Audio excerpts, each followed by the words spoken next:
Hey YouTube, Sizzy here. Hey guys, Isrin here. Hey everyone, so I was literally just about to go to bed. Hi, Scissorin here. Scissorin here with Scissorin here. Scissorin here with Scissorin here. Hi, Scissorin here. And welcome to my channel.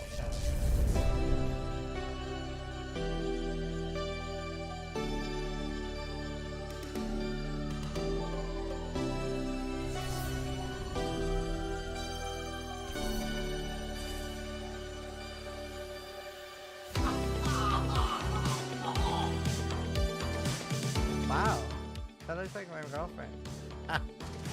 Sharks is the best one. Go away! Leave! I believe in Sharknado, and you should too. Vote Sharknado to go away!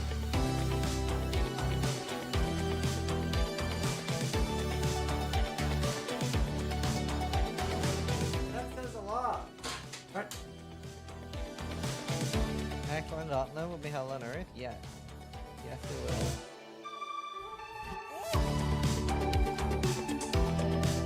Oh my god! Nothing prepared me for that! So creative. Oh! Oh! We made so much money! Oh! Oh. Scripted! Scripted!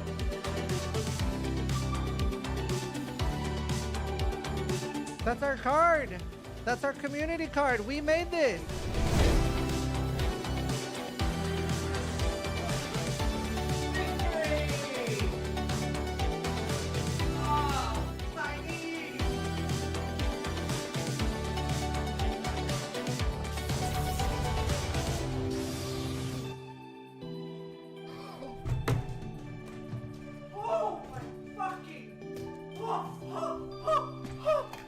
That is, oh my, this is the undisputed best axe in the game for duelist, for banquet, fucking banquet. Holy shit. Holy, hello. 2 hours, 39 minutes, and we get to see some titties.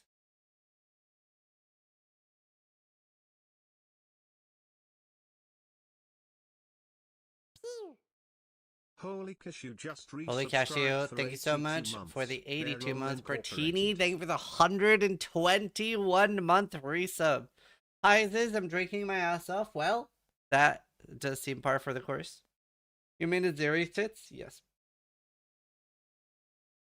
121, yeah, it's crazy. You're very blazed. By the way, I'm confused. There's no drops yet, right? Why does everybody have drops in their title? Oh, not Lily. She's based. What is this, like, bait stuff?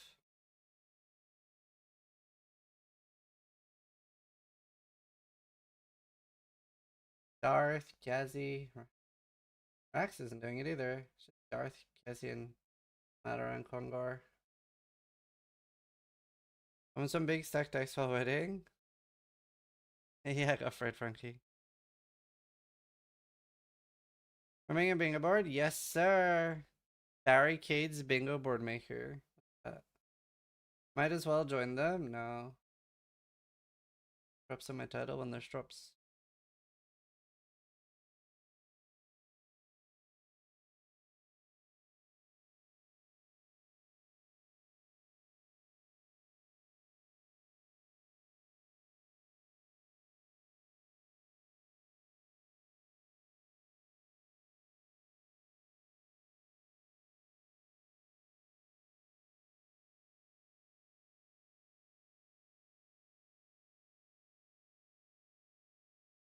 Eh. Like text. I like actual bingo boards. We're having a stalling crew today? No. We always do that the day before league start. Hey, bada bay.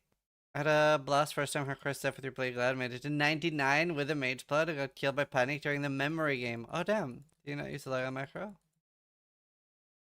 Is there a Q&A after the reveal? Yeah, they always do a Q&A with Ziggy. Ziggy fucking D, mate.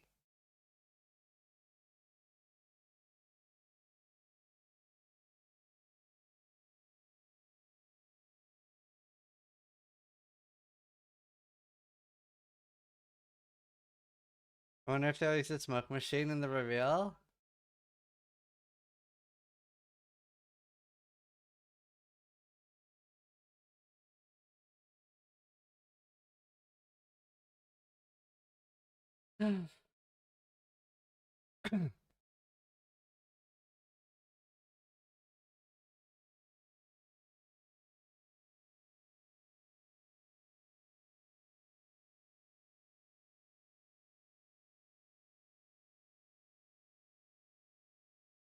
You used it before? I used what?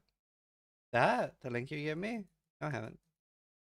Did you manage to avoid the leaked video? What leaked video?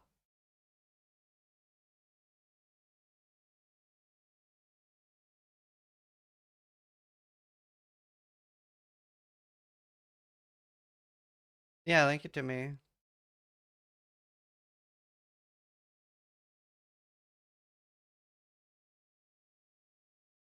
How did the Tarkov addiction end? It's still ongoing. There's a Druid leaked video. Oh.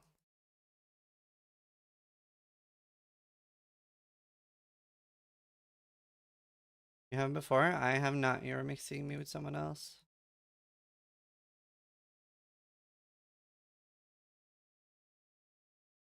Don't watch?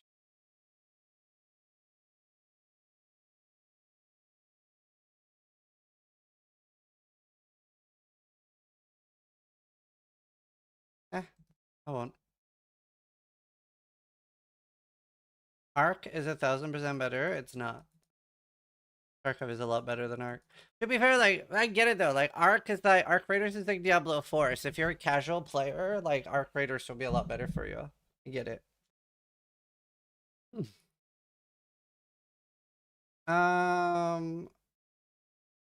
That's a Druid's ass fully out.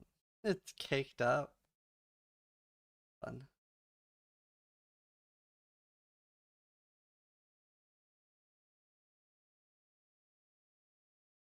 Right without the bug. Yeah, it has bugs. The dev team trying to scam the community. Yeah, the devs are shit. The devs are shit. I'm just saying the game is better.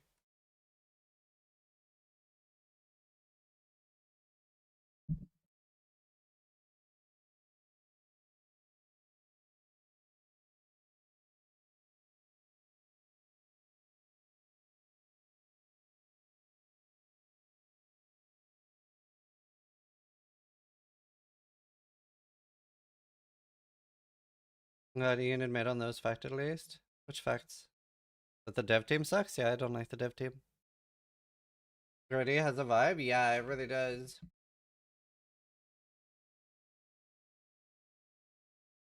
Big anti-fan of the dev team.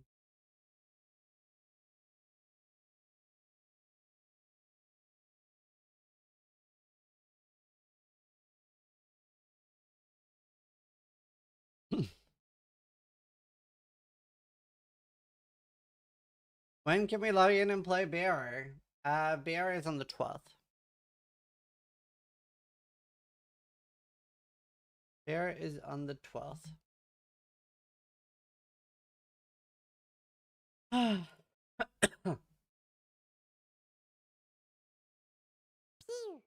No idea, Nor. Mate just resubscribed Honestly, for 40 months. I'm not a huge Always fan. Forget to click my Prime Sag Sip. Thank you, appreciate it. I'm not a huge fan of the way the Atlas is in PoE2. I feel like PoE2 feels more like Delve to me. I like really love the whole like finite Atlas in PoE1. I love that style of Atlas.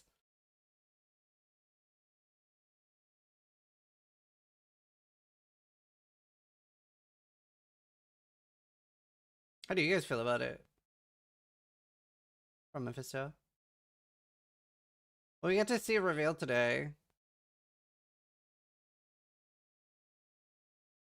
The thing I don't like is that it doesn't matter what direction you go. Yeah.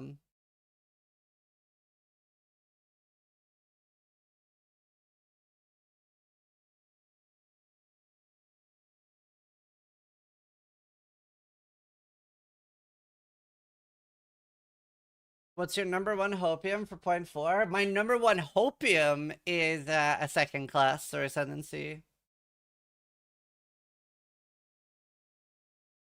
That's definitely my second hopium. Let's see.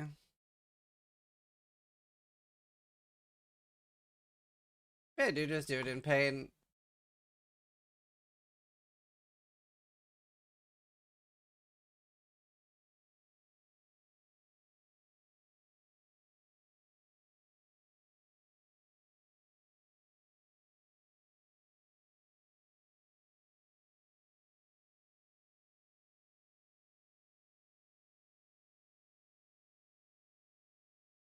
Anything I need. Maybe I should have more.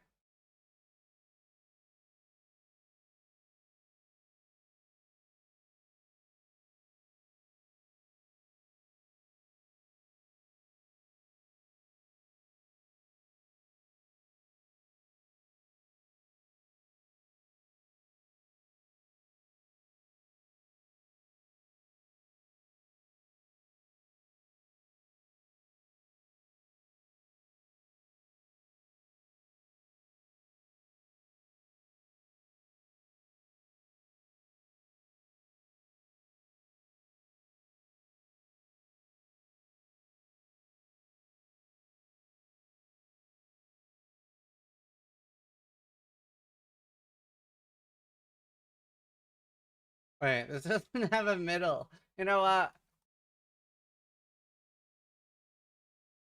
Maybe I shouldn't be making my own bingo board. Or maybe it is better.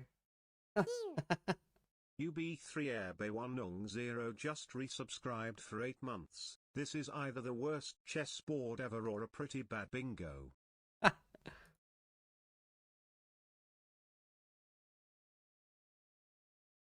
Uber bingo. Thank you all. Thank you for the 8 months. And deranged, thank you for the 40 months. You did use mine before, lol. You made a list and it generates the board and you can show the thing. I am 900% sure I've never used the one you linked.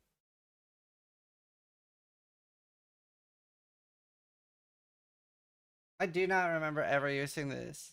I'm positive I haven't. Find a video of me using it and I'll believe you. Either that or I'm going crazy. I've never used anything with this layout. But you know what? I will use it now. I wish it I like about the other one that it generates as you go. Okay, is this too copium?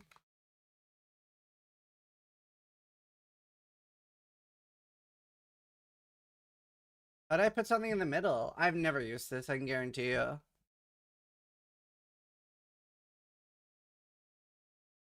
How am I gonna put Druid in the middle?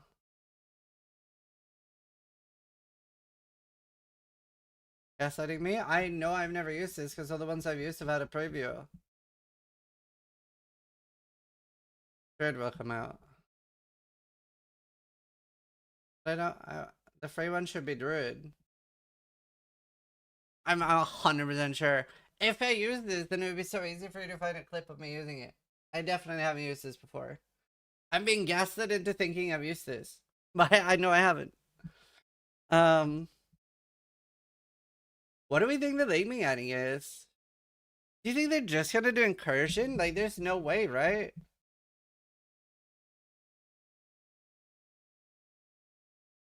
There's no way they're gonna do incursion.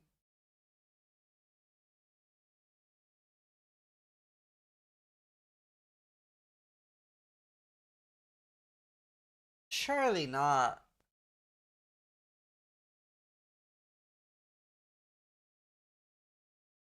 I think Val side area sound more likely.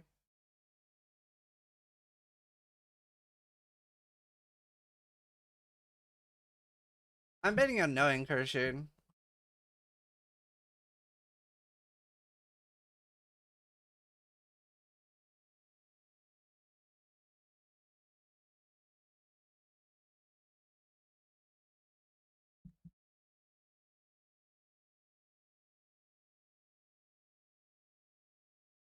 Yeah, I don't think they'll do incursion. I don't know.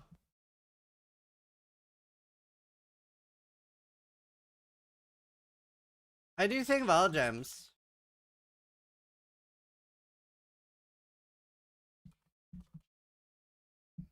Huh?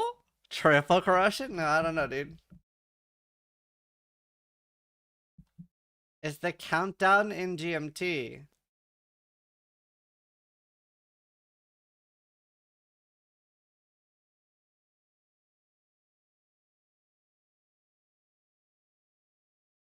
What? The countdown is the countdown.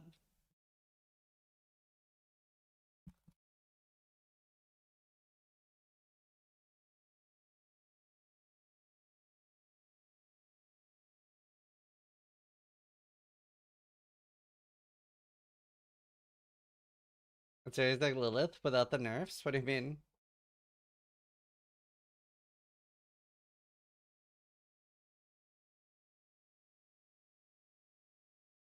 Are you going to do any interviews with Mark Jonathan for this league cycle? Nope. I keep asking.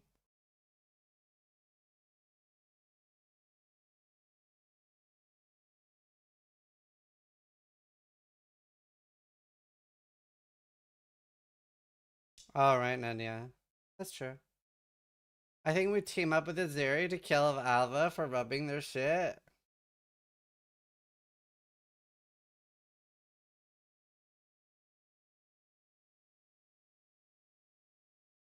Maybe Alva is Azeri.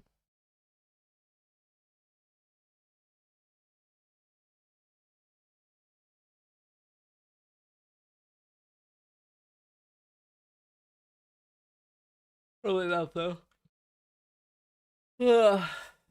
Alva, it's Azeri daughter. That seems more plausible. Doesn't that seem kind of plausible? Alva's Azeri's daughter?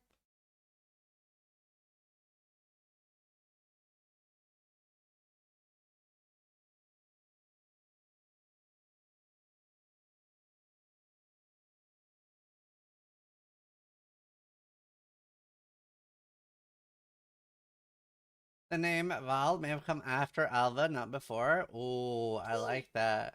Viper Strikelol just Too much time resubscribed difference. for 96 She's a time months. traveler. Only 8 out of Viper, 10 thank you for the years. 96. How you Sash. doing? How you doing? Good to see ya. Fourth Widow Sun is free, right?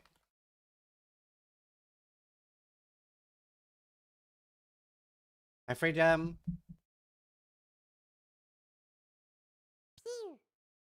Skulkle just subscribed. Add the reflect mechanic. Skullcal, thank you. Alva Valai, I Valval. Yeah, I do think double corrupt is kind of likely. Or a super corrupt.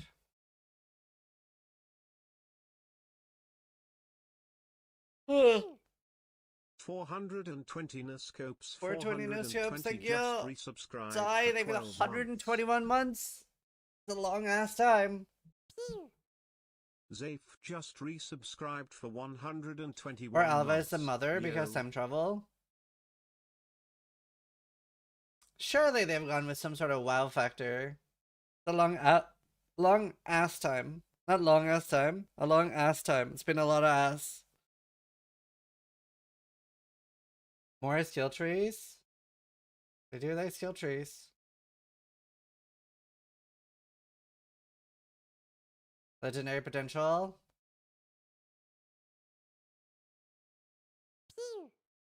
The underscore mad underscore hatter underscore 0 just Thank you, Mad Hatter. resubscribed for 51 months. When's it happening? There's a countdown at the top. And yes, the countdown is in GMT. That's so funny.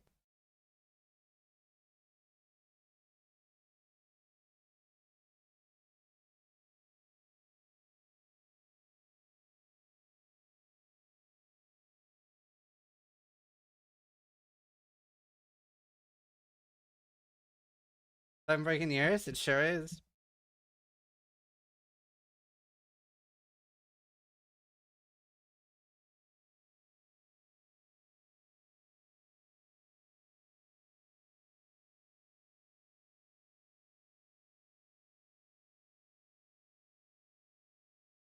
I won't be streaming Tarkov anymore.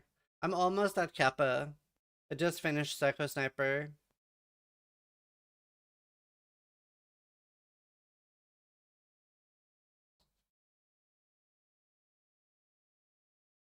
Oh, nice, Yops. Appreciate it, man. Hmm. Um. How do you spell it again? Homogenization? Totara just resubscribed for 42 months.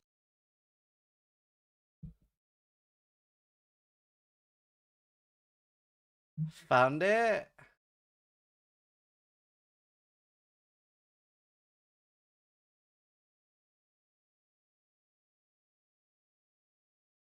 I did use this. Wait, why did it look better here? Wait, it looked better here. You made it worse.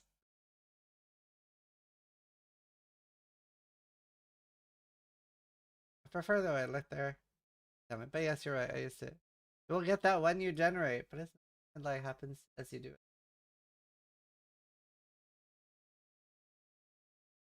They definitely nerfed the life nerf ES buff. These are pretty likely, right?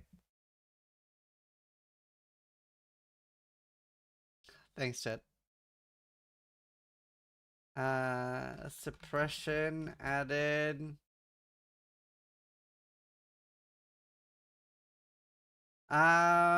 Life on tree.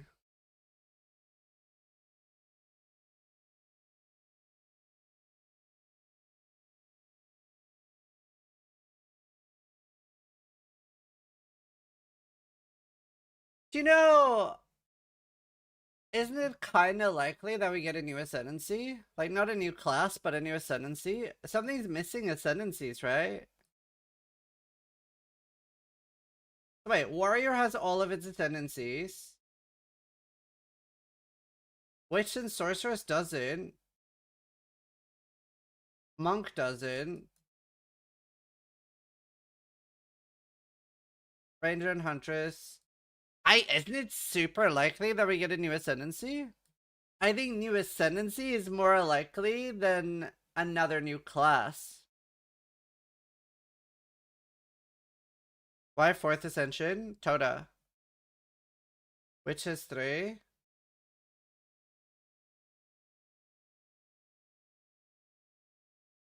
Wait, what? 1, 2, 3. Oh. Okay, Sorceress is missing one among. Isn't Druid a new class? Yep, sure is. But we know Druid is coming.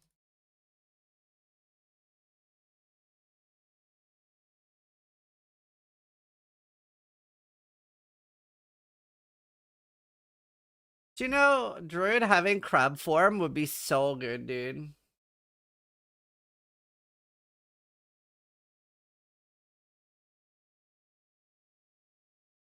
And we could finally have carcinification in PoE. Oh wait, it would be the 3rd.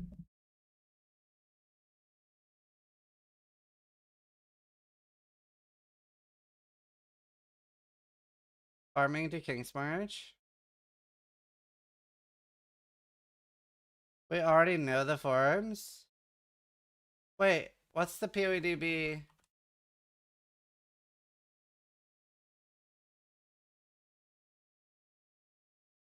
Gender, male, strength 11. Weapon, primal. Oh. Werebear, wolf, and wyvern.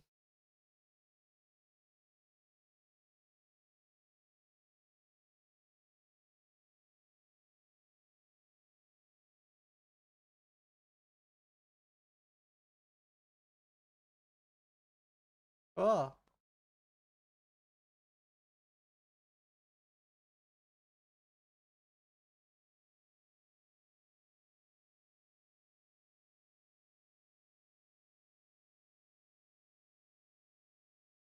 GGD start stream with a fog machine? That would be very funny.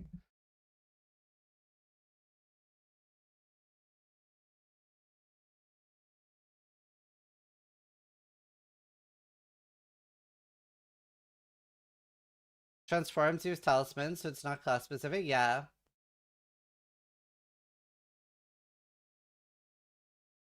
Man, I really, really, really hope that wolves are viable.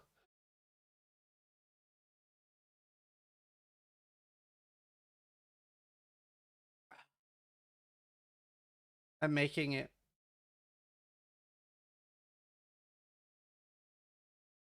Yeah, Abyss. Forms are tied to the talismans.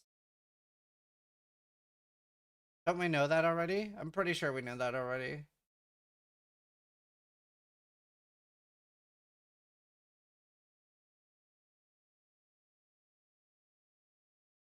Rub dance. What does the homogenization mean in PoE?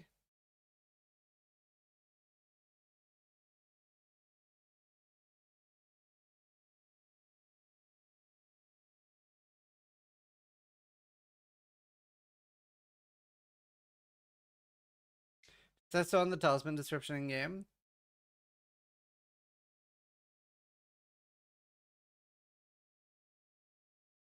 No, yeah.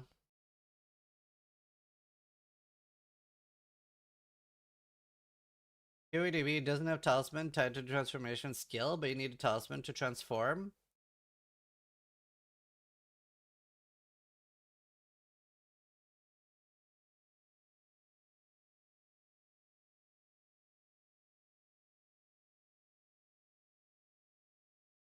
Can you modify talismans? Let's assume that they're like a staff or a scepter.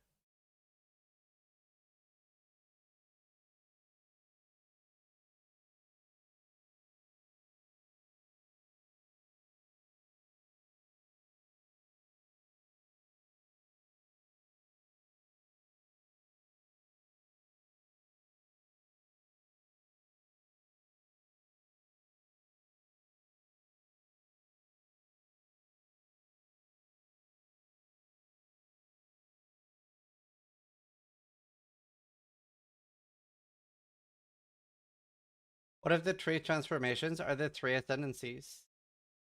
They've already talked about that they don't want to do stuff like that. Allow to use shape-shifting skills. Every talisman allows you to use skills from all forms.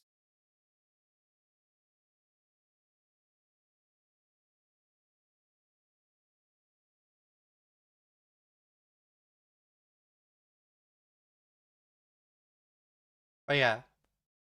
Check claw.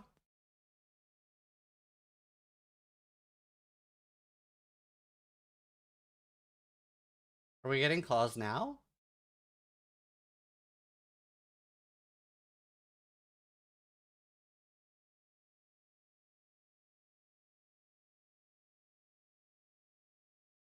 I mean, druids have claws. No, that's always the day before launch based on animal.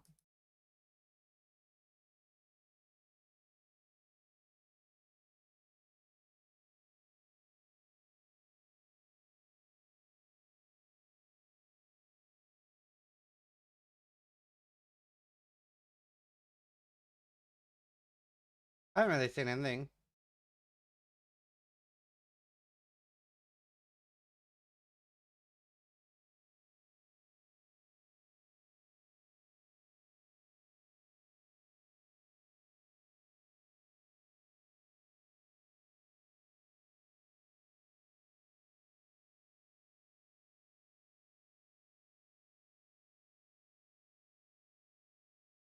Wait, Kokta, are you here just to be a buzzkill?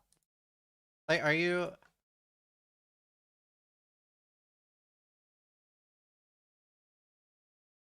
Is this you? No, that's or if it comes out that way. Okay, Prince this is you. IX just resubscribed. Please stop for or I'll 3 perma you. months. Sup Ziz. Hope you're doing Final well, warning man. you ever get.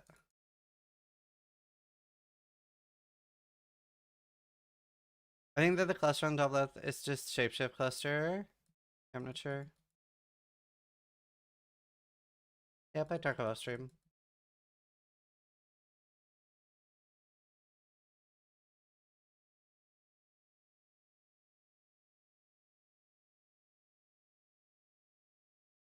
What's the plan build for league start?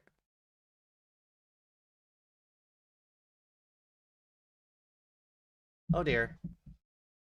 PD is delivering a new game every time at this point. Didn't understand how to start the access 0.1, but now I kind of do. What do you think the theme for the Druid Ascendancy will be? I mean, fire and lightning. I did stream it all up, you know.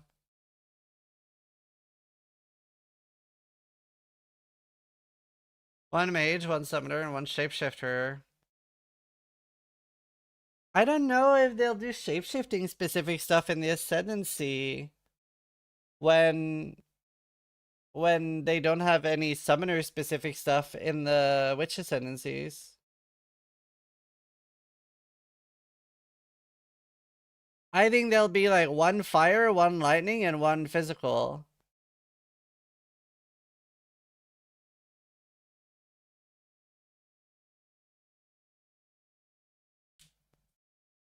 Like, I feel like they've tried so hard in PoE2 to move away from Ascendancy specific stuff.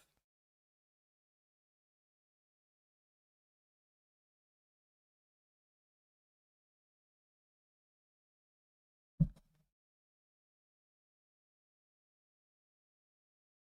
you think they'll address unbalanced elemental damages? I don't know.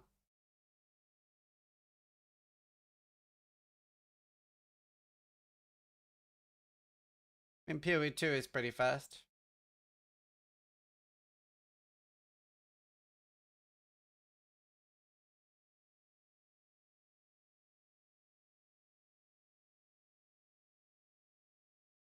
Yeah, but you can play totems on a lot of different ascendancies. If there's a lightning projectile druid skill, that's the only meta choice. Yeah, Cyber Ninja.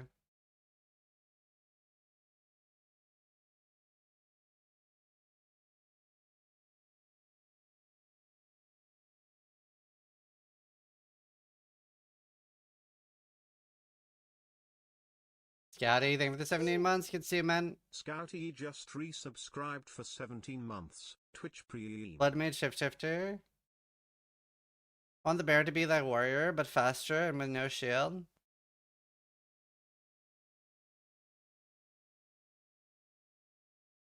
Dude, they need support nerf probably for point forward. Do you think they'll leave them alone? I would be expecting lineage buffs, not nerfs. I feel like a few of them were like really good, Major but a Agony lot of them just weren't really usable. Subscribed for 3 months. Less than 3.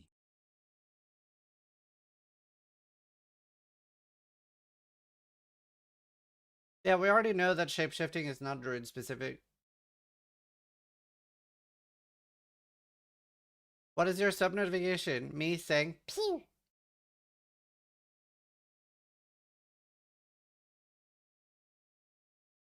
Fair story, yeah.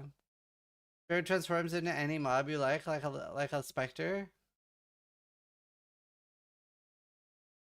Also, oh my god, I can't remember what it was, but there was something I can't remember. There was some sort of ingredient list Selena was looking at a product, and the ingredient said etc. And she's like, what the fuck?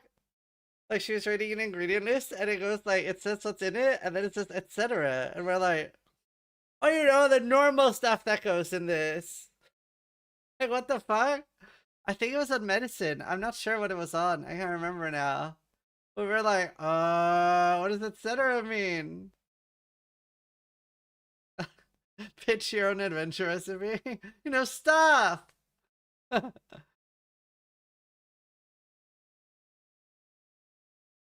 You know what? Claw seems likely.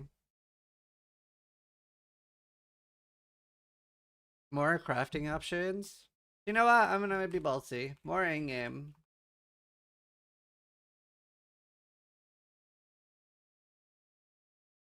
Big map. Big atlas changes. Campaign skip? That's some copium. For 17 months. Woo. Abyss is staying. Satva, thank you.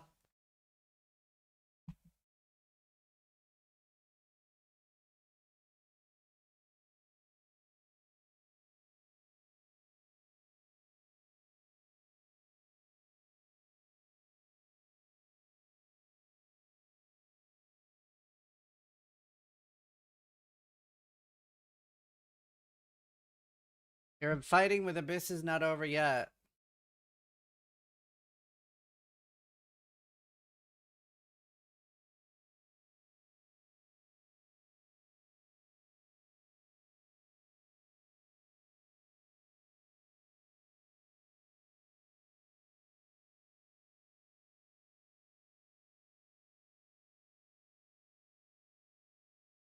Druid feels like an X class.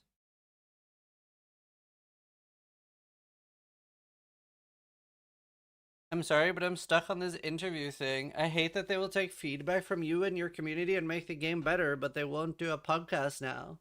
But they want to like alternate people.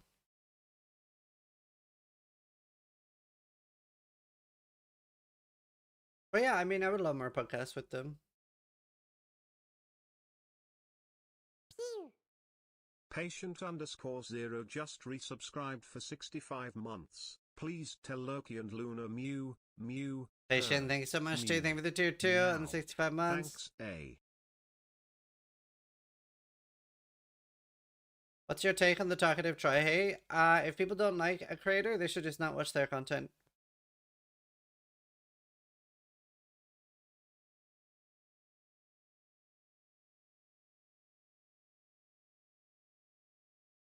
Thank you, Vaha.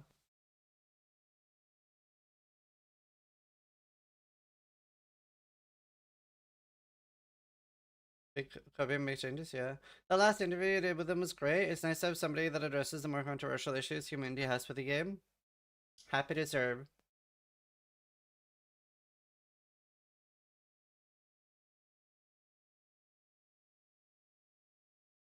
I'm sure I will get more podcasts in the future.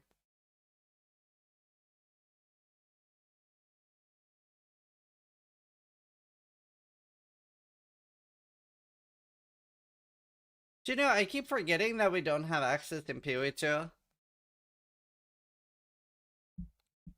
Do you think they'll manage to make different melee weapons different enough in PoE2? In PoE1, they are very samey.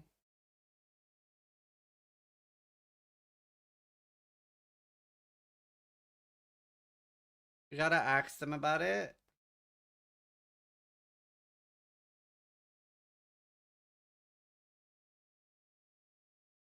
I don't know, non-existence, are you making weird sounds? Do you know what? Maybe axes. Let's put axes on.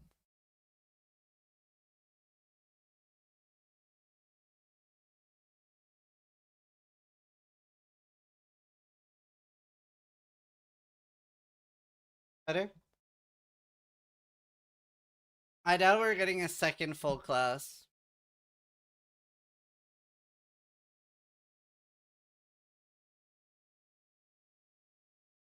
Well, they do a weapon without a class, but Druid could be axes and claws both make sense for Druid. Three classes or 3 items makes sense. I'm just very focused, guys. Just very focused.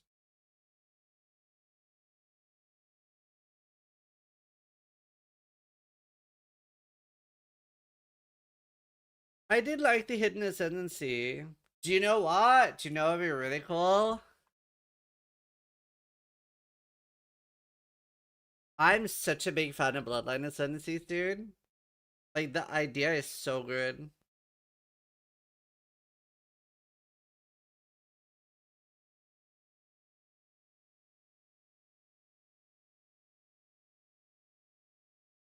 There's not enough content in PoE2 for Bloodlines yet. Yeah, you're right.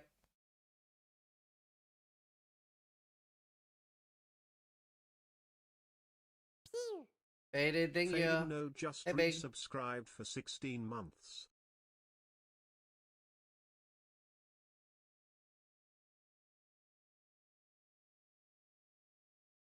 You should feature a new Ascendancy? I doubt it.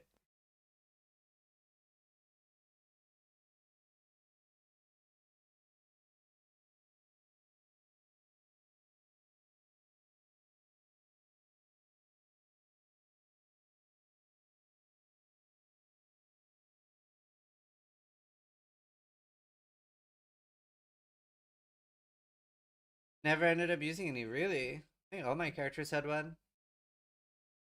Realmaster, Sanctum, Delirium, Abyss, and Ritual, yeah. Well, maybe not Abyss.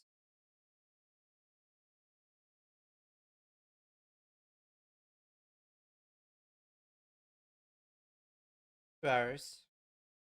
Delete plus level would be my dream balance. You know, I do think they'll at least rework it. Your life on tree idea, what if the passive nodes were strength, armor, and life, dex, accuracy, evasion, int, mana, ES, where you get all 3?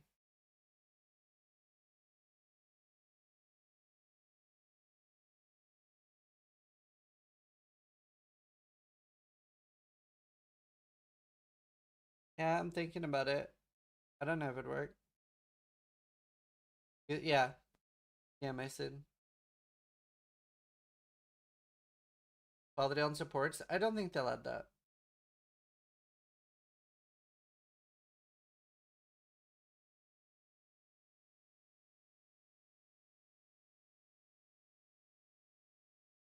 Movement speed nodes on the left side of the tree.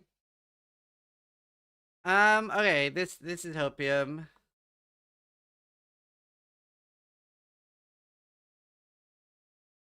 Honestly, I think this might be my least favorite thing about PoE2. All the minus attack speed nodes and shit.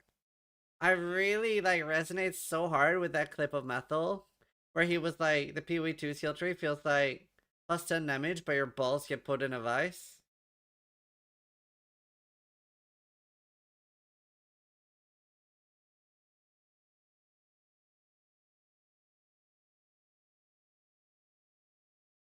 PoE skill tree has landmines? Yeah.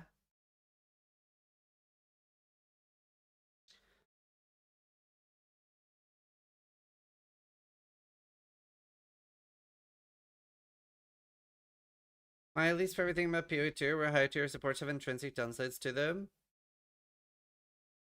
Well, no, there I do disagree. I actually like that for some skills 2 is the best and for some 3 is the best. I like that there's a difference there.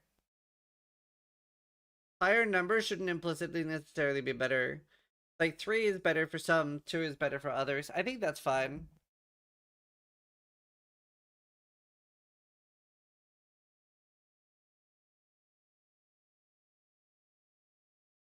I'm about to take that negative modifiers on items and stuff is bad forever.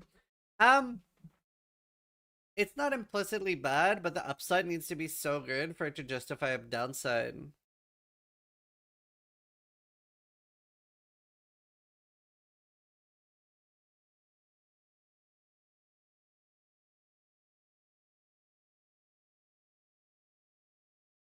If they bring down Deadeye, crafting bench. I need 5 more. Increased damage taken for Deadeye. I think the fact support gems are named tier 1, 2, or 3 mislead people to think that 1 is worse than 3, yeah. New chase items? Yeah, probably. But we don't usually know that during the reveal.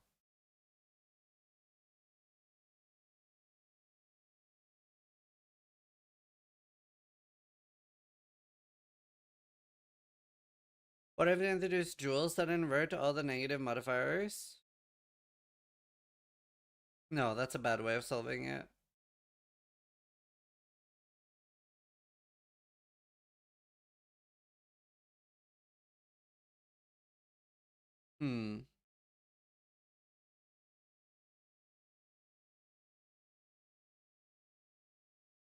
Anyone who starts late in the league is screwed? But then they could add more negative modifiers. We don't want more negative modifiers.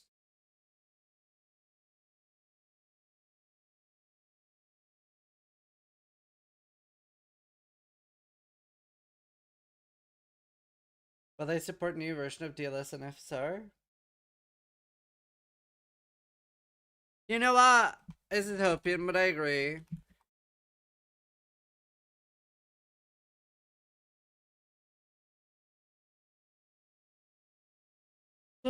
This is Sonata Arctica Talula. I really hope they like rework unique items. I'm so frustrated by unique items in PoE2.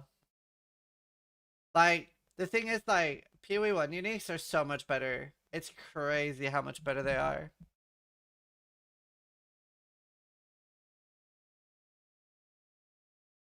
Do you think PoE should have unique item sets? No.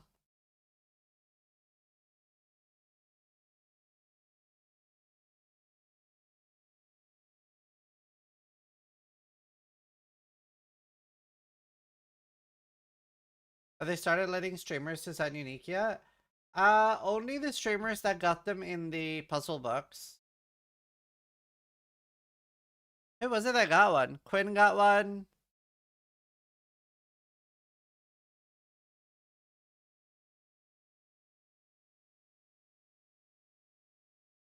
Woody? I'm so jealous. They said they were gonna start selling them. I don't know when they're gonna start selling them though. I wonder how much it's gonna be. I'm not a big fan of set bonuses. I need to get a Red Bull. I'm tired as fuck. Oh well. Yeah, silver.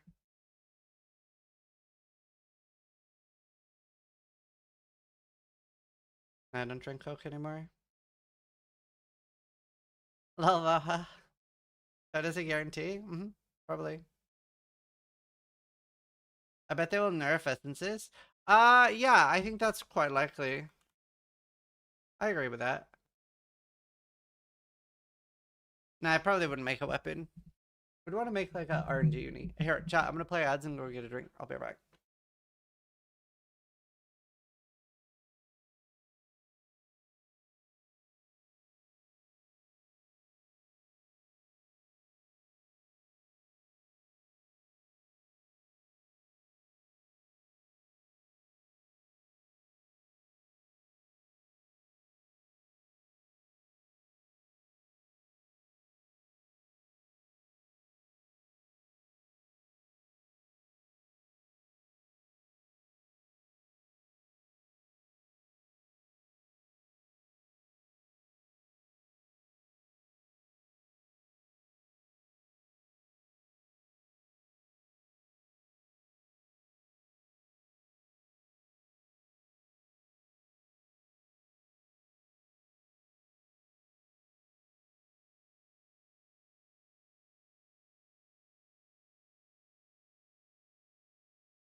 Not to have a Delirium League experience?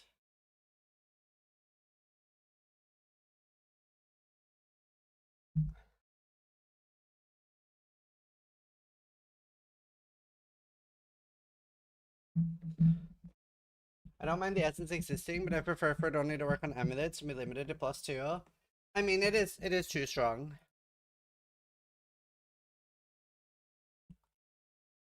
Do you know, I don't know if they'll nerf ES. No, I don't, Zetva.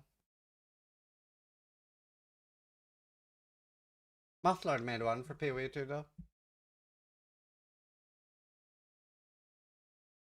Need 3 more.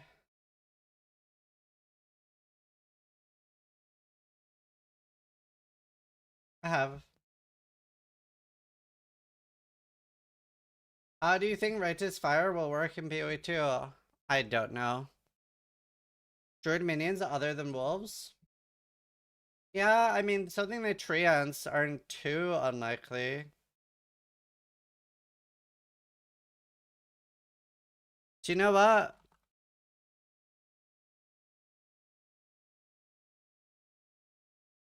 Bird minions? I've always wanted bird minions.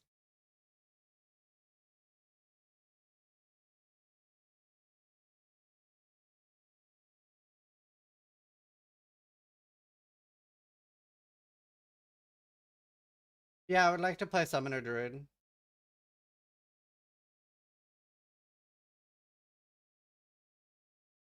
Oh, did you guys see that Diablo 4 is launching on the same day as PoE2? Man, that's gonna be a hard choice, boys.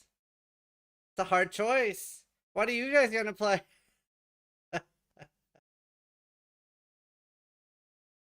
Spider shapeshifting? That's a bold move by Blizzard. That's a bold move.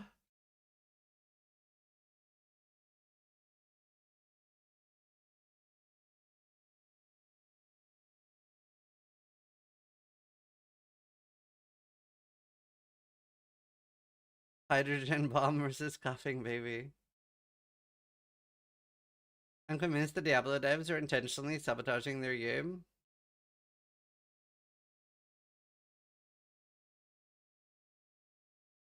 Lol, Josie. I'll play D4 during queuing a board before the queue is over.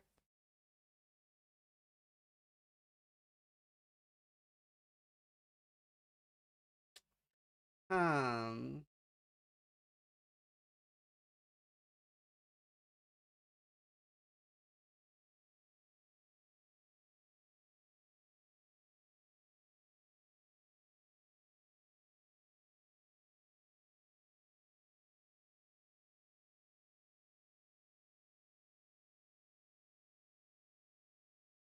Is anyone else's YouTube short recommendations really weird?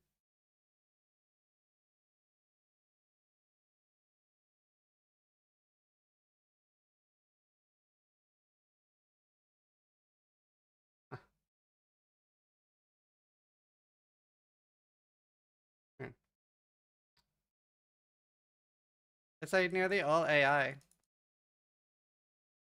They're trying a new algorithm, I believe. It's not working well.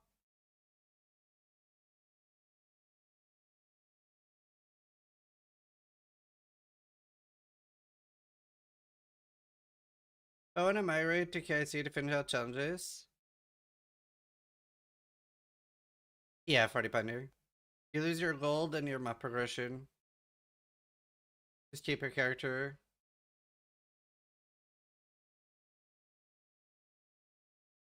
My whole YouTube shorts is full of peanut. Maybe this could be their first challenge league. Do you know... Do we think we're gonna get challenge leagues before launch?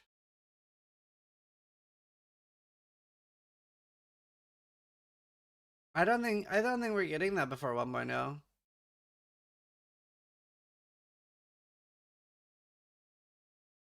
Was D4 ever worth playing? Well, I liked the campaign, and I gave the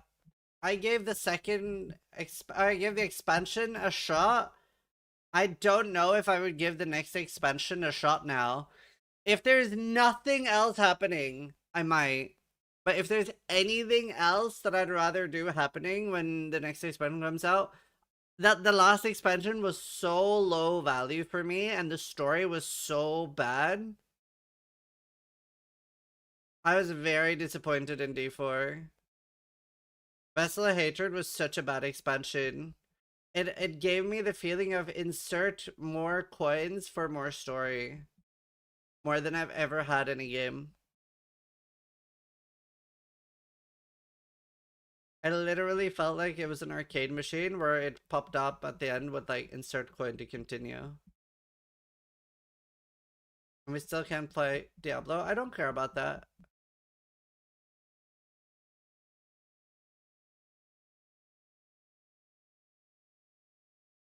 Lol, incredible. Yeah, I should do Alfred. It is harder to level fast in PoE2.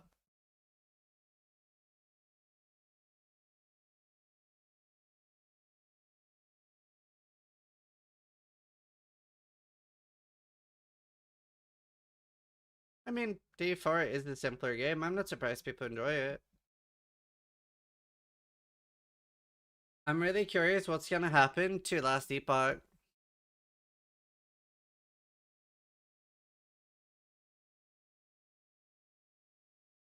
Hey, one more thing.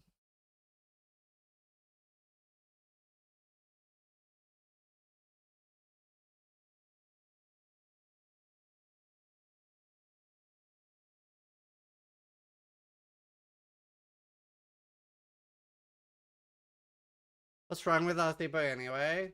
There's just been a lot of bad news after Crafton took over. Their last announcement was that they're going to be adding paid classes.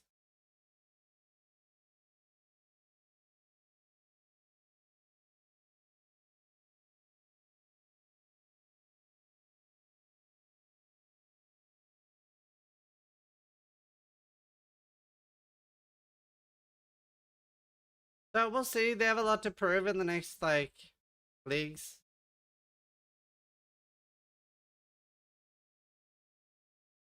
I swear, paid expansions would have been received so much better. Yeah, I don't know. I think they should have just shut the fuck up and pumped out good content. They did not need to announce anything. They should have just put out a absolute banger of a season. They should have said nothing. They should have just put out an absolute banger of a season. Because now there has been Crafton acquisition, nothing good, only bad news.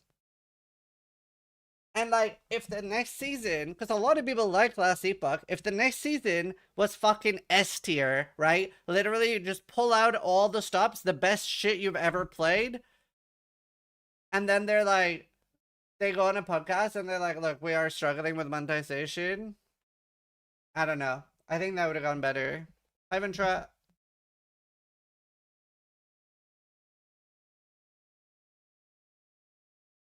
And it's been just so much bad news from Crafton.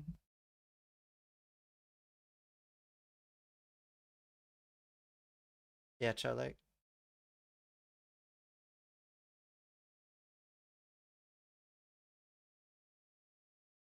I don't think paid expansion was the play for them. Maybe raise their launch price if they wanted to go that route.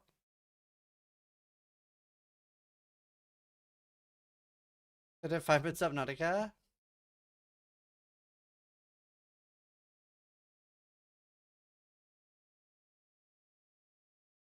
Oh, nice, Weezy.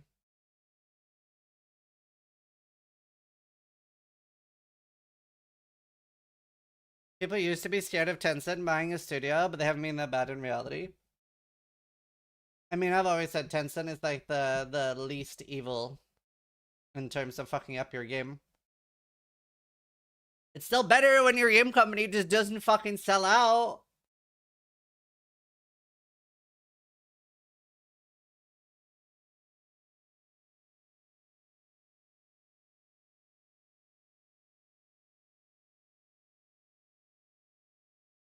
But then again, how many people that are complaining about it would say no to $50 million or 80 or whatever?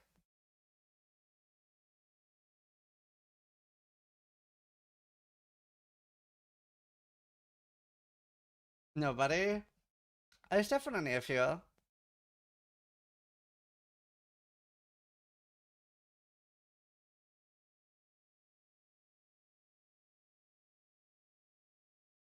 DDD sold for less than last Epoch?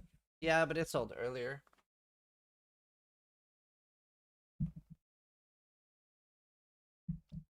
Games just aren't made by gamers anymore. They are. There are still games made by gamers.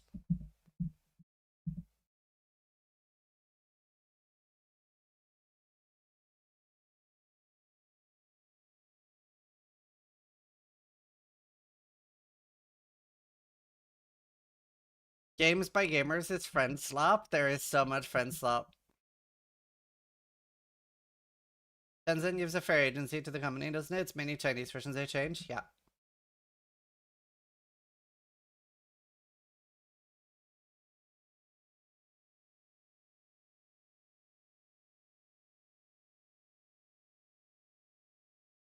Yeah, but not in PoE2. It's Tato. Does this have drops for the reveal? Yeah, every stream does.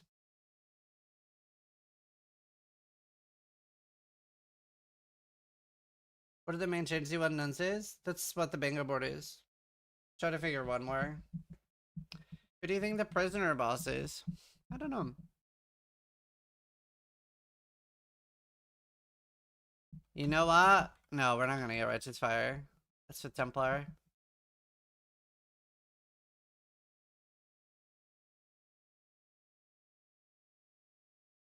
But I remember how Tencent was stigmatized in the public eye 6 to 7 years ago. But like, that's not surprising, right? A big company buying your game company is never a good thing. It's been okay with Tencent.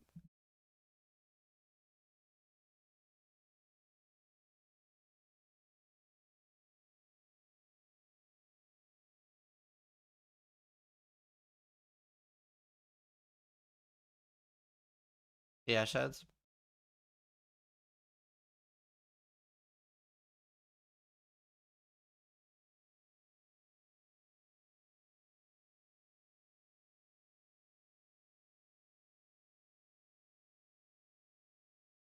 Have there been any examples of games getting better after getting acquired?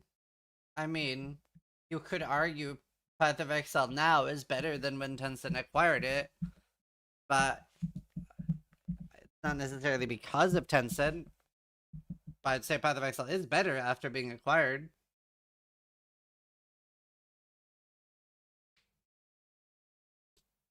But that's just because they just let them do whatever they want.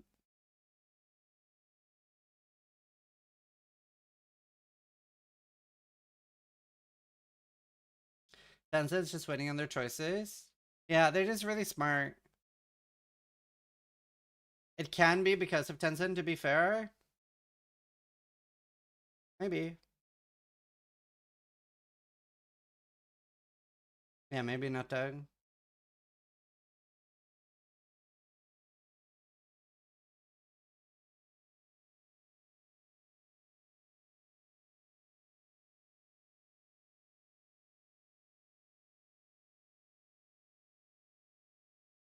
Will you do hardcore SSF trade, SF, or do you not know yet? I'm considering playing softcore. I should play softcore. I'm just trying to figure out if I can stomach it.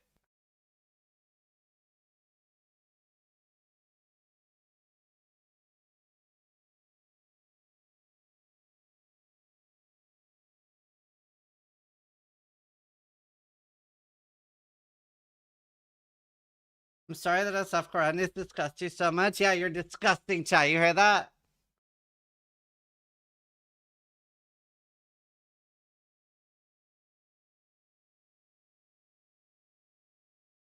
No, it's just because like I can make better content if I'm playing softcore. I should find a hole. Just kidding.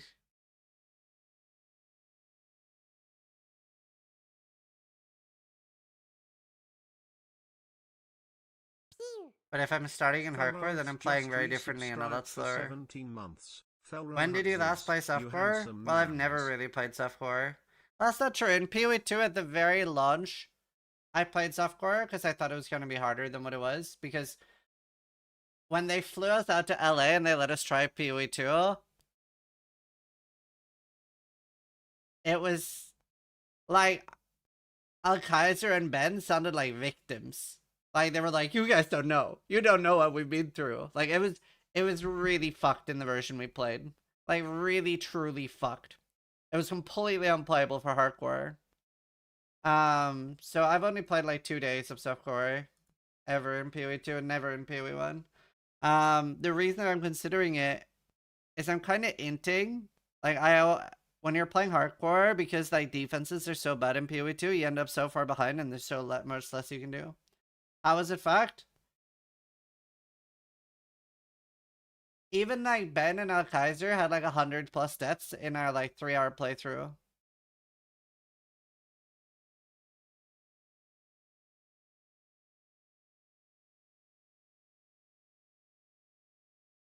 It was really bad. I don't even think there was dungeon yet. Vortex just resubscribed for 13 Thank you, Vortex. months. 3 hours. But yeah, I don't know. I'm considering hardcore, softcore. I just even saying it sounds disgusting to me.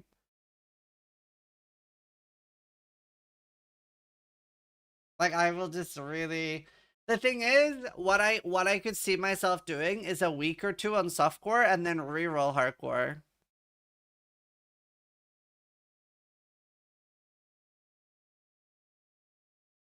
You haven't played it, Scry. You don't know.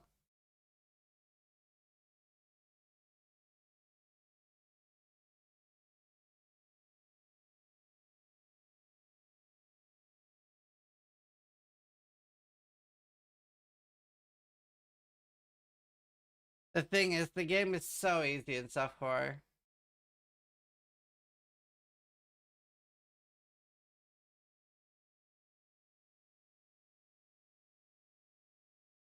Can you play softcore like hardcore? Just reroll after death unless it's a seriously scuffed death. So the reason I'm considering softcore is just from a content point of view. It's not because hardcore has bad defenses. It is I can make better videos if I play softcore.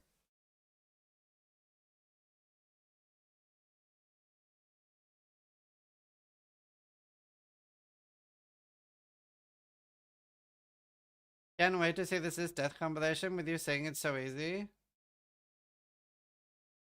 You know I already play on hardcore now normally, right? I'm confused. Your statement makes no sense.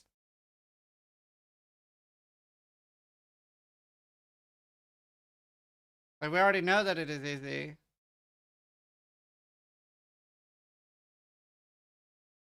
Yes, Kadoosh. At least 3, incredible. Yeah, I don't know. I probably should do at least a week or 2 on softcore and then swap.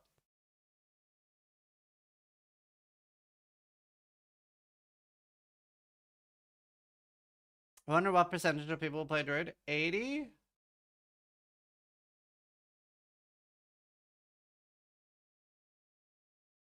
Yeah, Captain Shaw. You saying you're going to die a lot on software too? Yes, I get it. If I don't die a lot on hardcore, why would I die a lot on softcore? I mean, I will die more because that's the entire point of going there, but...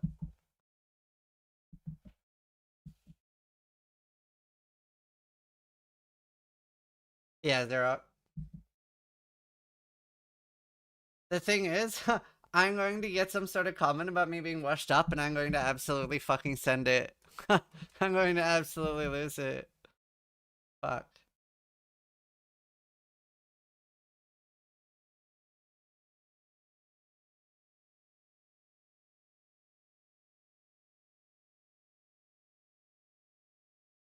I'll tell you every day. This is slowly turning into Summit. Hmm.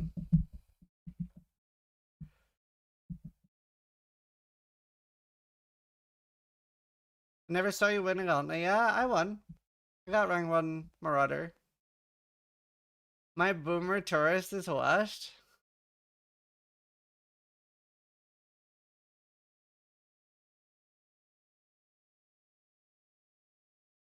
Married, kids, and softcore. Even Steel Mage is thinking about going hardcore. Even Steel Mage, guys.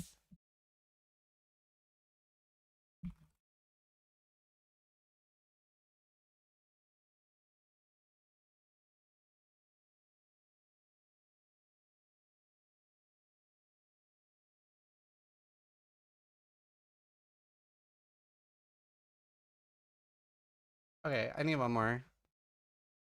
Hmm.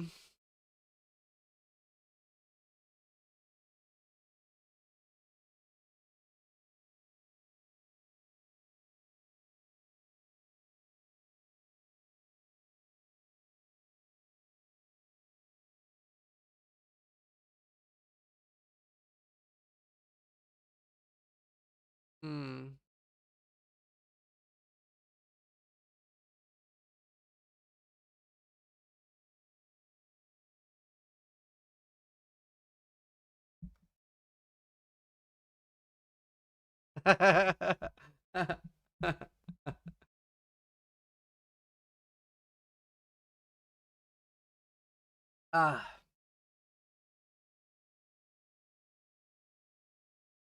Did you really not play D2 this time because of getting sick, or was the sickness called Tarkov?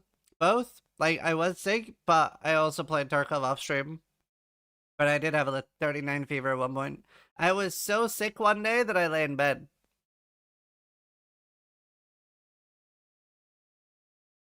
Also, I did stream day 1 of D2, and I mean, you saw how I was there.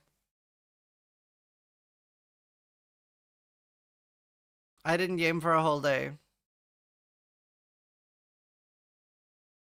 Oh, no, I'm Shreya.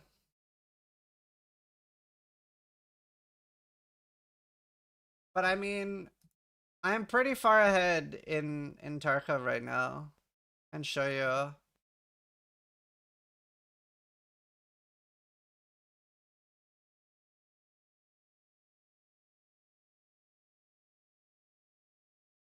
He always does them. He always does what? I'll show you my stats real quick. Still hasn't escaped? I have not escaped yet. I have not escaped yet. Oh yeah, I always make league starters for PoE2. Every season. I've never not made league starters for PoE2.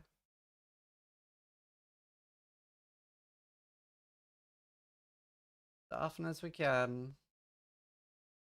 I have a bingo injury, Rise QT, turn on stream to watch PoE2. Okay, so here's... I'm very close to Kappa. I'm close. Look, I even have this. Every item ready. So close.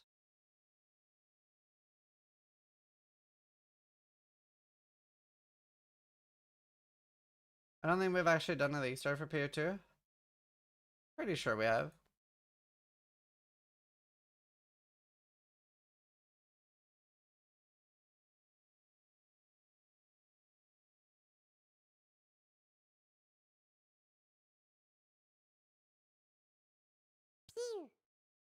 VR_Jersey just resubscribed for 50 months. Animate weapon Prej. That'd be sick. I would love anime weapon in PO2.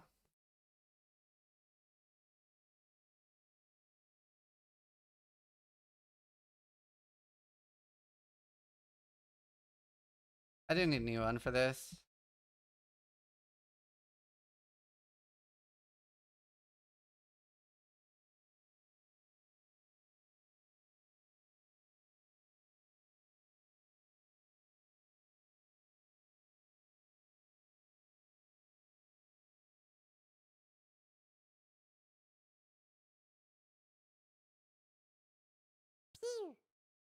Peterson just Forbidden Rite probably resubscribed for default. 102 months. Zizwobble. Oh, I wonder if my Nimbus sold on PoE1.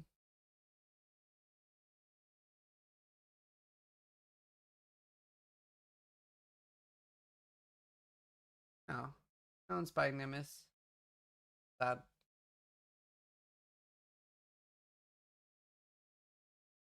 Yeah, true, Jordan. Pay the shit, they were the 102-month resub. Tracy, they were the 50. Long time.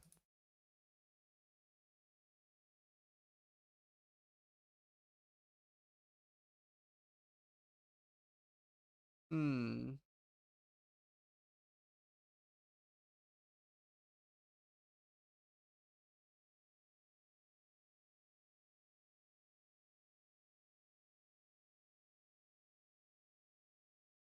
Why not pray for Chainsaw Man too? Yeah. It does need something like that. I hope Druid gets cat summons. Lions. I hope we get birds at least. I love birds.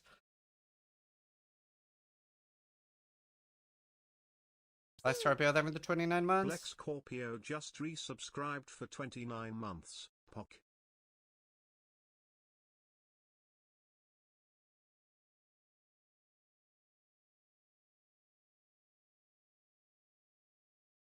Fucked up cancer bird like the ultimatum boss. Well, we already know all the shapeshifting forms.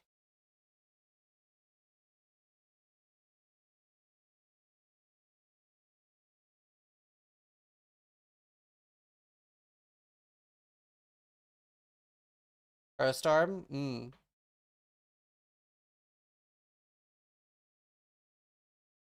Can have nice things in Rare Class. Could add more.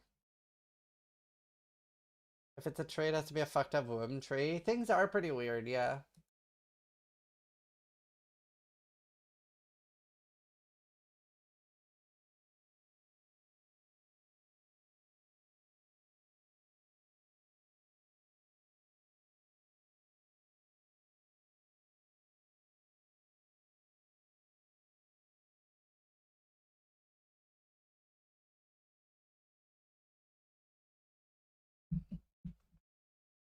I wonder if we're getting patch notes after. I just hope they don't nerf crafting. It's so nice to just get mirror items once I hit maps. I think they'll nerf essences. I think they'll nerf all the guaranteed stuff. They said they would share patch notes after the stream. Where did they say that? I'm not doubting you. I'm just... What's the source? Best crafting's gonna be harder by virtue of not being in every zone? Yeah.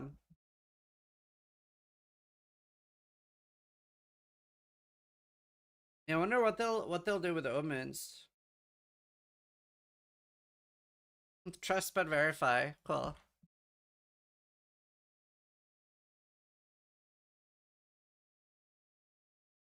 Oh, let's see. And then on their Twitter. What is the drop, by the way?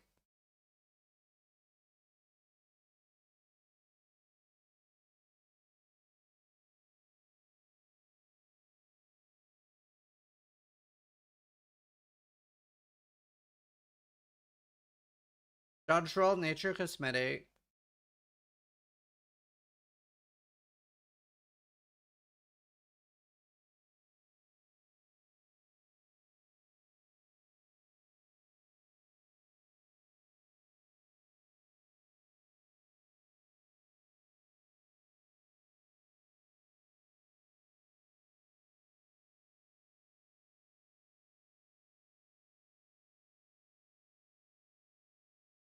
Huh.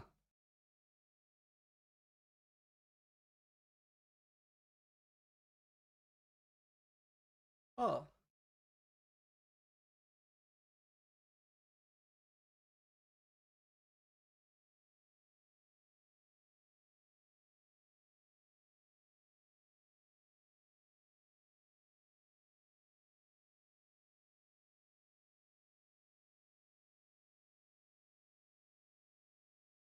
Oh. During DDD Live, we'll cover all details of the next update. Jonathan and Mark will answer your question in the Q&A with ZiggyD, followed by the patch notes. Cool.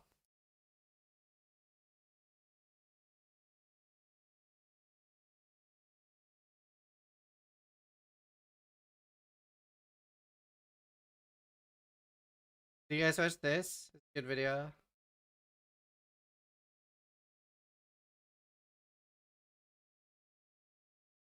Why always ZD? Because he lives close to them. He's a safe choice. He's good at it. Ziggy fucking D, mate.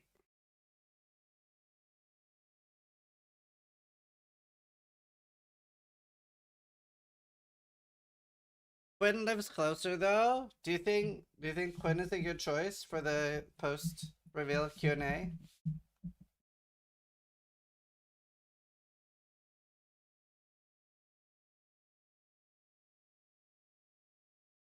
I'll never forget we're at ExileCon in an interview. Quinn is like, isn't that kind of cucked? And I'm just like, bro, they're...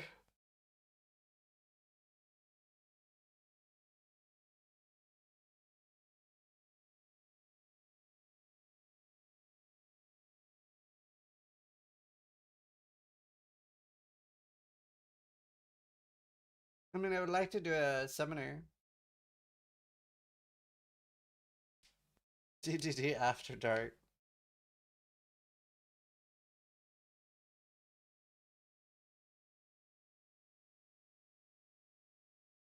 Yeah, Ziggy's a safe choice.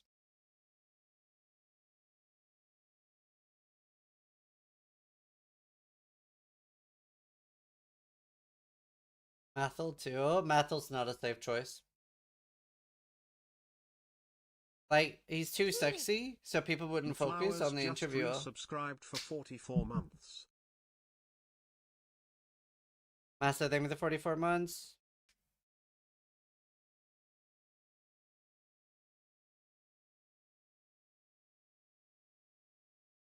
Love to see more Ziz and Quinn IRL. We had fun IRL streams. I'm not even bi, but Mathel makes me feel things. Funny.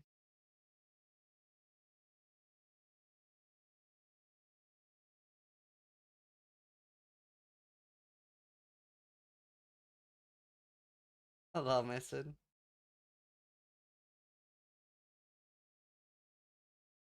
Matha is the real GDD After Dark.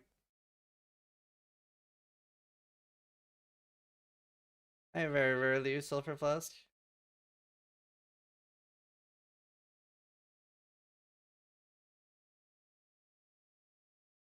I kind of want them to spice up the passive tree. Spice up how?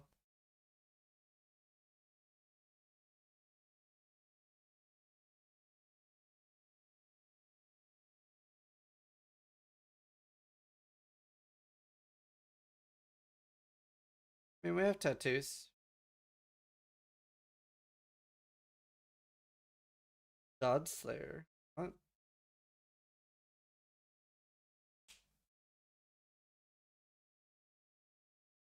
Oh, Mason.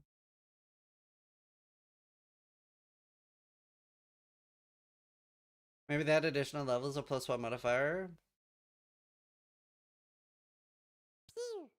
Yeah, I think they'll nerf. Targa73 just resubscribed Gem for level. 72 months. Z's shakes 6 years time flies. There goes even the 72 months. I think they'll nerf plus gem levels.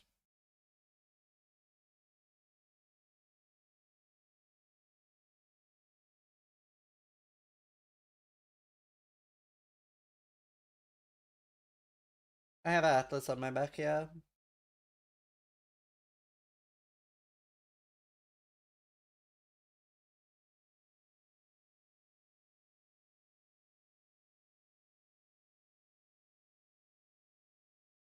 The one with the following stats any good? Sector Gems, level 20 volley.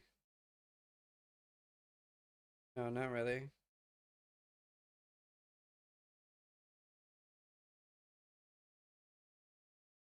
Removing plus gem levels wouldn't work without an entire game rebalance though. True. But plus gem level is pretty destructive in the game right now. Later, they were the 29 months. B14D3 You sound way better, thank you. Still a bit for sick. 29 months. Blood Mage is one of the top played? Yeah, it is. Blood Mage is one of the most popular.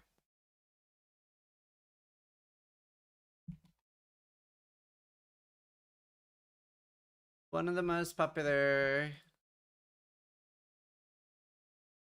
Yeah.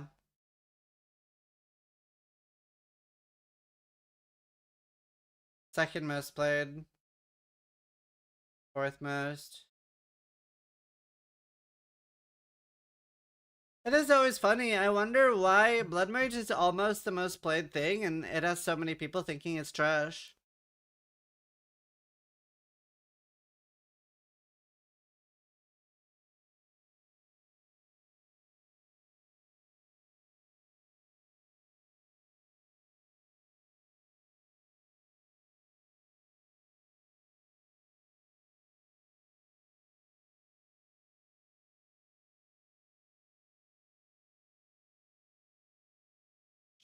The Bistral fixed will be one of the major issue.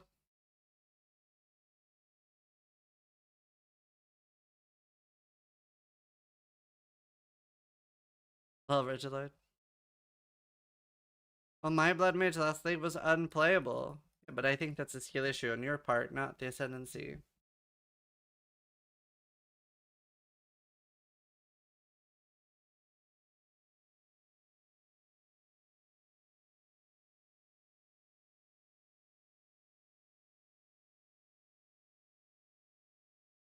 %20 niche.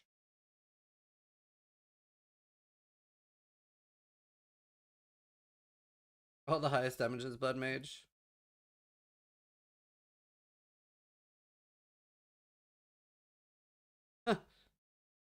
Highest damage on hardcore, 4 million. Highest damage on softcore, 260 million.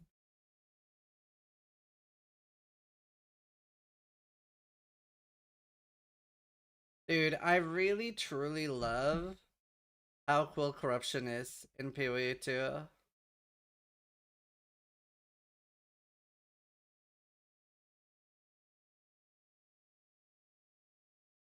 Probably similar ratios in PoE1, yeah, probably.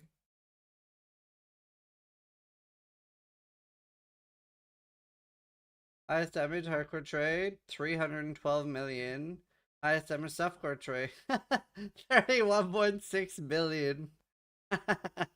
Ah, shit.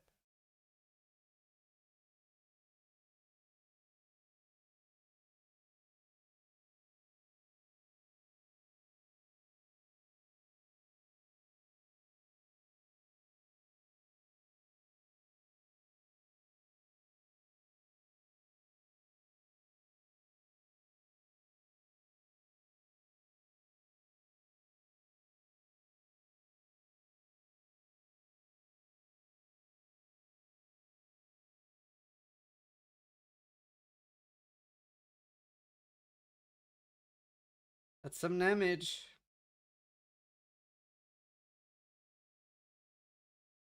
Yeah.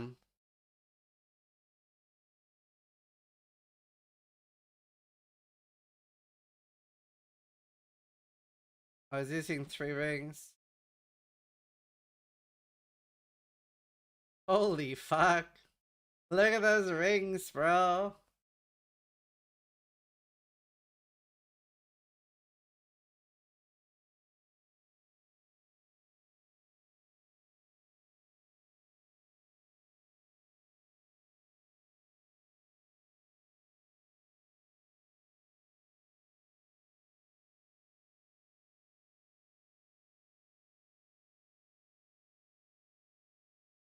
What content could this character not do? Face tag king, probably.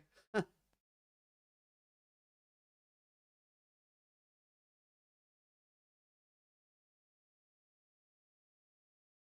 it a video, Leafian?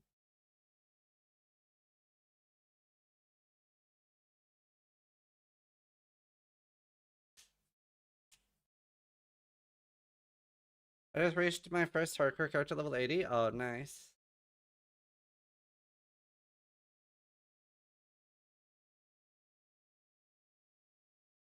Yeah, sure, Leafian.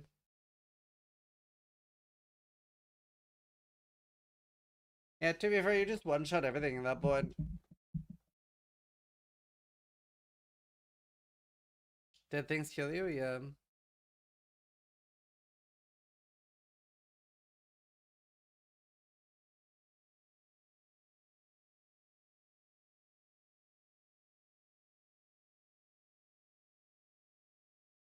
Our charges.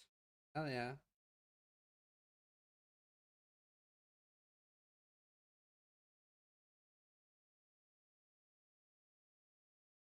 Dude, this was such a good PoE 1 I'm surprised retention is as bad as it is.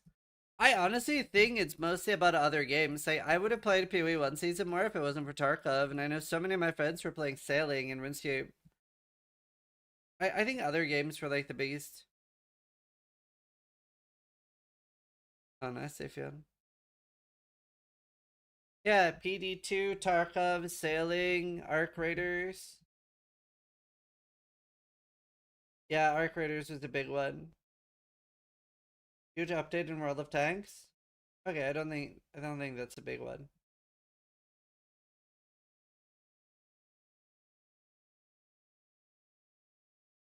But yeah, Arc Raiders was a big one.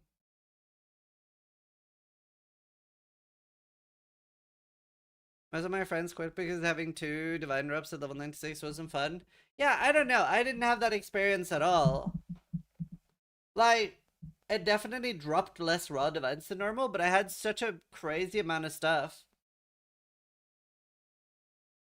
You had 3 divines at 97? Like, raw drops? Sure, but I mean, I got loads of divines from other stuff. Like, I was very rich. I had like 150 raw divines.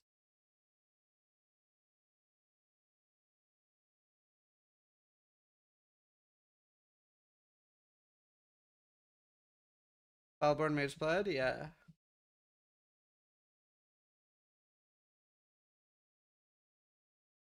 I had more raw divine drops than ever this league. I mean, that's definitely outside the norm.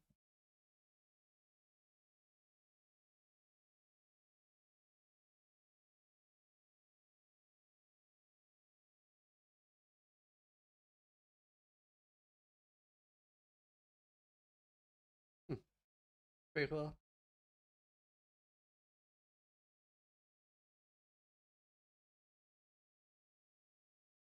Lastly, and sometimes raw 8 divines in one map. Yeah, I don't know. I don't think shitting out raw divines is a good thing. I'd rather have cool gear.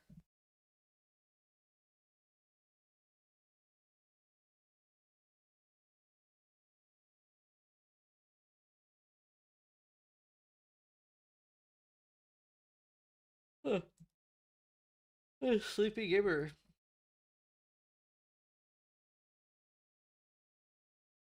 I didn't get that this thing either. Crazy Gary, I did. What do you mean? That's absolutely skill issue on your part. Like, you got insane gear this season. I got literally perfect, like, perfect chest, perfect gloves, perfect helmet, perfect boots, perfect weapon. It's so easy to make money this late.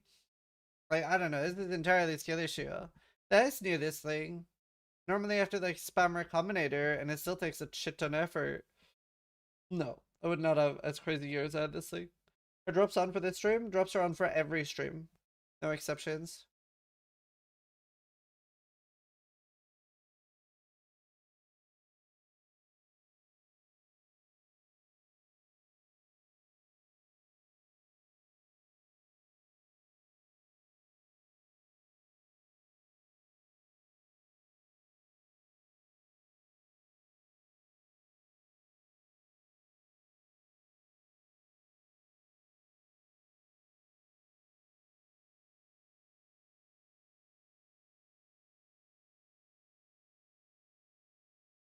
I hate boats and king mappers. I want them gone.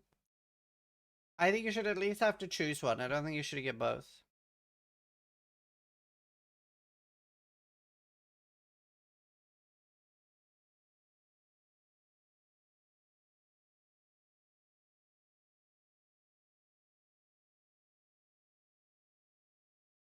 Dark pattern, get them out. Raw currency was rough, but not that bad, I would say, at least for me. My gear was insane. Yeah.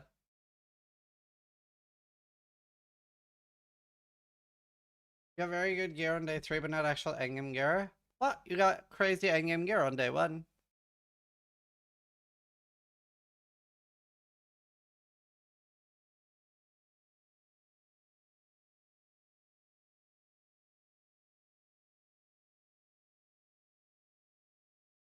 Boats and stuff could progress only when you can play maps instead of it being timed. Yeah.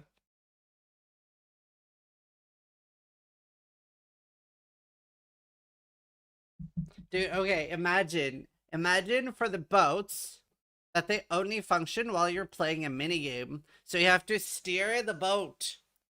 So you have to like sail it, and if you crash, you lose the boat and all the people on it and whatever you sent. You have to actively play it. And you're sitting there like whoosh, whoosh. I mean, you're the only one that sees it that way, thanks, Freya.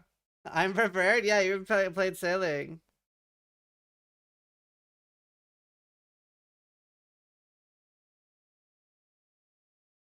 Yeah, marbled. Oh, nice pussy.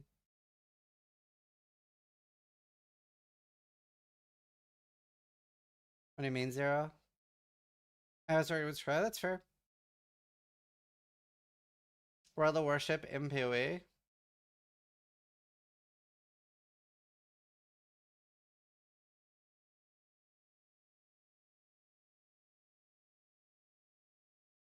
We need to tap Q and E to swing our legs.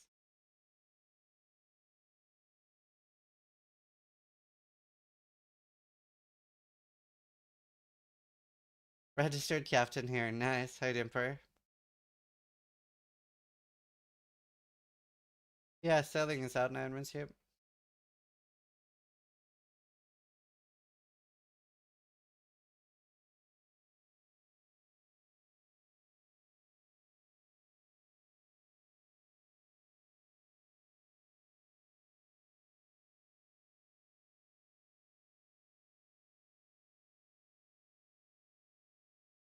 All discussions about how the league is bad retention. Yeah, I do think the main thing is arc raiders though and stuff like that. Like we've always seen huge impact by other games. Look at World of Warcraft impacting bestiary. It's especially since Path of Exile is so consistent that you can always go back to Path of Exile.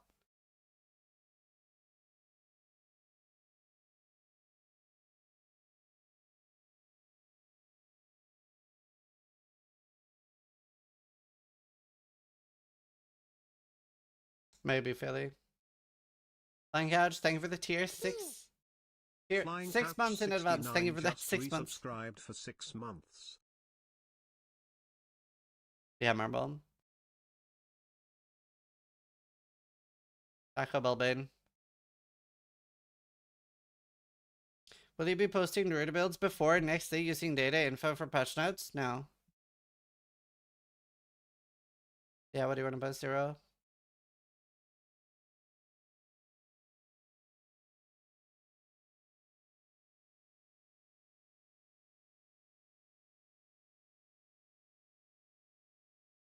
Why do you want to post that? I've already seen sailing.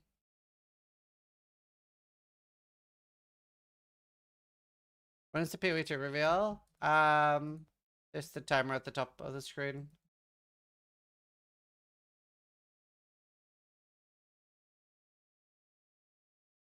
Nice shirt, thank you. Oh, we get the new passive tree sooner this time? Yeah. I feel like that skewed the class disparity so much last time. Like, by so much.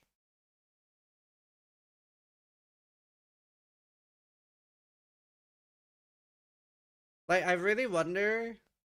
I think it would have been a lot more equal. Because it did spread out pretty well. Like, it spread out pretty crazy well, actually, if you look. Even on softcore. 27% did I. Whereas what was like 80% at someone. I'm like, hardcore is super balanced.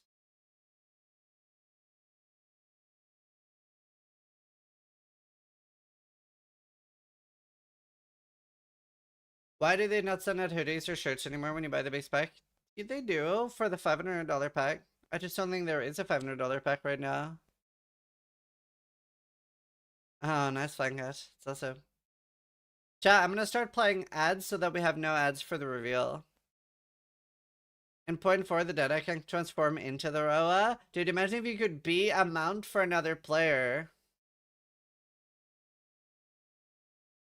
Imagine if you could be the mount. And you like tandem. Like, mount me, bro! Come on, let's go! Mount me! Do you think Steel Mage would play support? Mount your friends.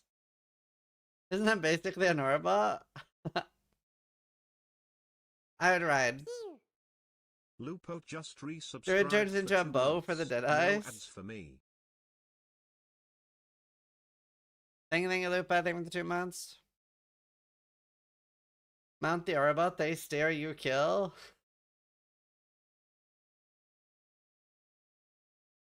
Or a mount.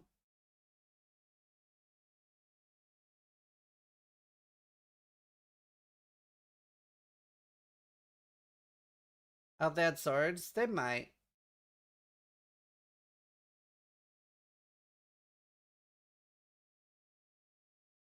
100% playing Elemental Expression, Invoker, Wolf form, and nobody can stop me. I just want to play Druid Summoner. Do you think there will be... What's like the Tame Beast thing called? Is it still called Tame? Do you think there'll be like a Druid Tame thing?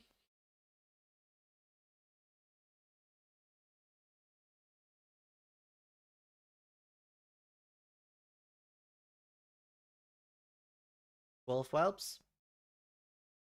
Druid should get an Ascendancy to interact with that? Well, Witch doesn't. Liberator, yeah. Does that not give a shirt? Maybe a temporary tame? It's undead summons, not beast. Yeah, but it's more about that they've said in their ideology they don't want like a summon ascendancy.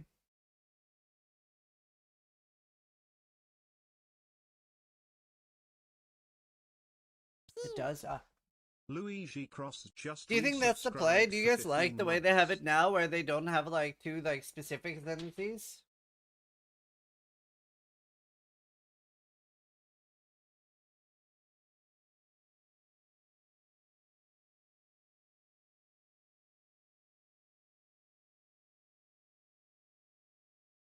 Yeah, I was gonna have it as a free one. I prefer PoE1 ascendancies.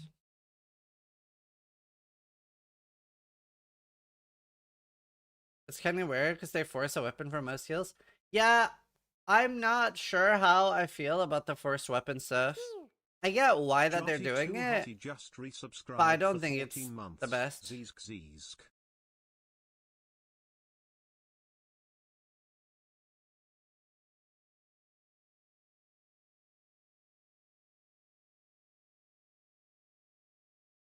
The only thing is that the shipping is now separate from the pack. You pay extra if you get the shirt. Yeah.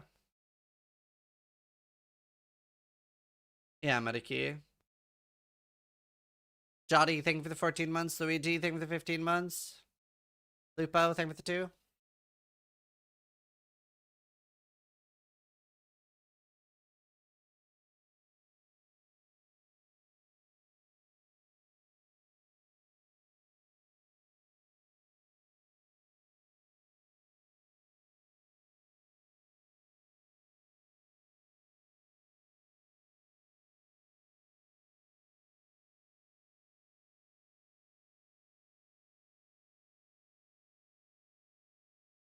Fallout trailer makes the outbreak almost worth it. Oh, when's Fallout coming out? That's in December, right?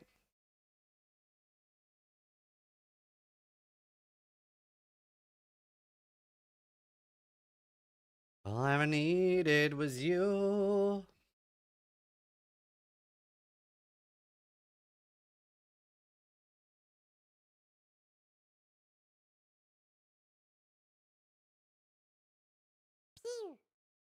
Twilo underscore just subscribe. Hello, thank you for the prime. The New Vegas one. Too many things happening in December. What else is happening?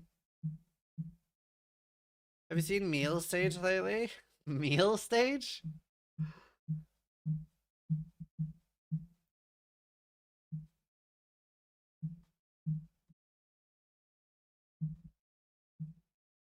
Yeah, maybe Ukla. There's a lot of copium in my bingo.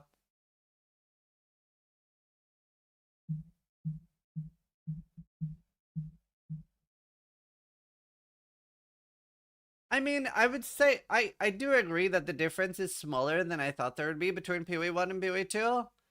But they are quite different games still. Did you see the new Night Rain DLC, by the way? No, I didn't. I don't know when I'd have time to play that. Unless they sponsor, that'd be sick. I got a Titan Quest sponsor offer I'm gonna take. Just resubscribed for None with a big months. maze? Hot. Roboto's in there with 17 months. Did you see WoW Housing is on early access? No, I didn't. That's super into WoW. You're alive, barely.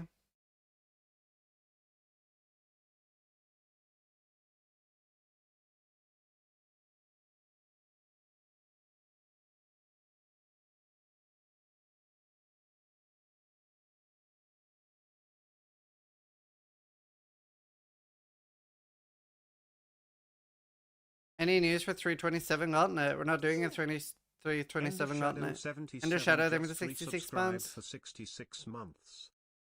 It's because Stupidity has no balls to let PoE2 be its own thing. They keep making changes towards PoE1 because that's what people want. That's why they keep doing that.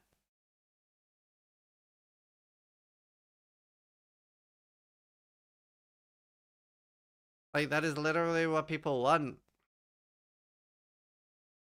That is how game development works. You make the game that people want to play. Like, literally, look at, like, every time there's been abilities that function with one button, that's what people gravitate towards. They've generally, like, we've shown that as a community, we don't love making, like, crazy combos. They went live?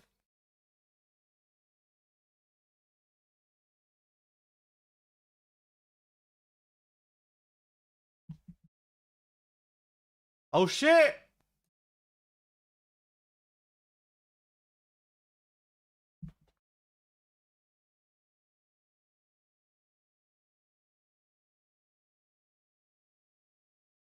Madiki, can you remove the timer in the top left? Do you remember how? Login, dude! Are these New Zealand minutes? They are actually New Zealand minutes.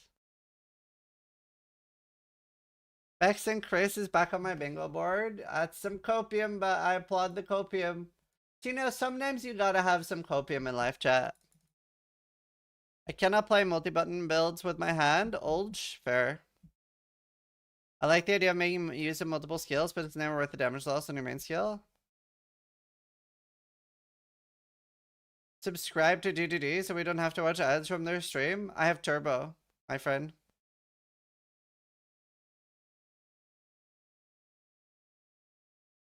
Yep, we're getting Druid. I was running out of things. I needed 24 things, okay? It was hard to find 24 things. Ignore the Druid. I watched some of the Chris and Eric video, yeah. I have cards too. You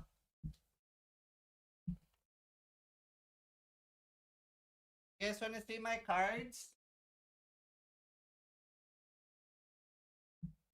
These are my favorite cards.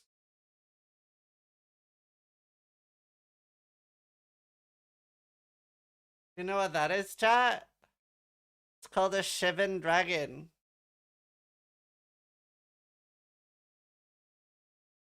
And this one is called a Nightmare.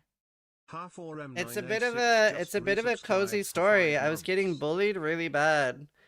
And I really wanted Shivan Dragon. Why are these gonna fucking pop up? Are you fucking kidding me? Just resubscribed for 15 months. I don't fucking want to see notifications for like another stream. Anyway, I was getting bullied really bad, and these were the two cards I wanted. My mom bought me like a big booster pack, and these were the two rares I got. Maniac just resubscribed for 5 months. Hello from Hi Derek, you were my like like most watched stream, or second most watched stream. Look at these, chat.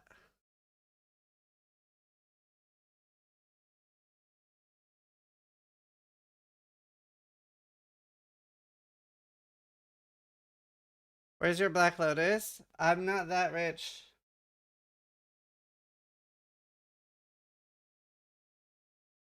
Do you think they will buff Smith? I don't know why, but I read that as Will Smith. I hope so.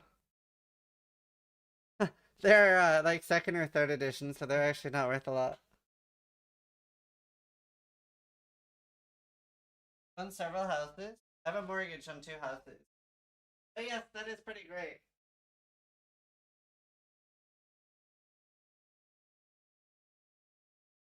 Also, I'm pretty sure Black Lotus is worth more than a house. Byla! Byla Maj! How you doing, Byla? Broken him new here. I just watched iRobot, actually.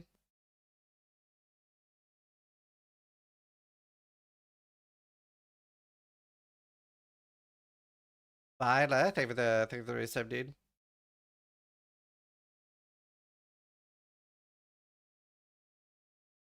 Have you ever seen the movie Her? No. Black Lotus price. That's like £336,000.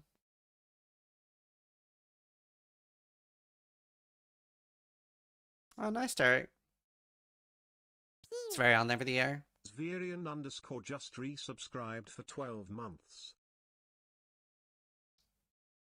See, you can buy like 64 gigs of RAM with that. Are RAM prices that bad? RAM 5 Corsair RAM. Like £100 for RAM.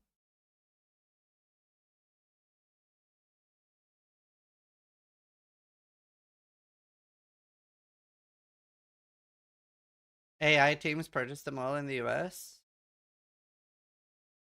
Corsair stopped making consumer RAM. Huh.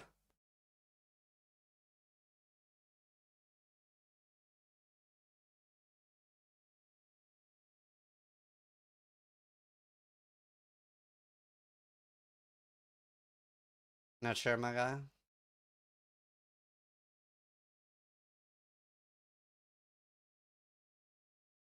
Random RAM stick price? Wait, is RAM over 600?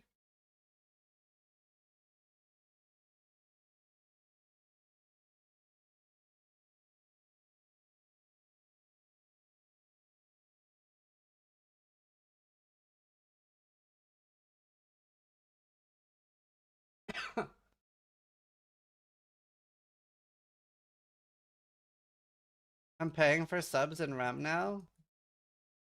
Thanks to OpenAI?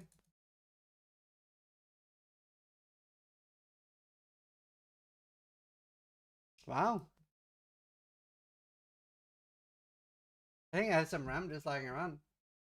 Can I eat it? 963 for 128 gigs of DDR5.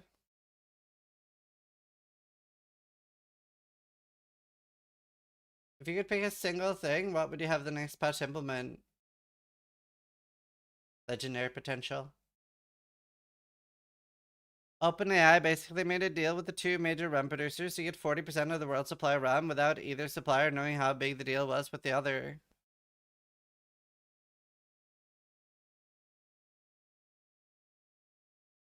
You know, I'm starting to think AI will not be a good thing for humans.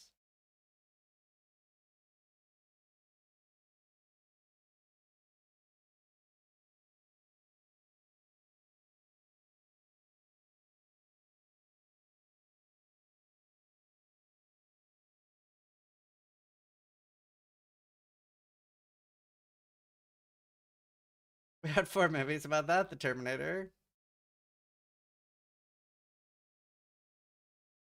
Why drops don't appear in the drops list? Because they're not live yet. That's why the title says drops at reveal. The reveal is in 49 minutes. That is why my title says drops at reveal. Did you stop to consider that's why it says that?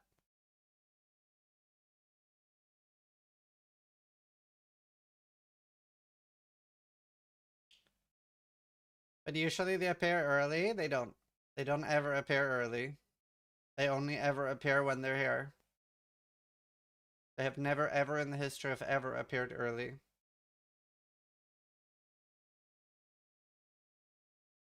Can we get drops watching your stream? Yep.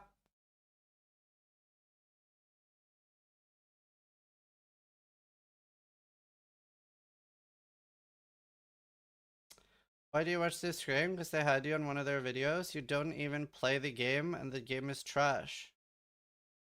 You mean to type that in my chat? Or was that meant for another chat? I only play this game. Sir Texas, thank you for the 78 months. For 78 months. At Zizaran Yozis, I'm excited. May I have one reason to play PoE2? Good.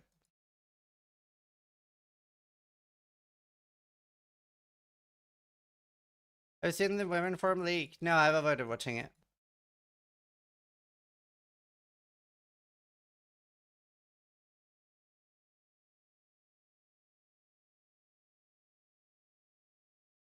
Hey, Ninja.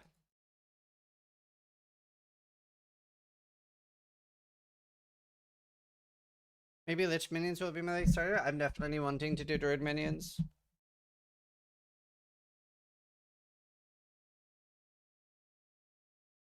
Was meant for redhead stream copy paste. Okay. Start being normal or I'll ban you. Sadly for the States, for down control rather than setting How much money would it take for you to not play Druid next league? $1 million.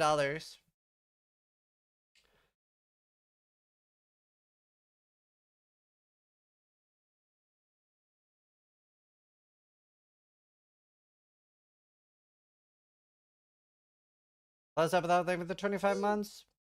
Blouse, you just resubscribed also, for 25 months. For lunch, I'm going to be doing a giveaway every hour.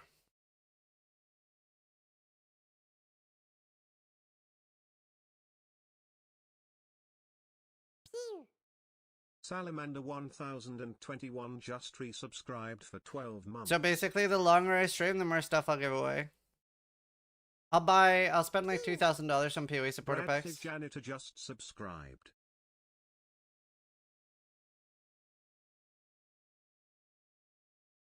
No, me and Steel watched the PoE 1 reveals together. Brad, thank you. Salmander, thank you. Close up love, thank you.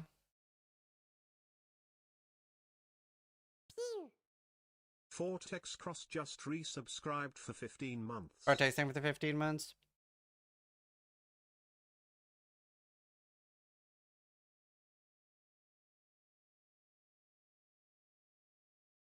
Nice, Reno. Sis giving away some DDR5 RAM. How did you and Steel actually meet? By competing against each other in PoE 1. I don't know. I think it'll be no incursion. It's too obvious. No, let it or not right now. Was it like a stepbrothers moment afterwards? Yeah, pretty much. Gakuto just nice, subscribed. basically. Might as well give a free house with the RAM. Arcane would be sick. Segudo, thank you.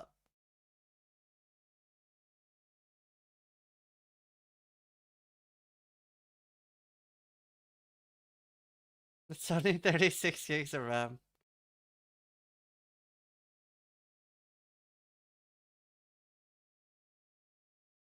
I wonder if they'll have drops at launch again.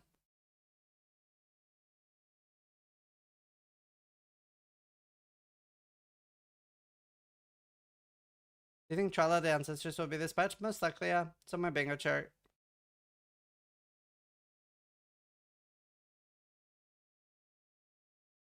A lot less moving. Dude, the advertisement industry must have been wiped out by AI.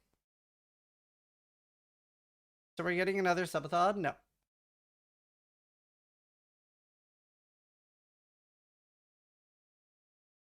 No, I didn't, Duxibin. Bison. I don't think I'll dye my hair blue anymore either. Why not? I don't really like overdoing subathons. I do think, honestly, Breach Rework could be on the cards. I'll add that to my sheet. Yeah, I don't want to overdo subathons.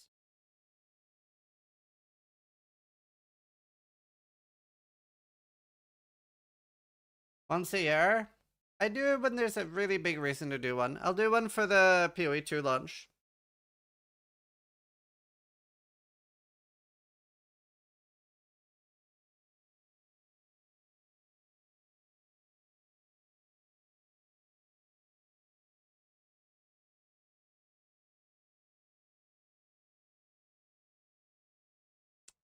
Yeah, the man versus stream, yeah. Do you think Druid are gonna have no time limit transforms? There'll probably be a way to make them perma, yeah.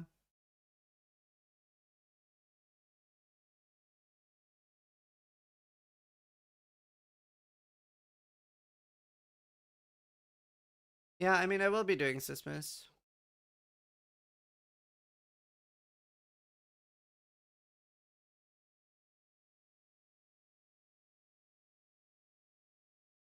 Probably Straya.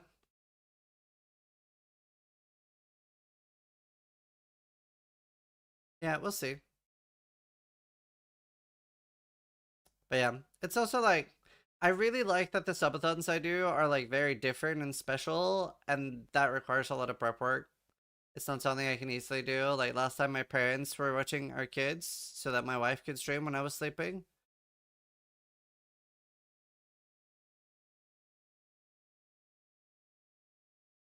So Christmas is my favorite holiday. It's a good time.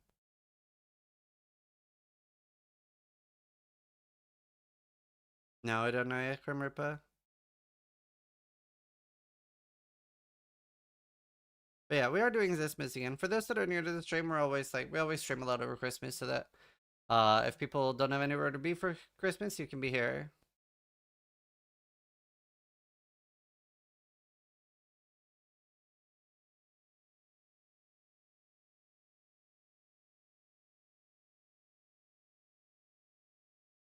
Lamelito, I remember that.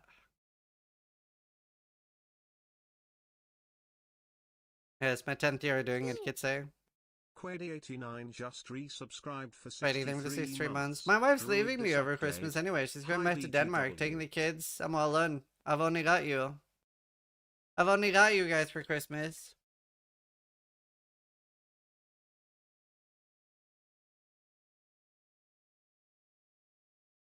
You got outside PoE2? Yeah.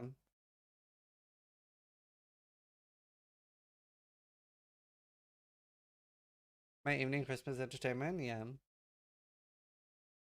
The worst Christmas of my life actually ended up in your stream 6 years ago, and I can 100% say it helped with some dark stuff. It felt really nice. You're not going? I always stream over Christmas. Every Christmas.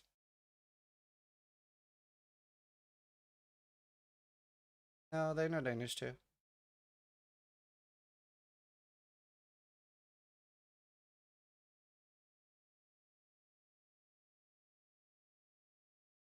Oh, yes, this is for Denmark. Do you know what? I started rewatching Heroes. So good. Have later. You're always welcome.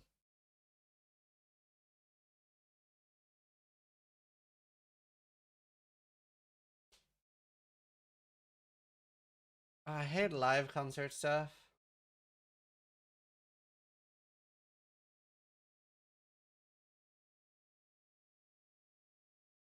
Here, better. Seen that for ages? Yeah. Maxroll League cosplay predictions. Do you think it's gonna have 4 tits? Are you done with kids replacing for 3? I would like more. I'm very excited for the new Stargate show. I hope it doesn't get cancelled. I feel like there's been so many things that like, oh, we're working on this, and then it gets fucking cancelled.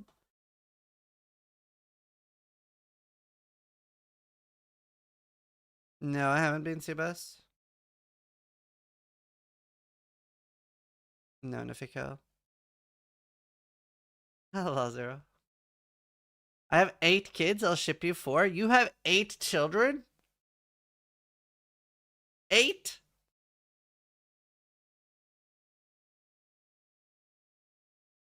Eight.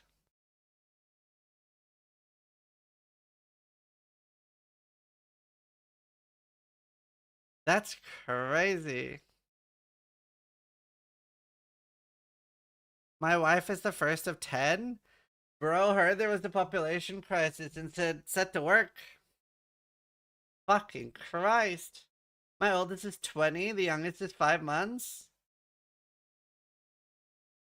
Brother fucking Herb.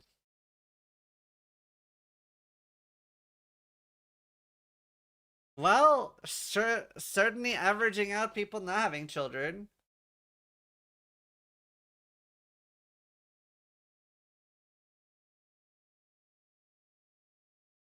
You need a new hobby? That's crazy. Is it all with the same wife?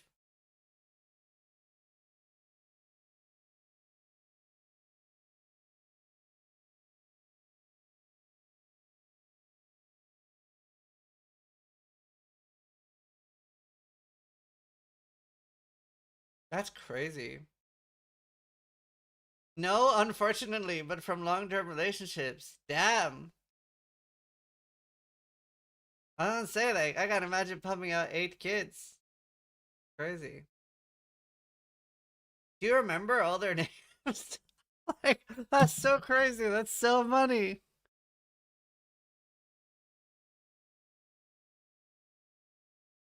That's crazy. 8. My grandpa had 17 kids? Fucking Christ. I mean, I definitely want more than 2. 3 different mothers. Damn. Which kid is your favorite? Man, you must go bankrupt for birthdays and Christmas.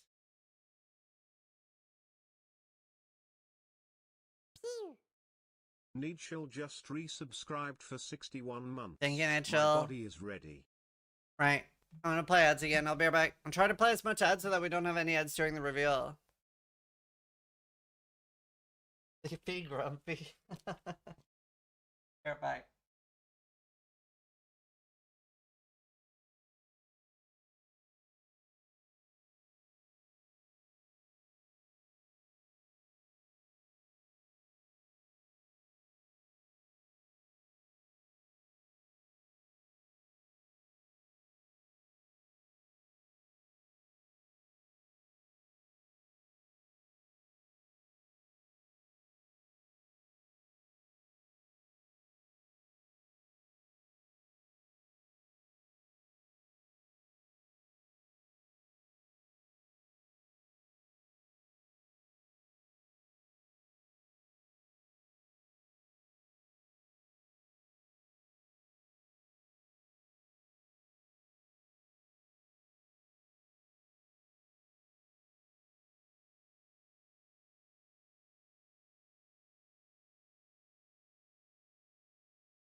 The Chelsea joins you, but it's for the best cause? That's so crazy, dude. Just resubscribed Dirty for Dang with the 76 76 months. Currently on vacation in on vacation in Ireland. Ireland and watching in the hotel He's close to room. me, chat. Holy. That's awesome, dude.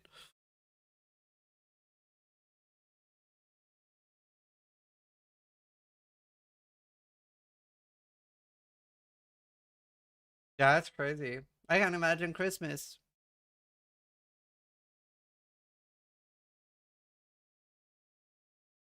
Dude must be left with 20 bucks after the child support payments. Yeah, that's nuts. That is nuts.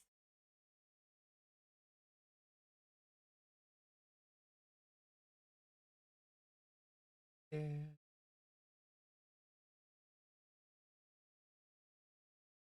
Alright, alright, alright. You guys hyped?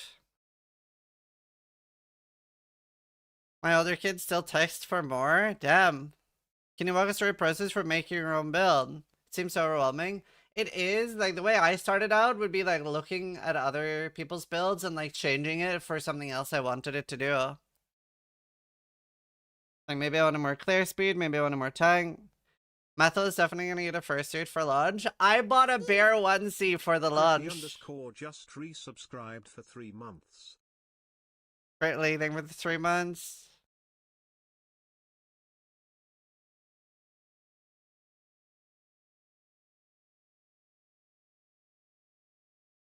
Hi, I'm Jonathan Rogers, game director for PythonXL2. Speaking of alright, my video is on Hot Ones. Alright. No, I didn't zero. He's got good videos though. I don't know where the bear ones he is. Master Kazoom there for the 16 months. Little Twitch bear. He's doing cosplay too. He had his sub-goal for it in 30 seconds. Oh, nice. What's he doing? Yeah, I'm gonna try to work on some decent sub-goals. I'm gonna try to work on some decent sub-goals. Is this a spoiler-free chat? Yeah, I'm not gonna look at more spoilers.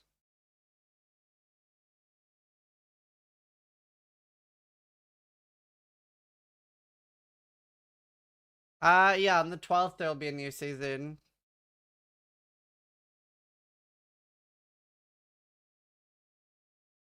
Do a travel vlog.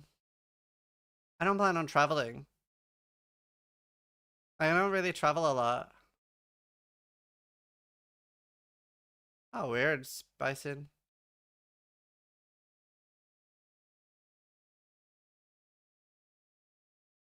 I don't really take time off. I try not to. I don't know. I will try to come up with some good sub goals. But like for launch, either way, we're gonna be doing shit tons of giveaways. So I'm gonna do a giveaway every hour. So the longer I stream, the more stuff I'll give away. So if I do like a 32-hour stream, I'll give away 32 supporter packs. And then I gotta figure out some other good sub goals.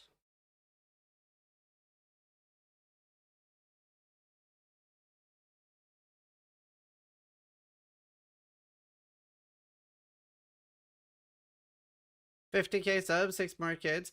I might do like a big one at like 20 to 40K again for like a tattoo again. Face tattoo? I was thinking of face tattoo, yeah. Yeah, I feel better. Hi, Mini, good to see you. Oh, nice, Flask.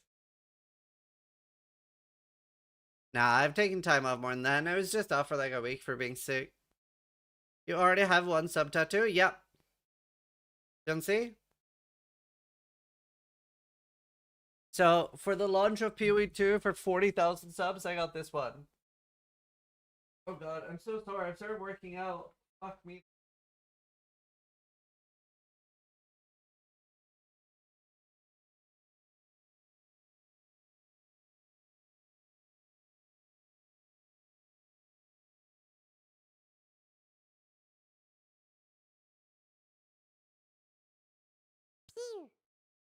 The bloody time made Ow. just resubscribed for 74 months. Oh, that's hot. Thanks.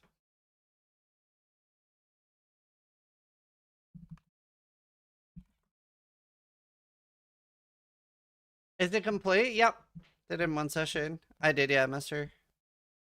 Looks a bit better than the one Quinn69 got. Do you know, as soon as I saw his little tattoo, I made mine bigger. It was supposed to be smaller.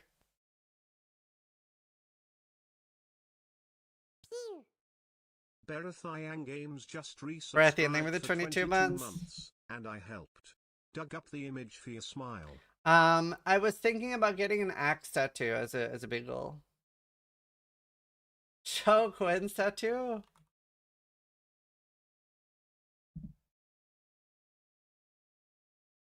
that is Quinn's tattoo.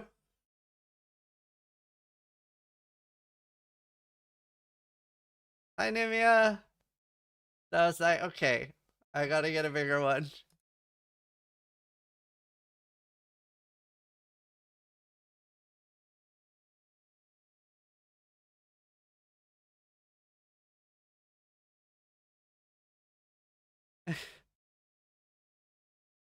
Yeah, I would super.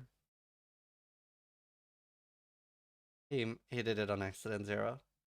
But yeah, I don't know. I'll try to come up with some good sub goals for lunch. I'll try to come up with some good goals. I hope he got 250,000 subs for that. I don't know what his goal was for. It's so hard to set sub goals because, like, you really have no idea what you're gonna get. Like, I fucked up massively for the PoE1 launch. I have so many stomach issues. Is the problem with that, right, serious? Indignity No, not really. Incorporated Indignity thing with 10 months. For 10 months. To be fair, I could eat insects.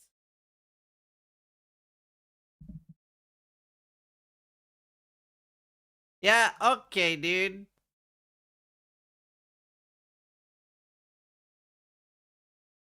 What is that from, Flask?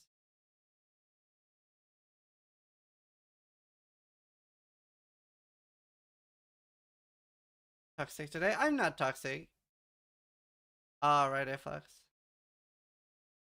As a turner raging, you have to do a frozen pizza tier list. Do a little tear tattoo under your eye for every person that died in hardcore after you trade with them.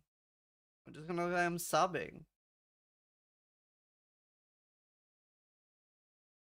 Well, it should be, Bertini. It should be. Log in, dude.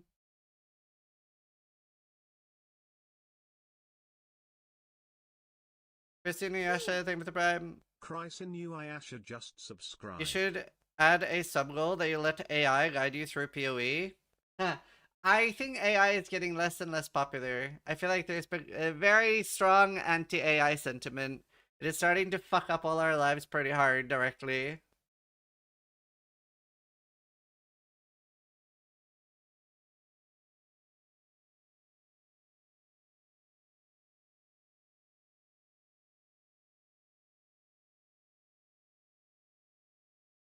Where's my RAM?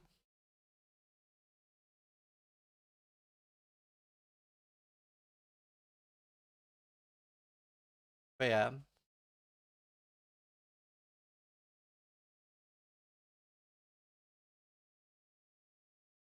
Just wait till the stock markets crash and people lose their savings. I pulled out the majority of my stocks.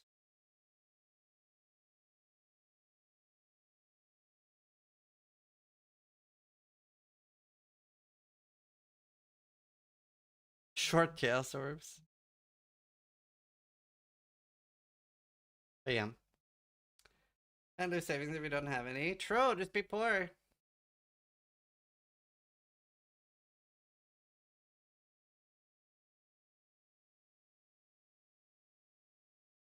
Speed of light, yeah.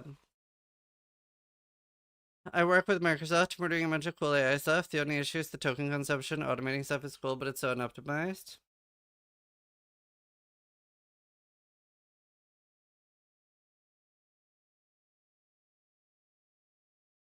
To be fair, I am making a this coin. I should have it in December. I'm gonna make like I can't remember if I ordered 20 or 30.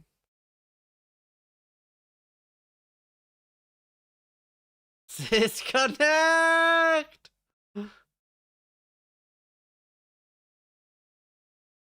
Nice DLC word for Blizzard. It's not a crypto coin, by the way. It's a like bronze, real physical coin. I'm gonna give like the first 20 subscribers to hit 10 years will get like a physical Zis coin. It's not something I'm selling either. We're going to get an authentic rug pull. Bam. 21st subs to 10 years. Worth $1 zillion? True. Make it out of gold? I think it's bronze or tin. I'm not sure. So no pump and dump? No. Is there a leaderboard? No.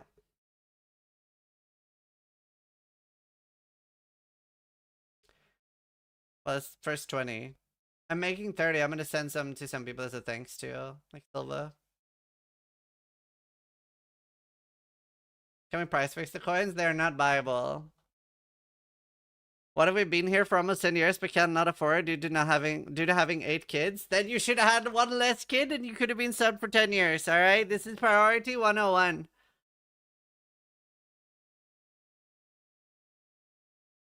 But they are sellable?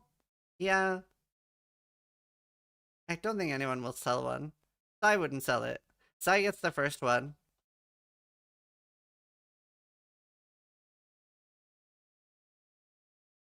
Sell the kids or the coin? Whatever you prefer.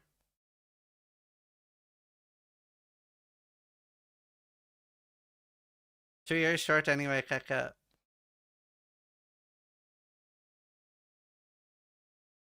Get your kids to farm money for the fam? True. Some of your viewers were probably in kindergarten 10 years ago. Do you know, I have very few young viewers.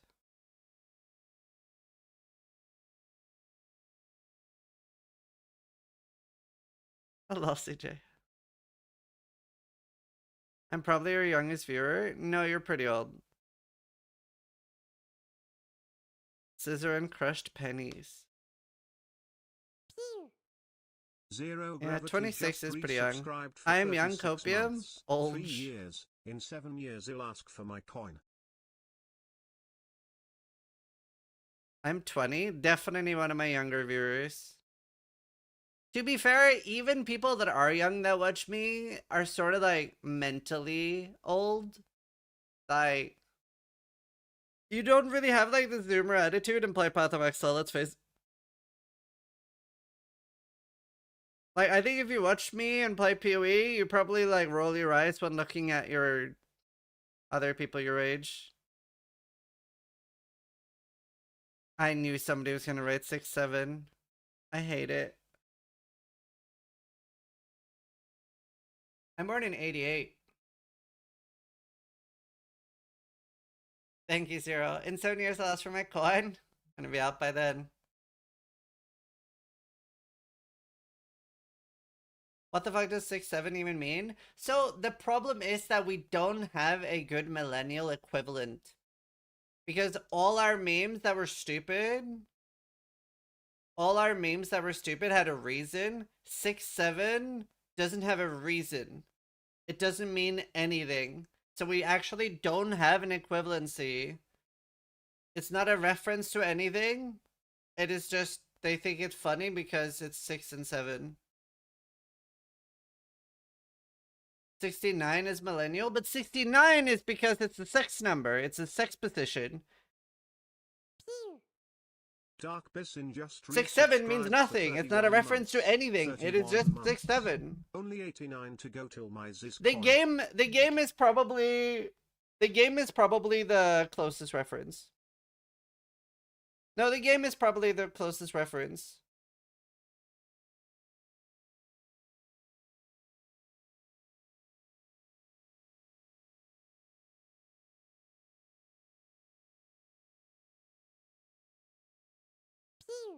I do think Lord the game Azez is just different than 6-7 resubscribed though. for 91 months. Oh, I finally died on my Stormblast totem at level 90.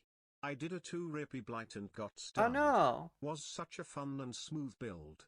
I hope they let Atlas Yeah, that's progress true. carry over. Made switching to standard a pain. Yeah, I do feel like I baited people a little bit. I do feel a little bad about that. Because I kept saying that there was like no downside to starting hardcore. But for a regular person, completing the Atlas again isn't just like 20 minutes, so I probably could have warned a bit better with that.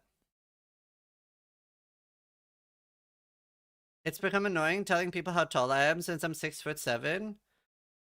To be fair, being 6'7" sounds like a massive fucking pain to begin with.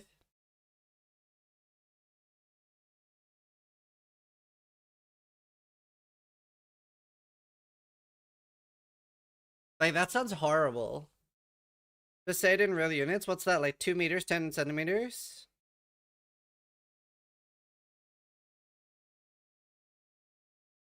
Oh, is it 200? It's straight up 2 meters. Size 2 meters too. Probably control F5. I'm a list. I would not want to be 2 meters. I think like 180 is probably perfect. 181 maybe. I don't know. There's so many downsides to being tall.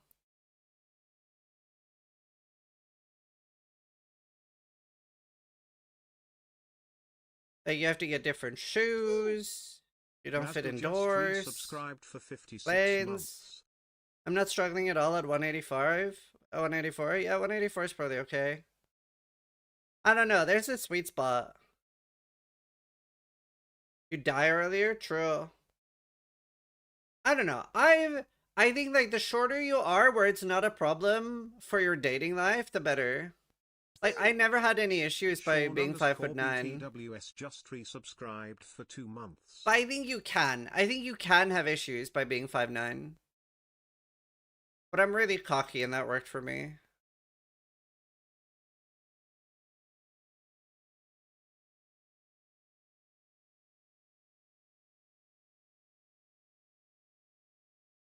Right, I'm gonna play ads again, chat, so we have at least 2 hours ad free. I'll try to get one more ad in before it launches.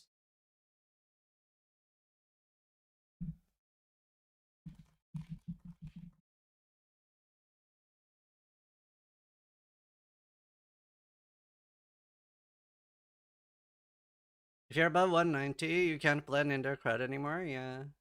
I'm 5'5" and bald, I'm cooked in the dating life. Yeah, that's fucking cursed. Oh, like, to be fair, like, just make a lot of money and be really funny and hopefully have a huge cock. I'm the same height as you? Yeah, it's an okay height. Not true, Steel found a girlfriend? That's not true. A girlfriend found Steel. She just sort of yoinked him. Like, she just straight up went shopping. She was like, I'll have that one. Yeah, he was claimed. Yoinked from you? I know.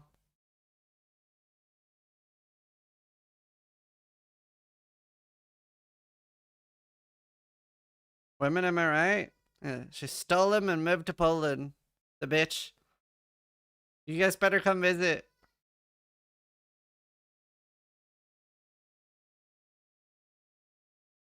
Steal his dating room. Unforgivable? I know. Funny again, thank you for the prime. Flanagan 1 just subscribed. Kurva. He left Ireland? Yeah. You guys will need to visit us too? I would love to. Never been to Poland. I thought he was your work wife? Was. Yeah, she's in chat right now. She's gloating about it. Funny and thank you. Down with Steel. Mexico gets minimum wage and 40-hour work week today. Oh, cool.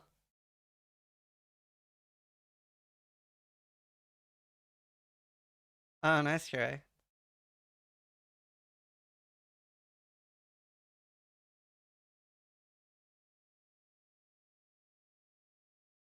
Yeah, Mikos.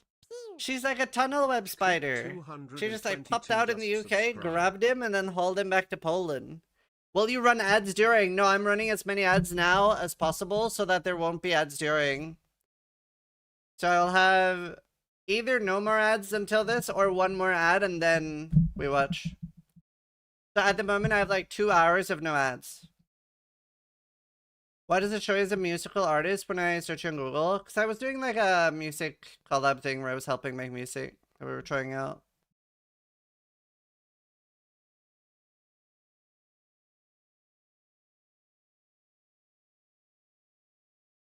Hello, Brenos.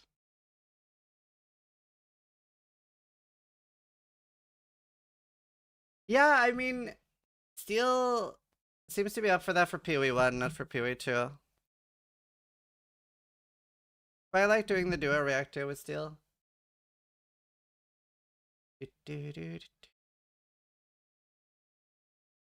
No, that's not a turn-in. Steel used to be a PoE2 hater, yeah. I really appreciate the stalling stream. I completely forgot about the other. Oh, nice. Nah, PoE2 is fun. Yeah, so you can see here that it says ad start in 2 hours, 29 minutes. So once I can play one more ad, which I can't for another 4 minutes. So in 4 minutes, I can play 3 minutes, and then we have 3 hours and 30 minutes of no ads. I'm pretty anal about, like, I try to curate my ads so that everybody has a good viewing experience, even if they can't sub. No more gauntlets this year.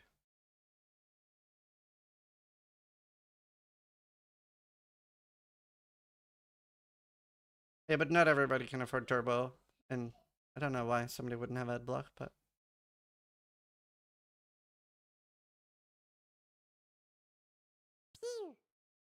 Zona 37 just Thank you, subscribed. Soner. Thanks, Feltar. Hi, Vivo! Roll 20 to 30 plus, yeah. We'll run a gauntlet in PoE2 whenever the full campaign is out.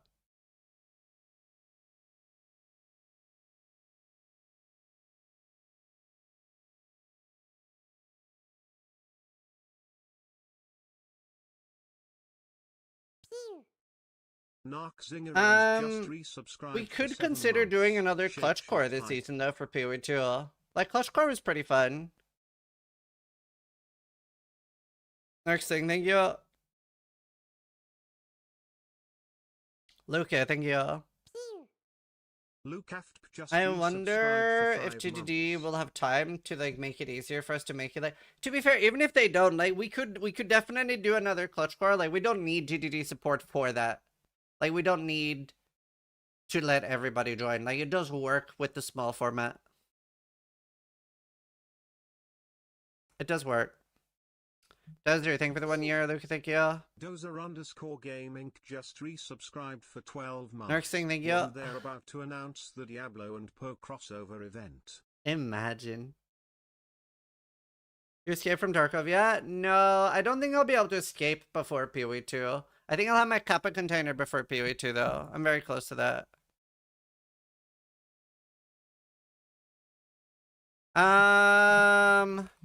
What time do you want to do Shape of Dreams on the 10th? Me and Steeler are getting sponsored to do a duo Shape of Dreams on the 10th. I'm pretty excited for that.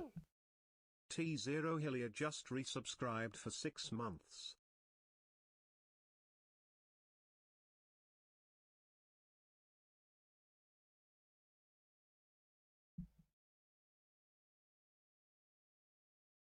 Do you have storage in your main card? I do, but I don't think it's very likely. To be honest, there's so much stuff that needs to go in a bingo card, so I just threw some stuff on there that I'm like, maybe.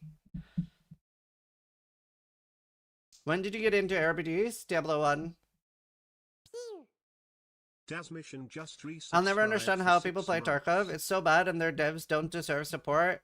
I agree with the last part. I agree that the devs are bad.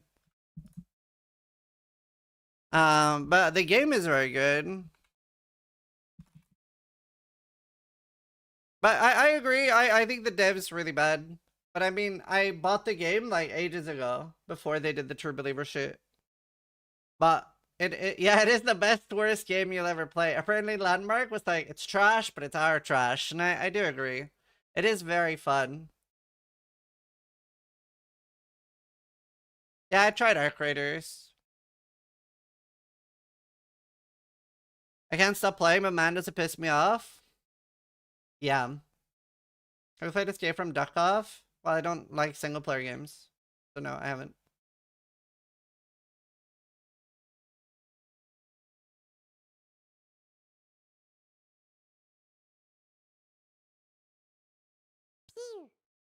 Nellignol just resubscribed for 7 months. Dragons, dragons everywhere. There's no Escape from Duck-Off once you try, yeah. Yeah, I don't know. I like the game a lot though. Shame about the devs. If a game doesn't piss you off, it's not worth playing. Is Last Epoch cooked with the new owners? I don't know. Right, chat, I'm going to play a final batch of ads. Then we have over 3 hours of no ads. Should be enough to at least get us through to the patch notes.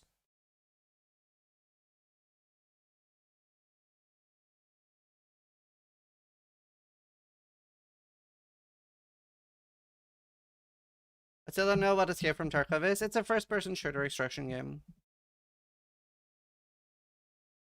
Yeah, I mean, I bought it ages ago, Phantom, like 3 or 4 years ago.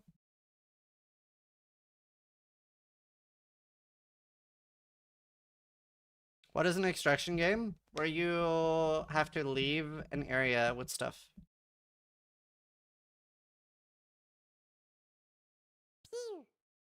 Nimpshi just Nimpshi, thing with resubscribed 23 for months. 23 months. SMT thing with the 5 months. Do you think we're gonna get to see Azerius tits this league? I hope so. SMTCNM just resubscribed for 5 Yeah, cut. months. Justice.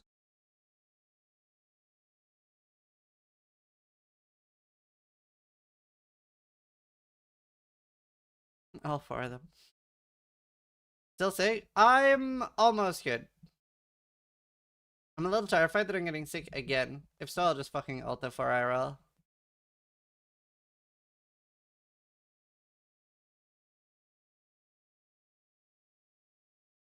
Yeah, can you stop?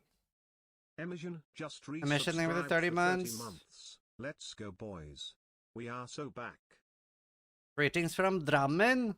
Holy. These ads are 100% useless. Nobody buys stuff because of them. Well, I mean, that's not how ads work, but yeah. Ads definitely work, though. Doomed Mace just resubscribed for 8 months. Doom Mace thing with 8 months.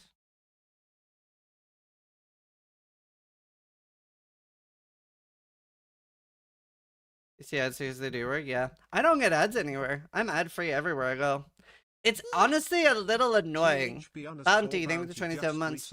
Like, seeing literally 0 ads is actually a little annoying, because I actually have missed out on quite a lot of shows that I haven't found out about until, like, years later. I actually like it when chat brings up new shows to me. Like, I didn't know there was a night. Like, there's a new Troll movie, which I had no idea about.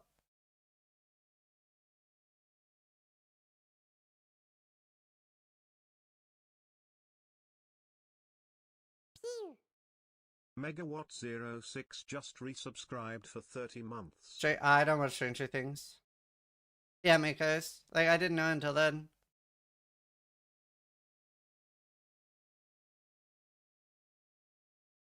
Is it data analytics? It's so fun to look at, yeah.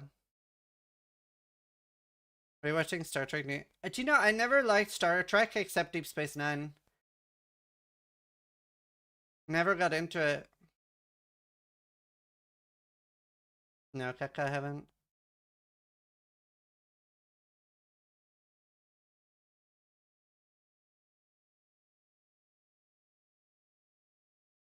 No, Picard? No, I don't know. I never really got into it.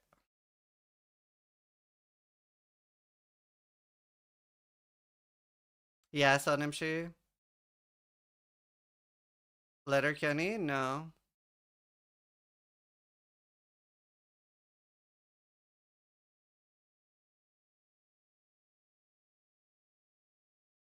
Never seen the flute. Babylon 5. Megamind 786 just resubscribed. Megamind, they were the 44 months. Do you know, months. I feel like quite a lot of shows did not age that well. Do you know, I genuinely feel like Stargate is the best aging show. It is so incredible for its time. The only thing that I would have a gripe with The only thing that, in my opinion, is a problem with Stargate, which would make it better if it was made today, is how episodic Stargate is. I think that is its biggest flaw. I really wish that there was a little bit more cohesion between episodes. Do you guys agree? Yeah, like the pacing of old shows, like they were so episodic. Every episode needed to have a start and an ending. You know, that's the only downside, in my opinion, with Stargate. Some of the earlier seasons, sure. It's still, even in the later seasons, it is still like something happens. No, I get why it is that way. I'm just saying that's the only downside. I do think it is the best aged old show. Have you watched The Expanse? It is number 1 on my list to watch, but I want to watch it with my wife. I am going to move to an alert-free screen. There.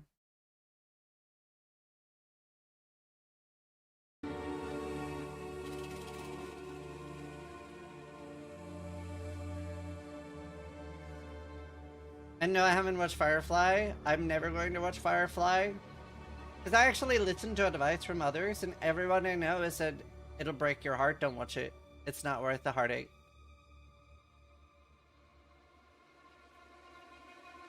Drops enabled, activates in 3 minutes and 18 seconds.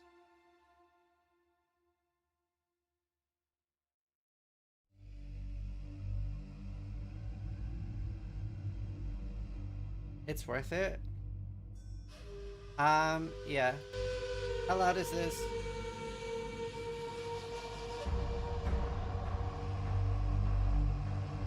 Are you guys ready for the Poggers reactions? Let me know if it's quiet and I can turn it up here. I'll have that on now. Oh my god! Are you guys seeing this shit? I'm warming up. Whoa!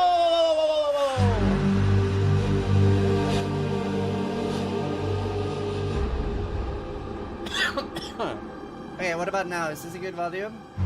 Just let me know. Wait, Lyro, can you be the actual like real up or down volume guy?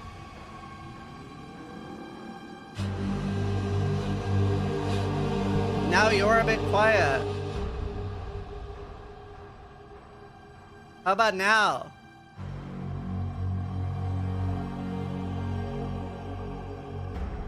Perfect. You're perfect.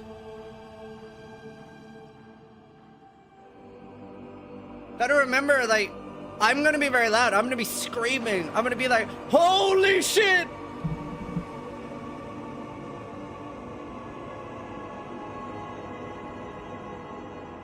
Are you horny? A little bit. The Druid has the tail!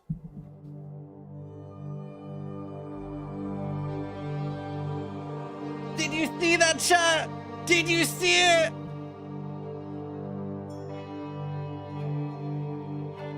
Woof, woof. Female druids keep their tits in animal form?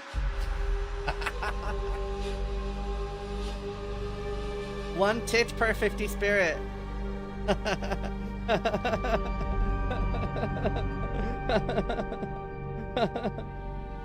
Are you doing the Q&A afterwards? No, that's Iggy's thing. I would like to do more interviews though.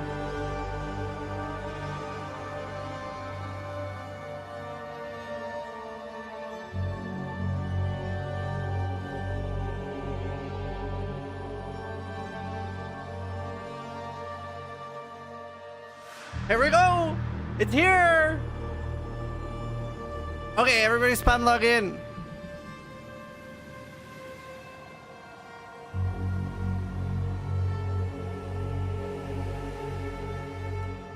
Log in, dude. Dude, imagine if it's just fucking Chris sitting there randomly. And he says it. He's like, hi, my name is Chris Wilson from Renegade Games. Dude, imagine?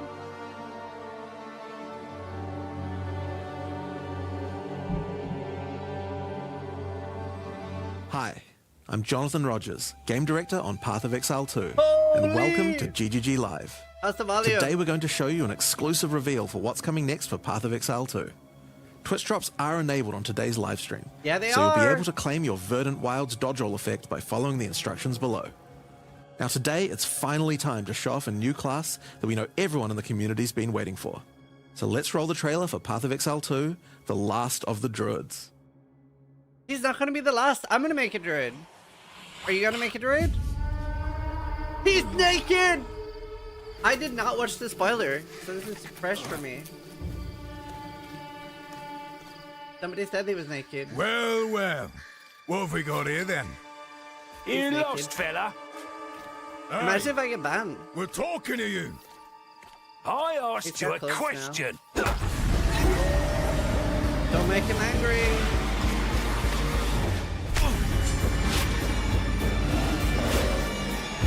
Oh shit. What's wrong with him? He's lost his bloody mind.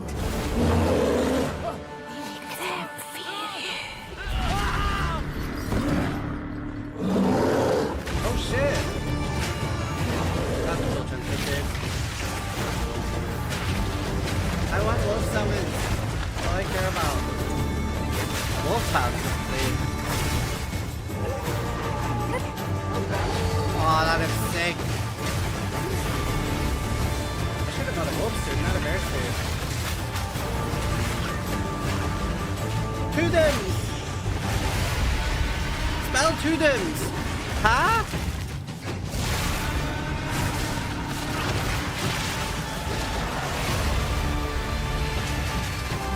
That was fucking sick! Dragon Druid. The Wyvern. I lost. I'm soaked. I'm soaked.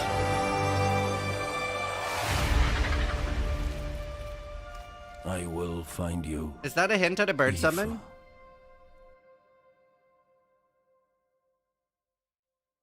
Now as you can see, the Druid is a shape-shifting elemental spellcaster.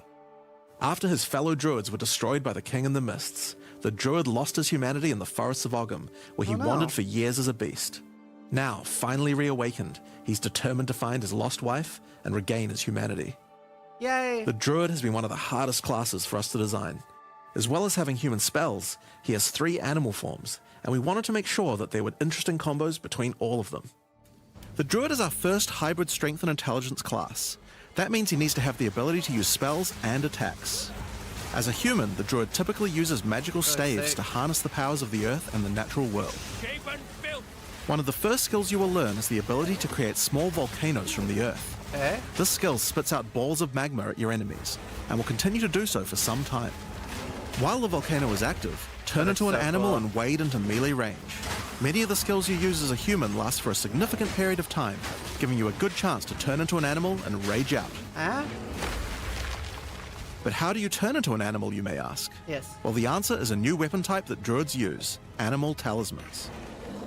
When you equip an animal talisman, you can choose which animal form you would like the talisman to represent. How do you get Depending on what you choose, you'll be given that animal's basic attack as a new skill to equip. For a bear, that's Maul. To turn into a bear, simply use the skill. Your character will instantly transform into a bear and attack. Okay. If you want to change back to a human, just cast a spell. You will instantly swap back and cast it. Very smooth We wanted to make transition. sure that swapping between forms was seamless and immediate. Changing forms should be something that you do without even thinking about it all the time in battle. In order to allow for hybrid melee and caster gameplay, most of the skills you use in your human form last for some time and aid your animal skills in some way. The volcano we used earlier will emit more molten balls whenever you hit it with a slam, That does making look it so perfect sick. for use with your I bear love what form's it does to furious the ground. slam. While in bear form, many of your abilities use rage. There are a lot of ways to generate rage, but the easiest one is simply smash your enemies with That looks Maul. so nice.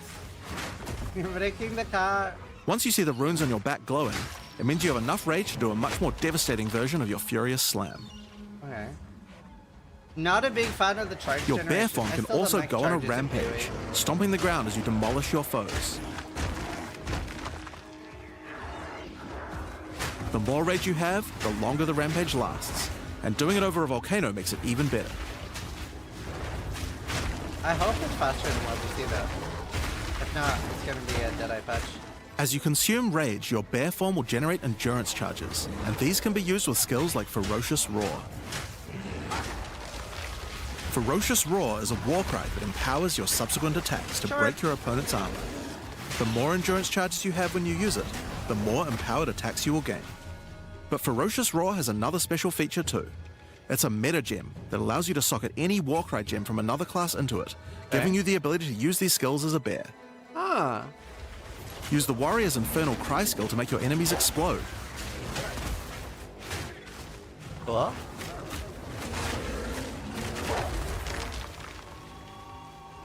Or use Seismic Cry to stun your enemies and double up the number of slams you do. That could be pretty fast. I could see that being really You fast. can even use it with Ancestral bears. Call, a skill that turns you into the fire god Cow. Ever wondered what the Karui god of war would look like if he was a bear? No, I could see Well, that wait being no fast. longer. Finally, build up enough rage and you can use one of the bear's ultimate abilities, Walking Calamity. This skill summons a storm of fire around you for some time, while generating even more rage to power your other abilities. A true bear apocalypse. Yeah, I'm back Now, the in. bear is known for I'm being a back slower in. and more lumbering animal, with slower attacks and heavy slams. I'm back in. But I'm what if you Team want to turn into Bear. something a little more nimble? Well, let's check out the second animal form for the druid, wolf form. Were you ever out? No. For the wolf form, we wanted to go fast and furious. Even just the wolf's basic attack will leap forward and rake his foes. After attacking, the wolf stands up on two legs, but after running for a short time, he goes back on all fours, allowing to move more quickly between packs of enemies.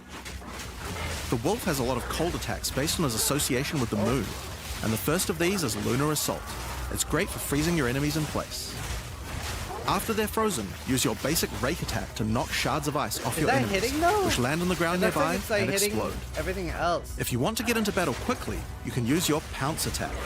This skill leaps at a target and applies a mark to them. The thing is, they always show Killing the off the marked game enemy for will summon a normies. They don't wolfman show into your off the game side, for us. allowing them to fight with you. Mark and kill as many enemies as you can to build up a sizable pack. While an enemy is marked, your wolves will prioritize that target and do more damage the more wolves God, you I have. hope wolves So are make sure you good keep to your summon. pack I really want strong. to go wolf summoner. Now, one problem you might run into is your wolf pack dying in boss fights. You often don't have any enemies that you can mark and kill in order to regenerate your pack. To deal with this problem, you can use Cross Slash. Cross Slash jumps backwards and does a vicious double slash. Any marks on your target explode and triggers their abilities. This allows you to pounce to mark an enemy and then summon a wolf even without killing No, it. I have to summon wolves like that. Cross Slash also has another feature though. Remember those ice fragments from before? Oh, I was hoping to have like a Cross Slash perma will propel summoner. any ice shards on the ground towards its central target. First, freeze your enemies with Lunar Assault. Then rake them to create as many ice fragments as you can. Then follow up with Cross Slash Okay, to the generate a wolves do field of sound icy kinda explosions L. to obliterate your enemies. If they're still alive after that, your pack of wolves can finish I'm them. more excited about Bear now after seeing Bear. I was hoping Just I like could with do the like a bear's full raw skill summoner. earlier that allows you to use skills from other you see classes, the wyvern. Pounce is also a meta gem that you can socket mark skills from other classes into. So for example, you might want to try adding Freezing Mark from the Monk to Pounce. After pouncing at an enemy, Cross Slash to explode the mark and gain extra cold damage for a time. The Wolf has many other ways to go all in on cold though. Using the Arctic Howl Warcry will allow you to add cold damage and chilled ground to any slam, while buffing your Where pack is of the wolves as extra well. damage? I was thinking You can that. also use I it do to freeze hate how enemies that little are close damage to they being show frozen, off. making it much faster to use your other combos. Like they do show off like Finally, a the 2020 wolf also has the PoE. ability to call down the power of the moon to that transform is into an sick. Arctic werewolf with Lunar Blessing. In this form, you move and attack more quickly and deal extra cold damage. Consuming Rage will extend the duration of your Arctic wolf form, so you could try a hybrid bear and wolf build if you want to utilize the skill to its full effect.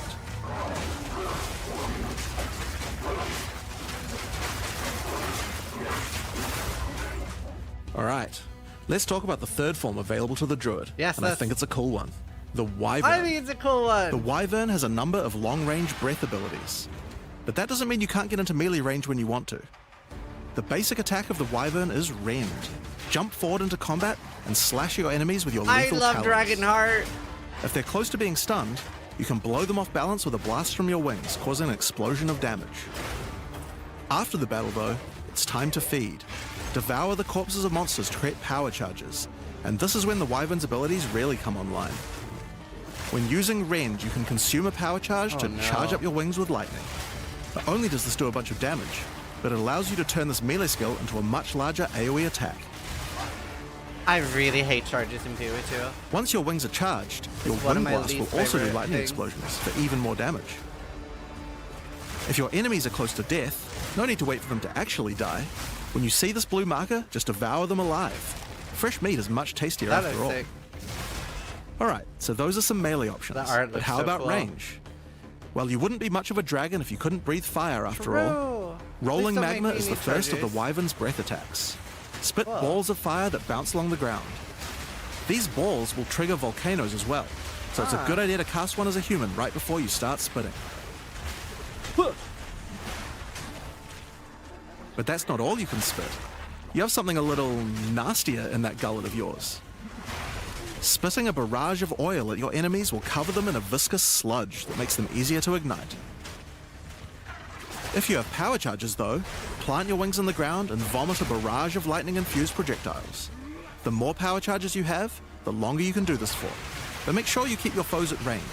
You're vulnerable to melee attacks while channeling this skill. In order to help with that, Vulnerable let's take a how? quick diversion back to some of your human abilities. As a Druid of Scoth, you have the ability to harness the power of nature to create entangling vines to slow down your enemies. Another of nature's punishments is the thunderstorm.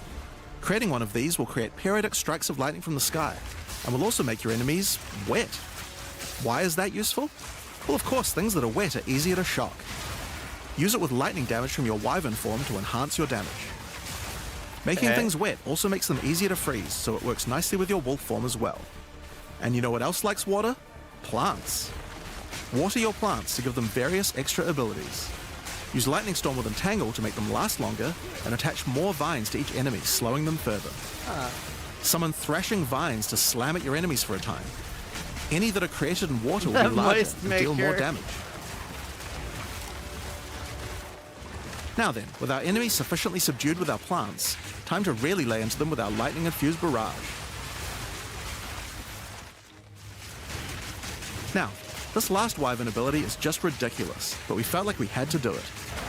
Use Flame Breath to take to the skies and rain down a stream of fire on your enemies. You have wings, so we have to take full advantage of them after all. So fly around and burn in it. Okay. I hope that's so good. Deep breath. Now there are a few other skills we didn't cover, but there's one in particular that I think will open up a lot of builds. Spell Totems. Spell Totems are meta gems that let you create a totem that will automatically cast any spell in the I game might for a just go time. totem. In order to create one, you will need to spend 3 endurance or 3 power charges. You could use them to throw fireballs, summon comets, or shower the area in lightning. Oh, what Really, a the options are kind of nutshell! endless. Are you kidding Your me? bear form can Come easily generate endurance on! charges by consuming rage, and your wyvern form can easily create power charges by eating corpses. So it's pretty easy for the druid to get the charges needed. Is But they're it? also available from quite a few other places as well. You know, I'm just gonna I'm sure go we'll in be and seeing a hope lot of for the different best. spellcaster classes thinking about how I hate best to take charges so advantage of much. these. Now, of course, along with a new class comes a bunch of new support gems. We've added over 30 new supports throughout the game, but I'll show you a few of the cooler ones here. They have me in the first half. Fan yeah. the Flames can be added to any wind skill to spread fire from one ignited enemy to the other enemies behind them. Okay. It's great for the Wyvern's Wing Blast. We can also use it on many other classes with wind skills, I hope like it the works Twisters better on the than the Huntress, or the Monk's I hope it just Staggering works like Palm PoE Projectile. One Ignite. Accelerated growth causes extra explosive plants to erupt from the ground whenever you grow plants with rain. They discharge the totem I passed. And Yeah. Advancing Storm changes storm skills like your Thunderstorm or Tornado to move across the battlefield. It's great for watering plants en masse, or to turn tornadoes into a real disaster by sucking up multiple ground effects as they travel along. And the Sorceress might like to use it with Firestorm as well. Echoing Cry causes your Warcry skills to echo. They will repeat a couple more times with a delay after you use them, giving you more empowered attacks. Use it for the Druid's animal form Warcries, or on the Warrior for a nice power boost. Grounding there'll be a lot of shocks fun causes stuff this monsters you season anyway. shock to turn into living Tesla coils, arcing lightning to nearby enemies. You could use it with your empowered wings for an extra damage boost, but it's also great with any other shocking skill. Try it out with Lightning Spear. It obviously needed more AoE clear. There's a whole pile more, but we'll Obviously. leave those for you to discover. Now with a new class comes new Ascendancy classes. The Druid will have 2 options for now, with a third being released later. The first class is the Shaman. Okay. The Shaman channels nature's elemental fury and can harness rage as a spellcaster, unifying his animalistic and magical tendencies. By allocating Druidic Champion, you gain spell damage the angrier you are. I hope it has And with some tank Furious stuff. Wellspring, you generate rage continuously and can spend it to empower your spells. With the knowledge of the Asmerian Magi, the Shaman can harness untapped power from runes and idols. After allocating Wisdom of the Magi, you will notice that all runes and idols have extra mods only available to the Shaman. These new mods unlock countless new possibilities for enhancing your build. You can also allocate Bringer of the Apocalypse, allowing you to become a walking natural disaster. Okay. After dealing enough elemental damage, storms of all elements rain around you, destroying all who would face nature's fury. There are other abilities for the Shaman, but I'll just show a few from each class for now. The other Druid Ascendancy is the Oracle. The Oracle perfected the power of foresight and utilizes this in combat to gain massive advantage. When taking Fateful Vision, you will see visions of your future self using specific skills. If you decide to follow this path by using the skill yourself, it will do significantly more damage. What? And with Converging Paths, at a critical moment in battle when a monster is vulnerable to freeze, stun, or electrocution, the Oracle can Yeah, use Simon Moment of says. Vulnerability to see a vision of the enemy's future, and then merge it with the current timeline, allowing him to deal damage to both. That's And one of cool. my favorites, when you first become an Oracle, you'll notice over 130 new extra passives appear in the Druid section of the heart! tree. By allocating the Unseen Path, you use your power of foresight to learn from alternate futures and gain skills that would otherwise be unavailable to you. That's cool. For example, self-sacrificing allows you to be able to summon more minions by reducing the spirit costs, with the trade-off of making your reservation skills cost more spirit. Or Corruption Endures, which allows oracles to have a small chance to avoid death. Both the Druid Ascendancies offer interesting and unique ways to gain modifiers that no other classes can get, so we're expecting a huge variety of build possibilities from these. Now there are unique talismans for the Druid to use as well. We won't spoil all of them, but this one was particularly cool. Fury of the King turns your bear form into a fire demon, converting most of your damage to fire. As a demon, you can also use Molten Crash, a jumping slam attack that leaves fissures around you. This unique also continuously grants glory, allowing you to use your ultimate abilities more easily. Now, of course, the Druid isn't the only thing we're adding to 040. We still have a bunch more to show. That was cool. With every new release, we create a new league with new mechanics, new pinnacle bosses, and with a new story to tell. And this time is no exception. So let's roll the trailer for the Fate of the Vaal. All right. The palace Give of us Queen titties! Natsiri. It is a ruin, but in the dark, machines still churn.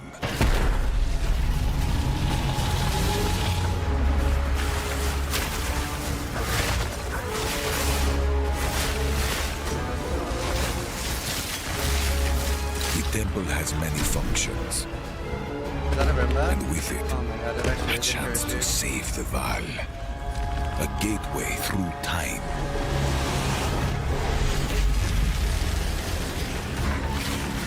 Travel into the past, again and again.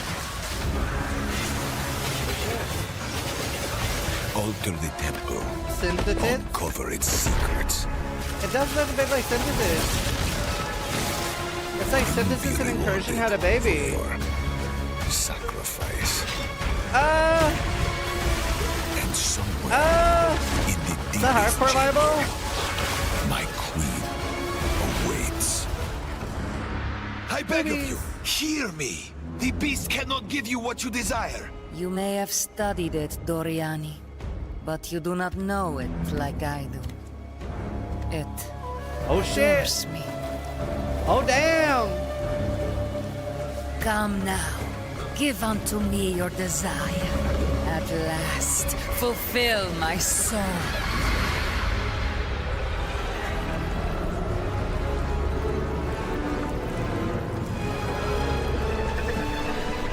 I like those tentacles. Hi, I'm Mark Roberts, Game Director Hi, on Mark. Path of Exile. In the Fate of the Vaal League, you will find remnants of the ancient Vaal civilization scattered throughout Rayclast. They seem to attract nearby creatures and affect them strangely. After killing them, the remnant appears to gain some amount of power, but not enough to fully activate it.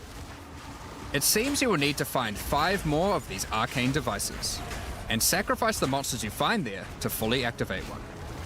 But things don't always go to plan. These devices are old, and sometimes infected by corruption. Twisted versions of ancient Vaal may emerge, and sometimes even stronger I think you're foes. gonna one-shot me in there. On fully activating one of the devices, you finally discover its true purpose. A portal opens and takes you deep underground to a lost temple, once the home of Atziri, Queen of the Vaal. What treasures could still be inside? I think you're gonna want to find out. In front of the entrance is a console of some kind, and on activating it, you can see a map of the temple. Atziri's personal chambers are on the far side, but how could anyone get there? There are disconnected rooms, and the layout doesn't seem to make sense. Edit incursion And that's when you realize the purpose of the ancient devices scattered through Rayclast. The temple is powered by sacrifice, and this energy can be used to modify the very structure of the temple itself. Each time you run the temple, you will be given 6 rooms that you can place, allowing you to craft your own dungeon to explore. Place paths to link up the dungeon, and place rooms beside them full of precious loot. After you are happy with your choices, open the temple and discover the results of your efforts. It's a sex dungeon. Each room contains different challenges along with its rewards. 4. On entering a room, Movies. the doors will slam shut behind you and you will need to face the Does encounter that within. mean she wanted more statues after But she had choose 4 kids? wisely. It's important where you place She the was like, rooms these aren't to accurate get anymore, maximum make new returns. ones. For example, when placing a commander, you could just place it anywhere along an existing path, but a much better strategy is to place it next to a garrison of troops for him to command. With better leadership, the garrison will level up, making the monsters harder, but also more rewarding. Different rooms have different requirements for leveling up. For example, if you want to fully level up a smithy, you will need to supply it with golems from an adjacent golem works, and hook up a generator to the power network to supply it with power. After doing so, the golems will be powered up, making them much more dangerous. That's a risky. You don't league need to mechanic. memorize what interacts with what. When selecting a room, you will be shown the locations that will make other rooms level up, and exactly what effect it will have on the temple. Okay. After running the temple, a few of the rooms will destabilize and be removed. It will be up to you to rebuild the temple, adding 6 more rooms each time you come back, Okay. making the temple larger and larger and larger. So, that's the basic functionality of the temple, but there is a lot more. Once Doriani finds out about your travels to Leraval, he will attempt to persuade you to take on a new mission. The temple entrance contains a prototype of the time portal device. It will be able to take you back in time, but only to one specific point, right before Atziri triggered the cataclysm that destroyed the Vaal. He requests that you go back and attempt to stop Atziri to prevent the Vaal from ever being destroyed.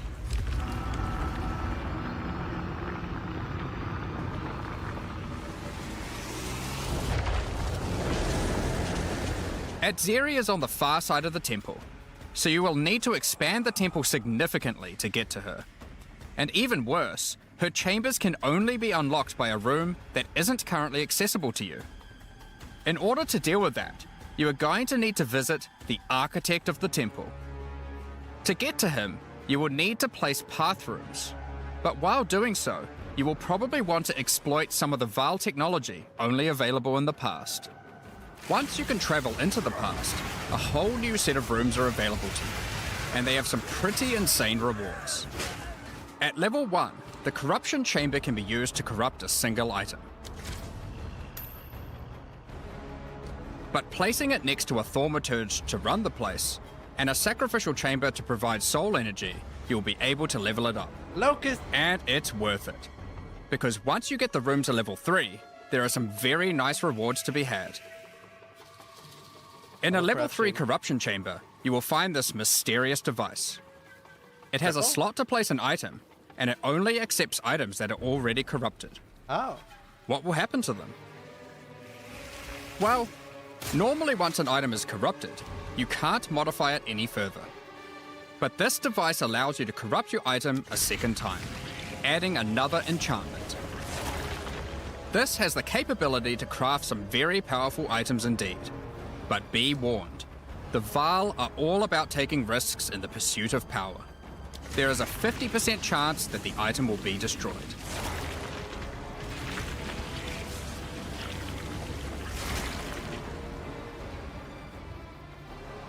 Is that triple corruption? Each room has its own interesting mechanics and rewards when it levels up.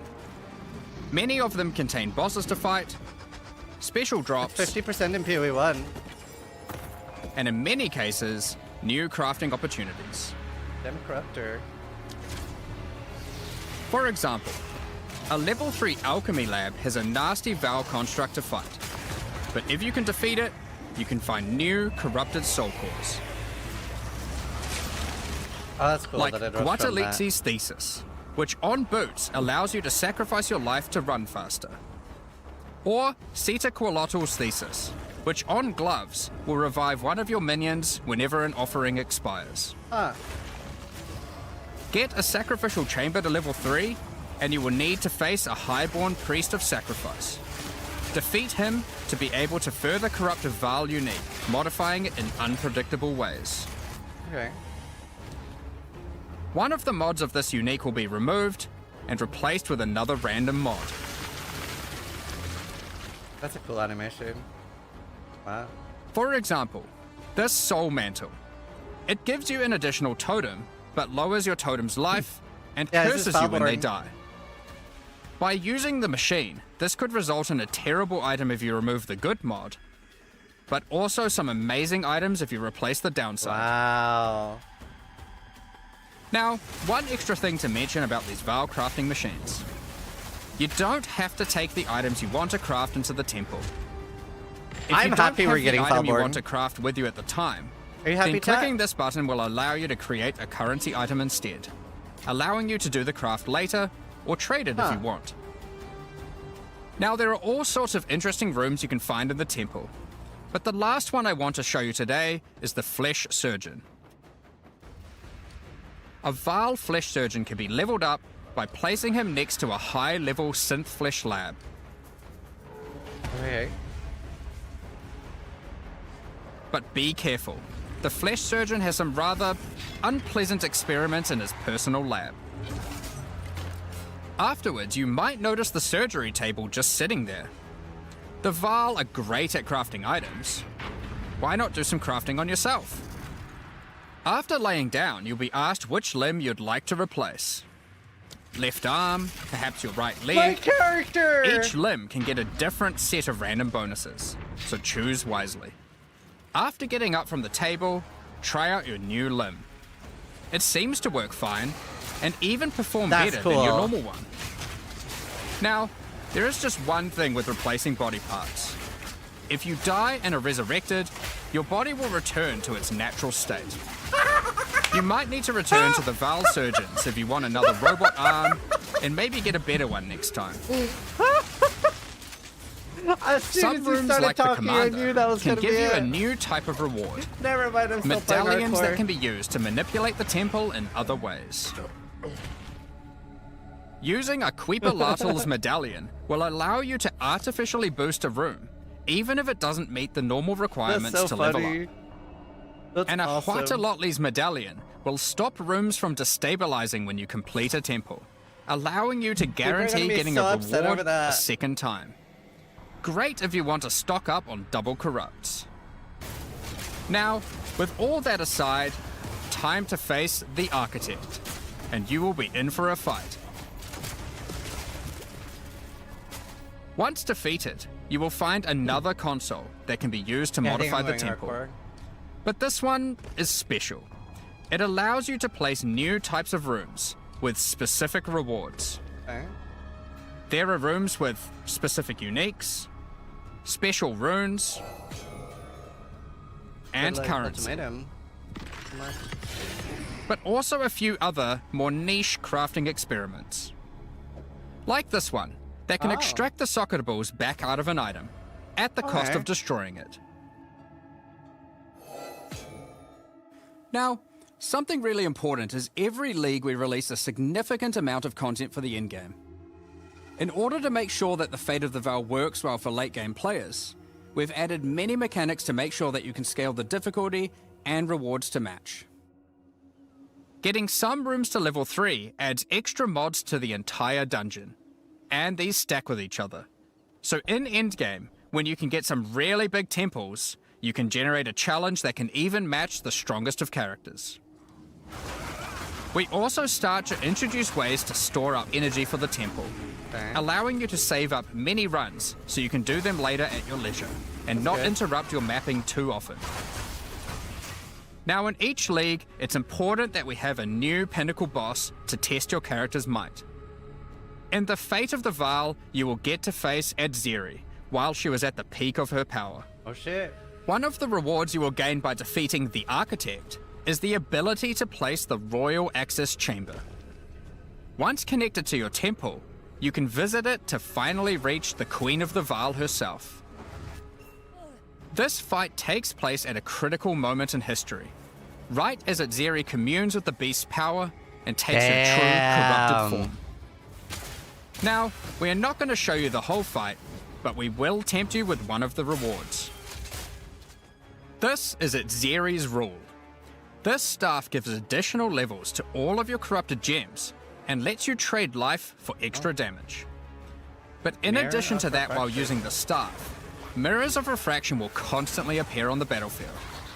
Any projectile you fire at these will split into a nova, and they can chain from one to the other. So, that's the Fate of the Veil League. But we are also bringing the previous league, Rise of the Abyssal, into the core game, along with a few changes. Now, for those of you who haven't seen what happens when a league is over, it's important to understand that you will not be seeing abysses in every area anymore.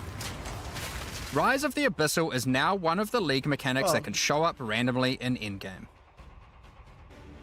If you want to specialize in running abysses, there is now a tablet that will allow you to add them to any map you run. It's gonna be a very popular tablet. You can also craft the tablet to add abyss-specific mods to enhance how they function. Now that Abyss is core, it also needs its own Atlas tree. You can gain your first points by completing an Abyss. But there are more available for doing depths and killing certain bosses. And there are a bunch of different options. You might just want more monsters and bosses. But you can also make finishing an Abyss have a chance to overrun a nearby map with the Abyssal. Or make your Waystone modifiers also apply to Abyssal depths. You could specialize in the interaction with other leagues, or specialize in a specific Abyssal faction. One of the important elements that we have heard loud and clear is that needing to do Abyss crafting on Waystones is quite annoying. I thought that was not where we were going with that. We have removed that. In fact, we have removed instilling from Waystones as well. Okay. This mechanic felt mandatory on maps because it boosted the value of all other content. Yeah. But it was both annoying to do and resulted in a lot of visual clutter. Instead, we are bringing back some of that power on tablets, which you don't need to craft nearly as often, since they last for 10 maps each. Once you defeat the Arbiter of Ash, you will be able to upgrade tablets to a rare with 4 mods using regular currency. Cool. Even this isn't enough to fully bring back the power you could have gotten from instilling, so we have also buffed the bonuses that tablets give. Okay. Going forward, we're not going to be adding any more crafting directly to waystones outside of the basic currency, because it adds too much micromanagement. Nice. But on that note, Fate of the Veil does bring the ability to corrupt your tablets, hoping to get one of many different random outcomes. Huh. Now, with regard to Delirium Fog, even though you shouldn't have to have it on every map anymore, we still did want to make it less visually annoying. Delirium Fog has been toned down significantly, so you won't feel like you're just playing in a sea of grey. Another big source of problems in the endgame is the feeling of getting overwhelmed with monsters.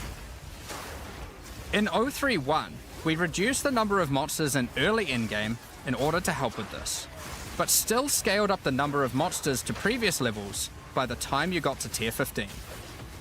Well, after letting this simmer for a while, we are still getting this kind of feedback. So we are no longer going to scale up the number of monsters you go as you get deeper into the endgame. Instead, we are scaling up the difficulty and rewards by the same amount. So to be clear, instead of increasing the number of monsters by 40%, they will instead drop 40% more items, grant 40% more experience, and have 40% more life, in addition to all the normal scaling they get due to being higher level. This only applies to regular monsters, not bosses. We have also reduced the speed modifiers that monsters can get sometimes, I like density, which also helps a lot with this. Now, we did have a large amount of content for endgame planned for 040, but unfortunately we just didn't get time to finish it. The scope was a bit too large, and so we would need to wait until 050 for that. But Panic! Rest assured, there will be a ton of upgrades for the existing leagues, as well as new pinnacle bosses, and a significant overhaul to the Atlas passive tree coming soon. Now, another problem that becomes a much bigger issue in the endgame is game performance, and we have done a lot of work here. Right, the like primary the issue difference. is CPU load, and to address that, a lot of things have been optimized, Like the and we have AoE. done a lot of work to take advantage of more of your CPU cores. You should see frame rates of at least 25% higher, Wow. and a lot less bad frame spikes during gameplay. And a lot more AoE. It does make quite a big difference, especially on consoles. A lot more work in this area is ongoing, and you will continue to see performance improvements over the next few months. Of course, another important area is game balance, and we have made a lot of changes. Now, most of these we will save for the patch notes, but I'll do a quick summary of some of the numbers. As well as adding Reworks 11 new unique items, we have rebalanced Well, nice. dozens of others that are not Yay. currently used very often. Good. We've also done a Bingo. pass over lineage supports. 21 of them have been rebalanced, as well as adding 9 more. Wow. Alongside the 2 Oh, new please. Druid Ascendancies, we have made balance changes to almost all the others, with some of them getting a grander rebalance, such as the Smith of Katava. Alongside the 20 plus new Druid skills, we've also rebalanced 90 other active skills across all the different classes. And to top it all off, there are also over 250 new passive skills added to the passive Are tree. some of them life nodes? These changes should go a long way to increase the viability of many more skills, uniques, and overall build variety that can tackle our most challenging content. Next up, we're going to be talking about our new supporter packs. Today, I'll buy we're a launching supporter pack 2 if new there's series of life supporter nodes. packs, the Precursor and Kalgurin packs.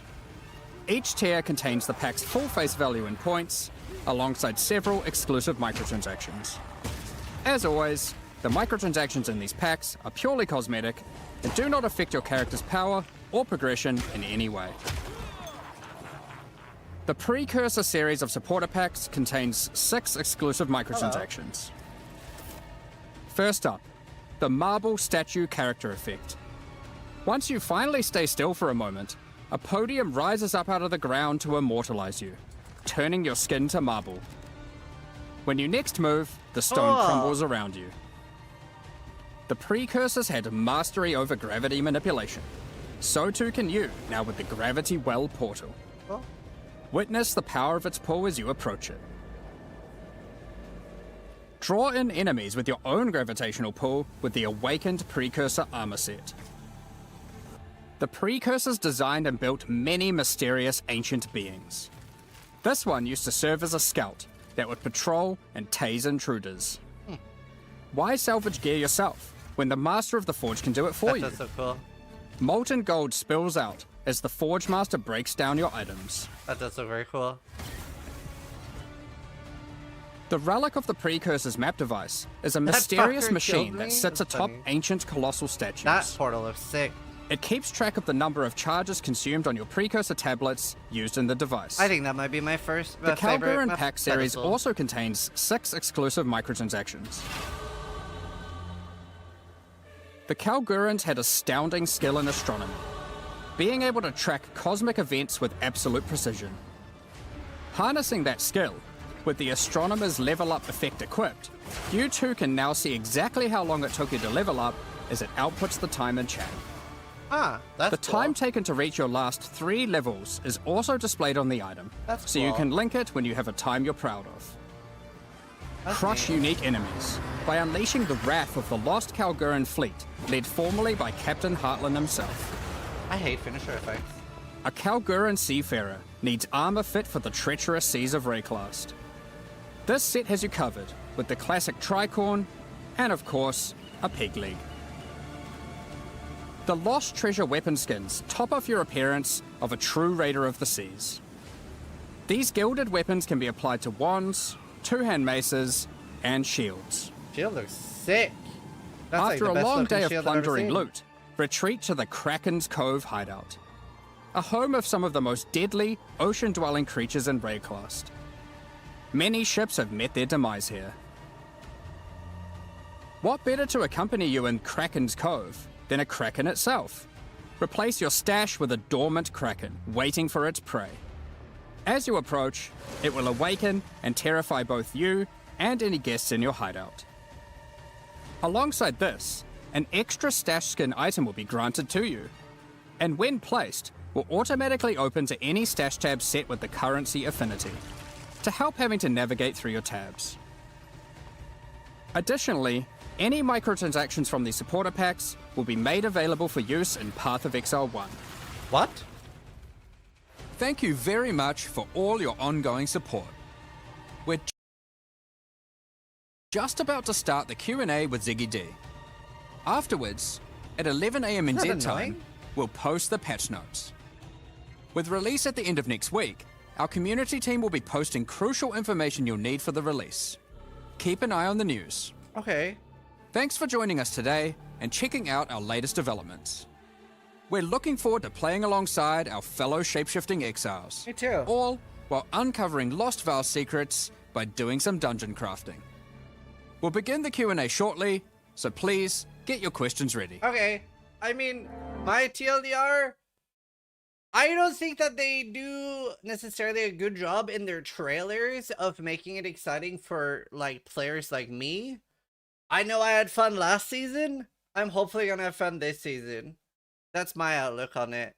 I don't know. I'm pretty excited for a lot of the stuff. I'm so anti-excited for the power charges though. I hate the power charge type stuff. But I'm excited to play. I had so much fun in Abyss.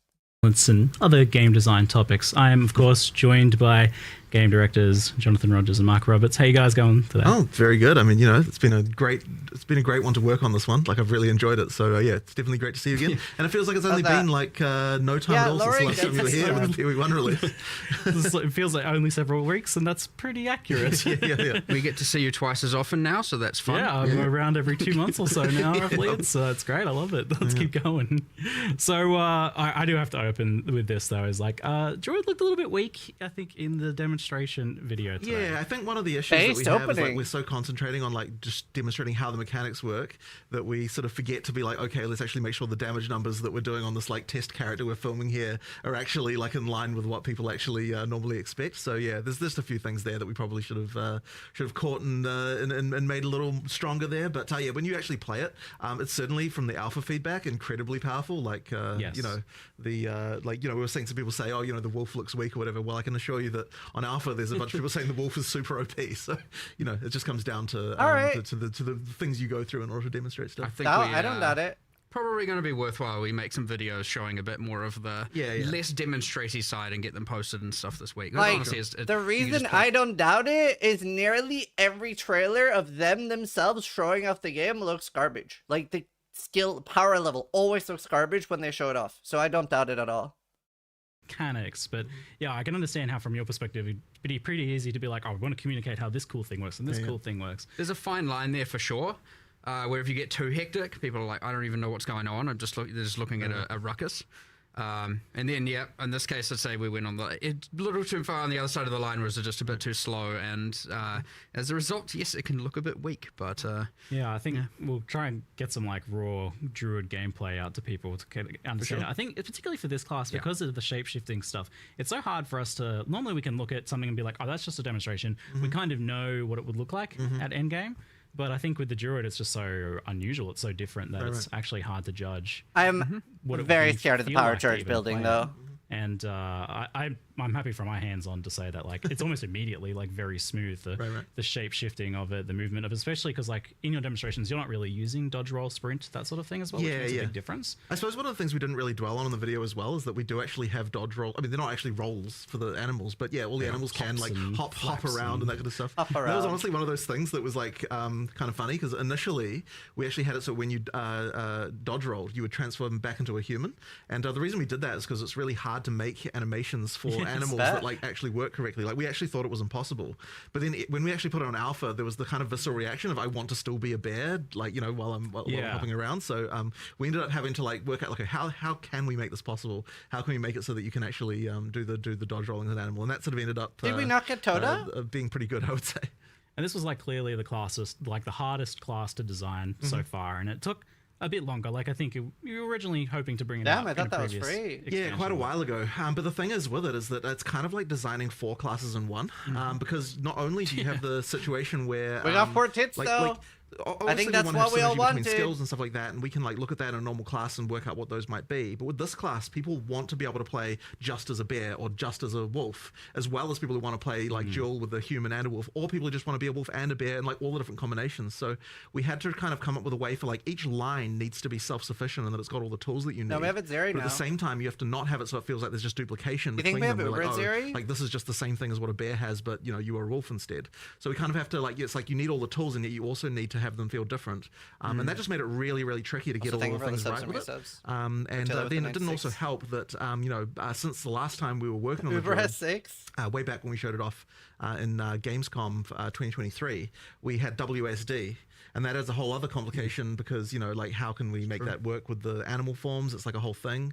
You know, like I'll tell you the wyvern, for example, like we had a hell of a time making it so that you could do the ranged attacks because you need to be able to walk while you're doing it. The wyvern's sitting there with its arms like planted on the ground, you know, like being able to walk while also spinning it. Yeah, it's like we went through so many iterations of that. So yeah, it was just a very tricky class overall, like just crazy. I remember seeing some very goofy looking like wyvern like months and months ago. Yeah, we were like trying to this is not working right. Right. Like, well, I also remember like for a long time the wolf was just like a dancing dog. It was just like it looked really silly. And like man, the wolf as well. I mean, it was really hard to get right, and because one of the things we really wanted to avoid was I didn't want that too much of that whole like man in a wolf suit vibe. Yes. Like I wanted to actually get this the feeling of like this is an actually different animal, which I think with the bear and the wyvern's way easier.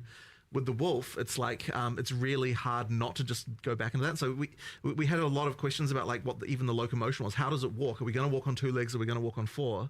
We ended up splitting the difference. You can do both, right? Like you get that when you're attacking and you can be upright walking on 2 legs. When you're walking, you run on 4, and you actually do get a speed boost while you're on 4 legs. Like as a wolf, just so after like 1 second of walking, you go down on 4 legs. You start moving a bit faster. So yeah, it's actually pretty cool. An interesting thing there. I don't think is each form technically has a kind of passive benefit. Right. So obviously you've got the running fast as a wolf. Can't remember exactly what the wyvern ones were, but like for the bear, for example, because you're just a bit bigger, you know, a bit of a tank, you actually do get armor, and armor applies to elemental damage as a thing, and like, you know, there's a kind of, which is like, honestly, unless you actually click the bear keyword, is like undescribed everywhere. It was even more than that, because I was just looking at it in game before. The bear has like passive endurance charge generation. Yes, it from does. Rage From expenditure. rage expenditure, it does. I was like, that's so cool. Yeah. So we really wanted to make sure that each of the different forms had things that can benefit the other forms. So like it was really tricky to think like, what are resources that a bear can generate? What are the resources that wolf can generate? What are the ones the wyvern can generate that the other ones can then use in order to kind of get that cross synergy? So yeah, that's kind of like one of the reasons why we had to kind of come up with all that stuff. And that, part of the trickiness. And that caught me by surprise as well, because like technically it's mentioned, but I never really fully understood the idea that you can swap between the forms, like human to animal and back. Yeah, I figured that's what's going on here. But but you can like leap in as a wolf and then immediately transform to a bear mid slam. As you like, absolutely slam the can. ground, So like, the thing with this is that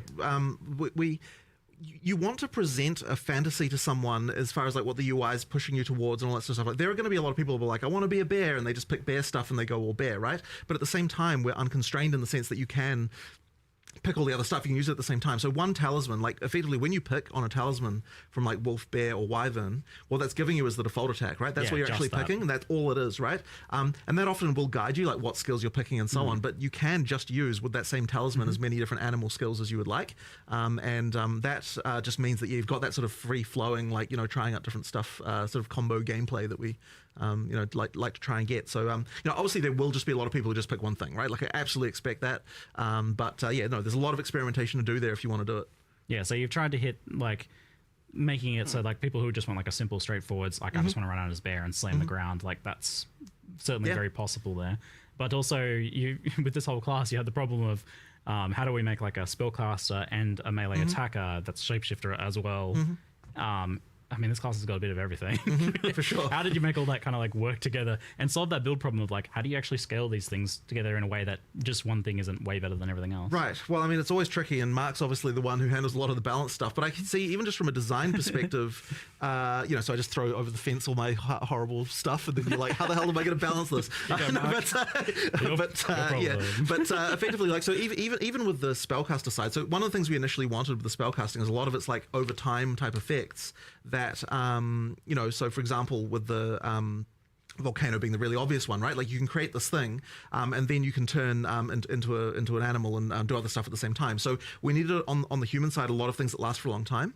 But the problem you then run into when you actually go to balance the thing is like, okay, well, if you've just got like 5 damage over time style spells, why not just cast all of them and then you don't have to ever do anything else, right? Like, so it's like that kind of stuff makes it really hard. So then you have to start thinking, okay, we want to make it so that you cast a long-term thing as a human, but then being an animal is going to augment that so that it improves it. So for example, with the tornado, it's got a similar mechanic to the little twisters that the hunters have, where ground effects can empower it with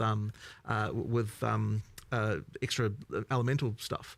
And so then we're like, okay, well, if the animal forms are the ones that can create the ground effects, then that means that you're kind of like, you're going to want to do, to mix that with the tornado, you now have to have both the animal forms and the spellcaster stuff if you want to get all of that together. So it's just a lot of that thinking about how can an animal form aid a spell, how can a spell aid an animal form, like all the way through. And then, as I said, we throw it over the fence, and then Mark tries to work out what kind of numbers can actually make it it's a web of infinite difficulty, right? Because like we're talking about the 4 forms within the class, but each of these skills also synergizes with every other class and every other skill in the game, and it's becoming growingly more complicated. But that's also what's fun about the game, and what all the things you can unlock and the crazy builds you can do. But I mean, like this week's focus has been like, okay, we had all the, like during our alpha testing and internal testing, we had like, there was the I want to be all forms going between, there was the I just want to be wolf, I just want to be bear, I just want to be a dragon, and now we're getting a lot more of I just want to cast nature plant skills and do plant stuff. And so it's like, okay, well, how do we make that work? Well, because they're quite long duration, so we're having a bunch of complexity with that as well. And it honestly it does just spiral into like, oh my God, there's 20 million variables here. But it's fun. And at the end of the day, as long as it is honestly fun to play, then honestly we're golden. So, I would say we're pretty much there on almost everything with this class. I'd actually say we're a little bit more prepared than normal. We've had a lot of testing. Partly because it's been in the works for so long. I'm not too worried. I think it'll be fun. But it's only thing I'm worried about is ultimately pretty charges. fun. I'd say there's still something. Obviously, there's still more to do. There's obviously always more to do. I really hate charge generation. But there's a lot going on. A lot of enjoyment. I saw yesterday. I was just like walking past someone's computer, and someone was mentioning like, The yeah, it's Cyberpunk just fun glimpse placing looked 6 volcanoes awesome. and then just slamming on them. I was like, all right, sweet, you do you. Like, that's fine. I was definitely enjoying obliterating bosses in bear form, like with dropping tornadoes, and there's the totem which you can summon in animal form. Yep. And then you're putting fishes down and Yeah, but then they're they can spam exploding, and you're totems putting for- extra things on the ground and they're exploding. And there was definitely some boss deletion going on there. So- Even just walking past the just many entangles going out, and then there's that plant support gen. I'm like, all right, it's putting the new. I see chat being like, no, Zig, you don't get it nerfed. I do have to admit that I did already get one thing. Let's say but I wouldn't fixed. stop There was a Okay. thing that was like double generating rage. So I'm like, I don't know if this is intended. Right, And right. like, no, the designer said that's probably not intended. Thanks, Ziggy. I'm like, I don't know. I Sorry, will see guys, where not that goes, because I was like, no, that's fine. this is a It fisher. made it to me, Yeah, and this I was is a like, no, fisher thing. I'm fine with that. Yeah, because it generates rage when you first slam, and then the So- fishes, every time they pulse, it generates rage. I'm like, Oh, really? yeah. Oh, shit, I didn't even know that. Because like the totem's making a pulse, and that's generating rage. Each Right. time. I'm right. like, that Okay, doesn't no, that's interesting. seem That's very intentional. It's interesting. fine. Yeah. It's fine. I love that because that's like Okay. Fine. ridiculously powerful. Mark's It feels like, like "Don't take that out way of the game." permissive. I was Right. like, this feels illegal, but that's like, you gotta let a few things in there Nah, that it's feel fine. illegal. It's doing what the skill says. I may not. Maybe I didn't get enough. Okay, cool. I don't know. They might have changed it. I'll find out afterwards. I just throw my opinion in there. I don't want to necessarily be like, I try and make sure with a lot of these balanced discussions, it's not like, I'm just an authority on the matter. I want to actually discuss these things through, because maybe it isn't actually fine. But my first instinct is like, yeah, like let it run wild. Like, what's the problem? So Yeah, you gotta. Mark we'll see is what so happens. based. But whatever. They don't know what the problem is, so don't worry. Oh, now they do. Thanks, you've ruined it. Now people will know if it changed, and now. Yeah, they'll see the thing not generating rage, and let's see that line of text. Now that's the Ziggy line of text. I'm developing a reputation now. It's just helping finding bugs. It's okay. So, like the shapeshifting stuff comes from this trinket, the talisman. Yeah, the animal talisman. And is there any limitation just kind of like putting that on another class and just say like, I am playing my mace marauder or my Yep, quarterstaff monk, and I want to do a wolf leap slam that marks targets. You can do it. In Okay, fact, it was one of cool. the things initially that it's funny with the audio team, because initially like, oh, we want to record like bear lines for Yes. for the druid the whole time, and I'm like, hey guys, remember, anyone can turn into this animal. Are you actually going to commit to every single class is going to have like a three different extra versions of every single line the character can deliver? Maximum effort. It's like, yeah, that's a bit tricky. So we ended up going with a voice mod in the end. But yeah, that was one of those. It's like their thoughts. I think it shifts to. It almost sounds like, to me, that's what it sounds like. They're like, they're thinking it or something like that. I don't know. But it would have been completely impossible to record every single line an additional 3 times like, for every all right, character class. voice actors, everybody come back and we need to roar like a bear. Exactly, What? exactly. Effectively, every class can be an animal. It's exactly the same as the weapon restriction. Ultimately, being a bear is the same as having a mace, which may sound a little bit odd, but that is actually how it works and what allows having. Whoa. I didn't even think about that. Wait, so you can use mace skills while in bear? No. form? What I meant Wait, was is that it's the same. I mean, it's the same in the sense that it's just a weapon type, right? Like, Yeah, right, like, okay. yeah. Damn it, now we have to make that possible. Well, I mean, you can turn into calm as a bear. That's unique but, item territory for the future. It often gets I talked love about Mark. like the idea of like, why Elsie. are things like so weapon locked? And I've always maintained the position The that druid you is leaving guys the class, it want is. to kind of do that as much as possible initially, and then in the future you can blur the lines a little bit. Like there's maybe in the future you're like, oh well, maybe this skill has a way of crossing over. We can do, but the thing is, a lot of the identity of a weapon type really comes a lot from what Yeah. it can do, and so that's the kind of the main reason why we do it that way. But I mean- but the thing is as well, with the weapon swapping, I mean, you can still use skills from different elements, Yeah. different weapons and things Well, like that. the thing is, like, it's funny that you mentioned that with the bear, because like definitely some of the bears I noticed parallels between some of its skills and some of the mace stuff, and I could see absolutely combining like this bear skill that places fishes with the other stuff on the mace that triggers the fishes. Like there's like very obvious like cross synergy build. Well, I there. mean, they're adjacent classes, right? I mean, you've got like strength versus strength int. Like we want to be able to make sure that some of those key elements do like cross over, just so that to open up the way to have synergy between the different classes more easily.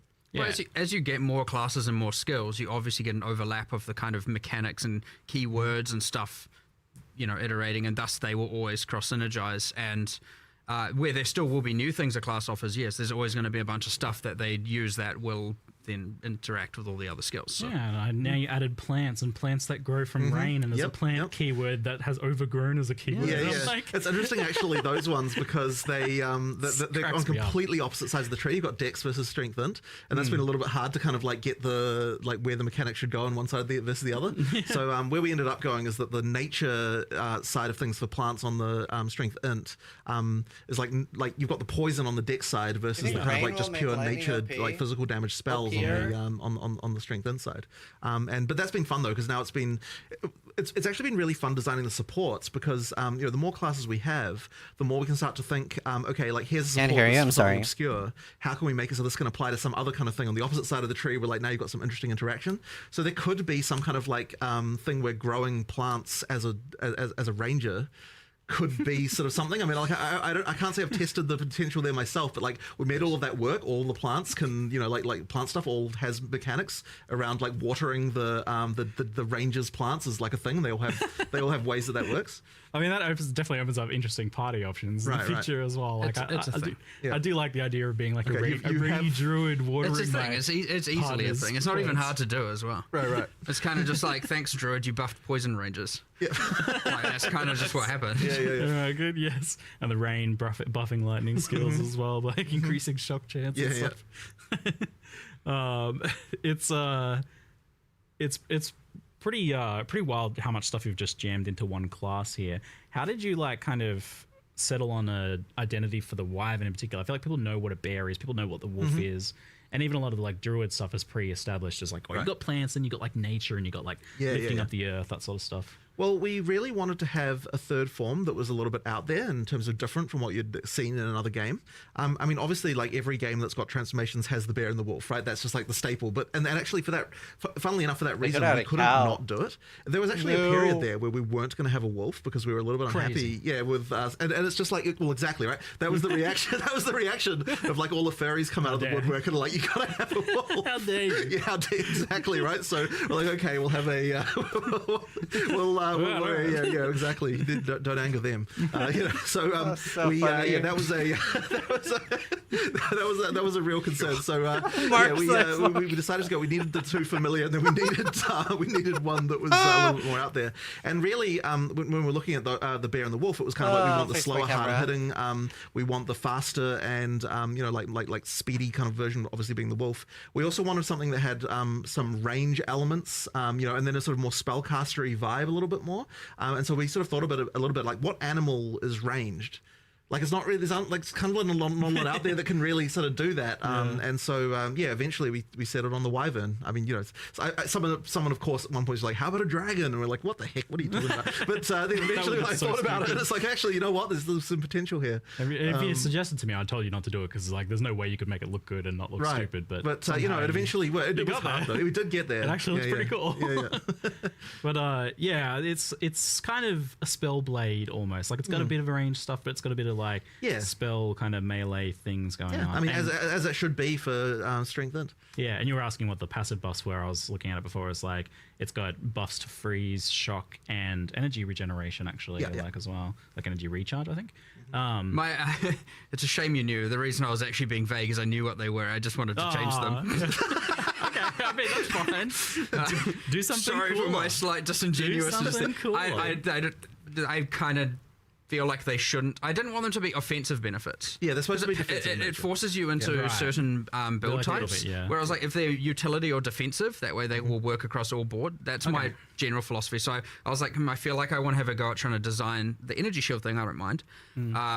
I wanted to have a go at designing stuff that's more utility or defensive only, and that way you don't feel like, oh, I should have to play lightning or fire because it gets the passive benefits. That way, if you wanted to do a kind of weird out there thing, it doesn't feel so bad, but we'll see what I come up with. Do you have an idea, or are you still figuring it out? Nah, I got no clue.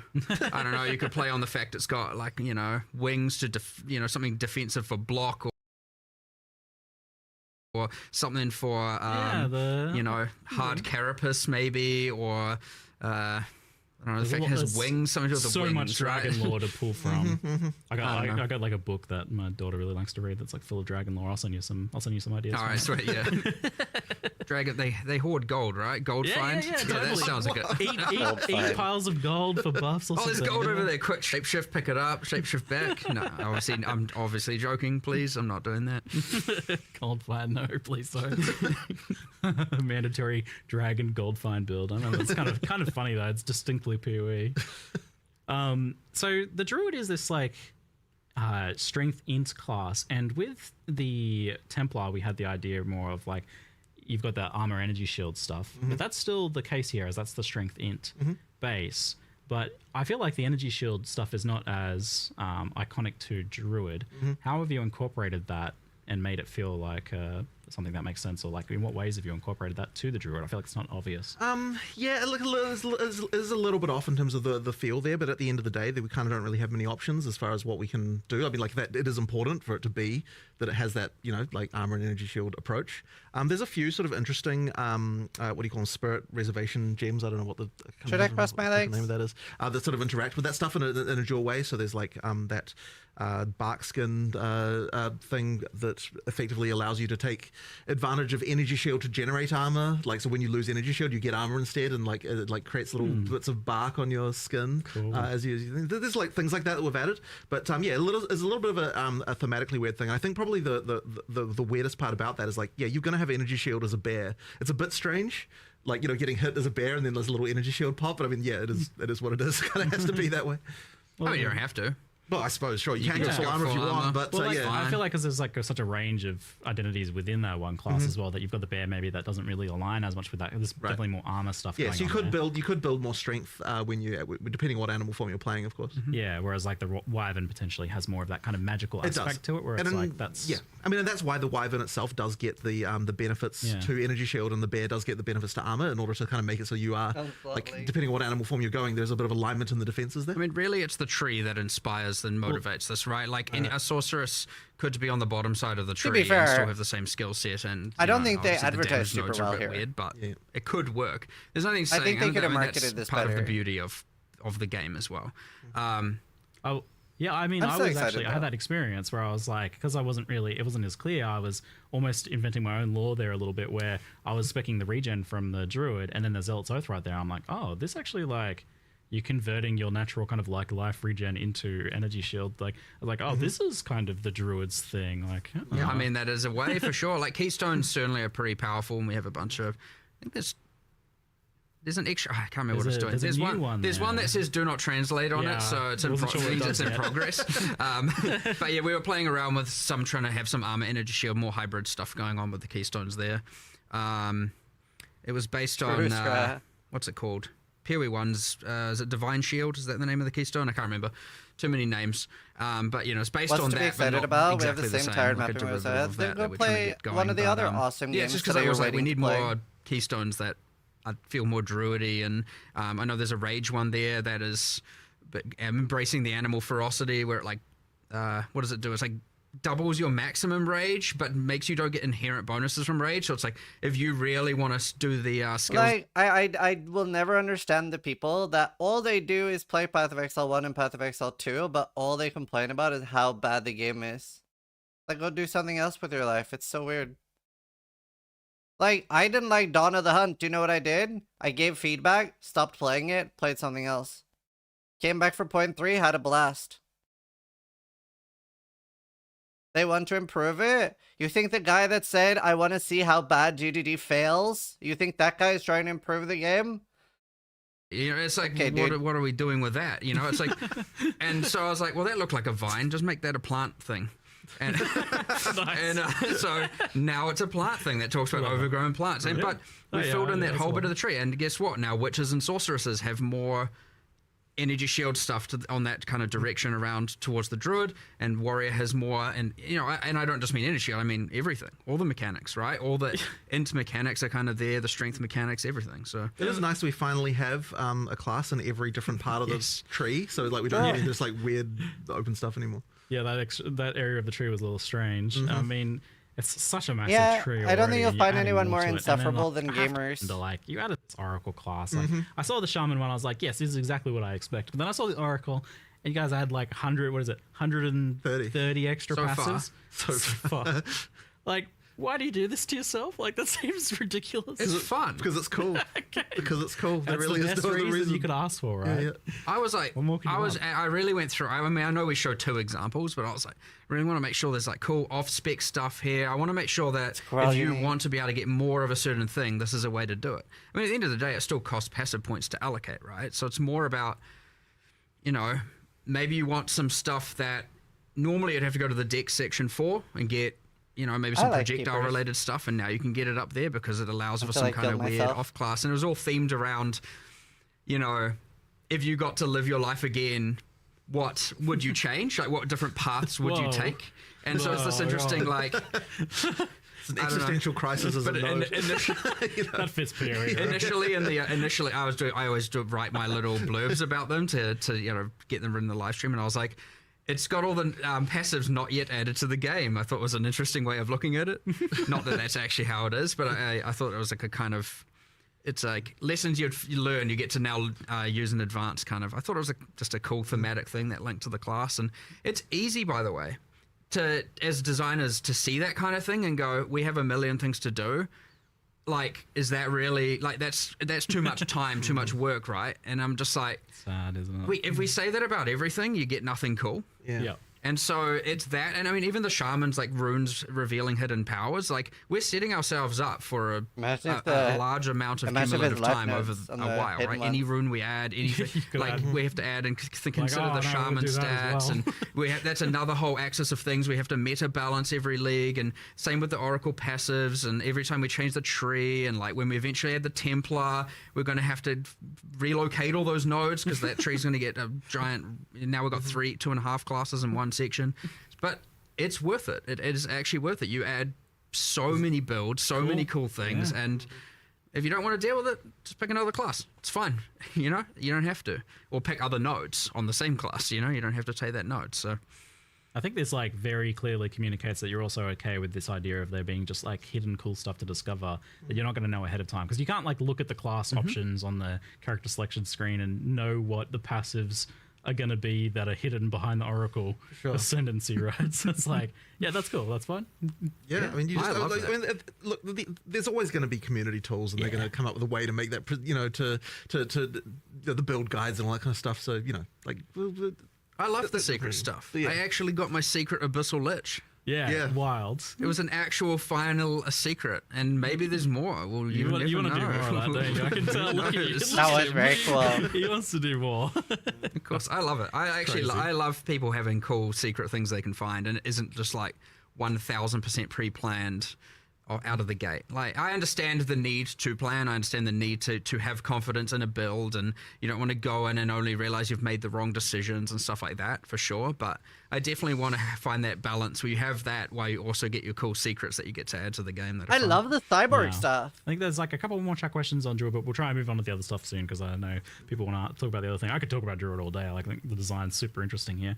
But some of the questions were that I think people are a bit confused about like the talismans and the forms and how that stuff works. So the talismans are effectively just like another weapon. Yeah, exactly. And things like attack speed, movement speed on gear and everything will affect you in your movement. Absolutely. Animal forms. It's not like, I think because a lot of other games do it where when you change form, like all of a sudden, oh, your weapon's not affecting you, or this thing's not affecting you. Well, I mean, effectively, so we're doing the changing form by utilizing weapon swaps. So you've got 2 weapon sets inherently, and the talisman effectively serves as your weapon.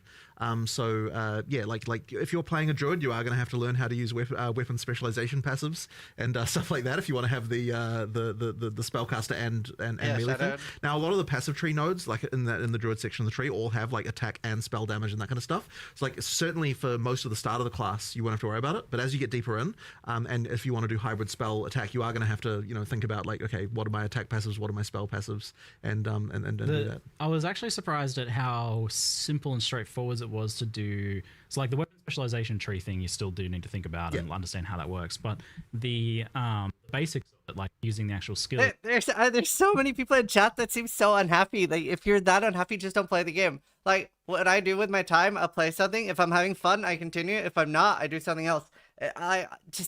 I'm getting so stun locked. Like, just why don't you just do what makes you happy? I'm so confused. Like, I don't understand. How do you go through life?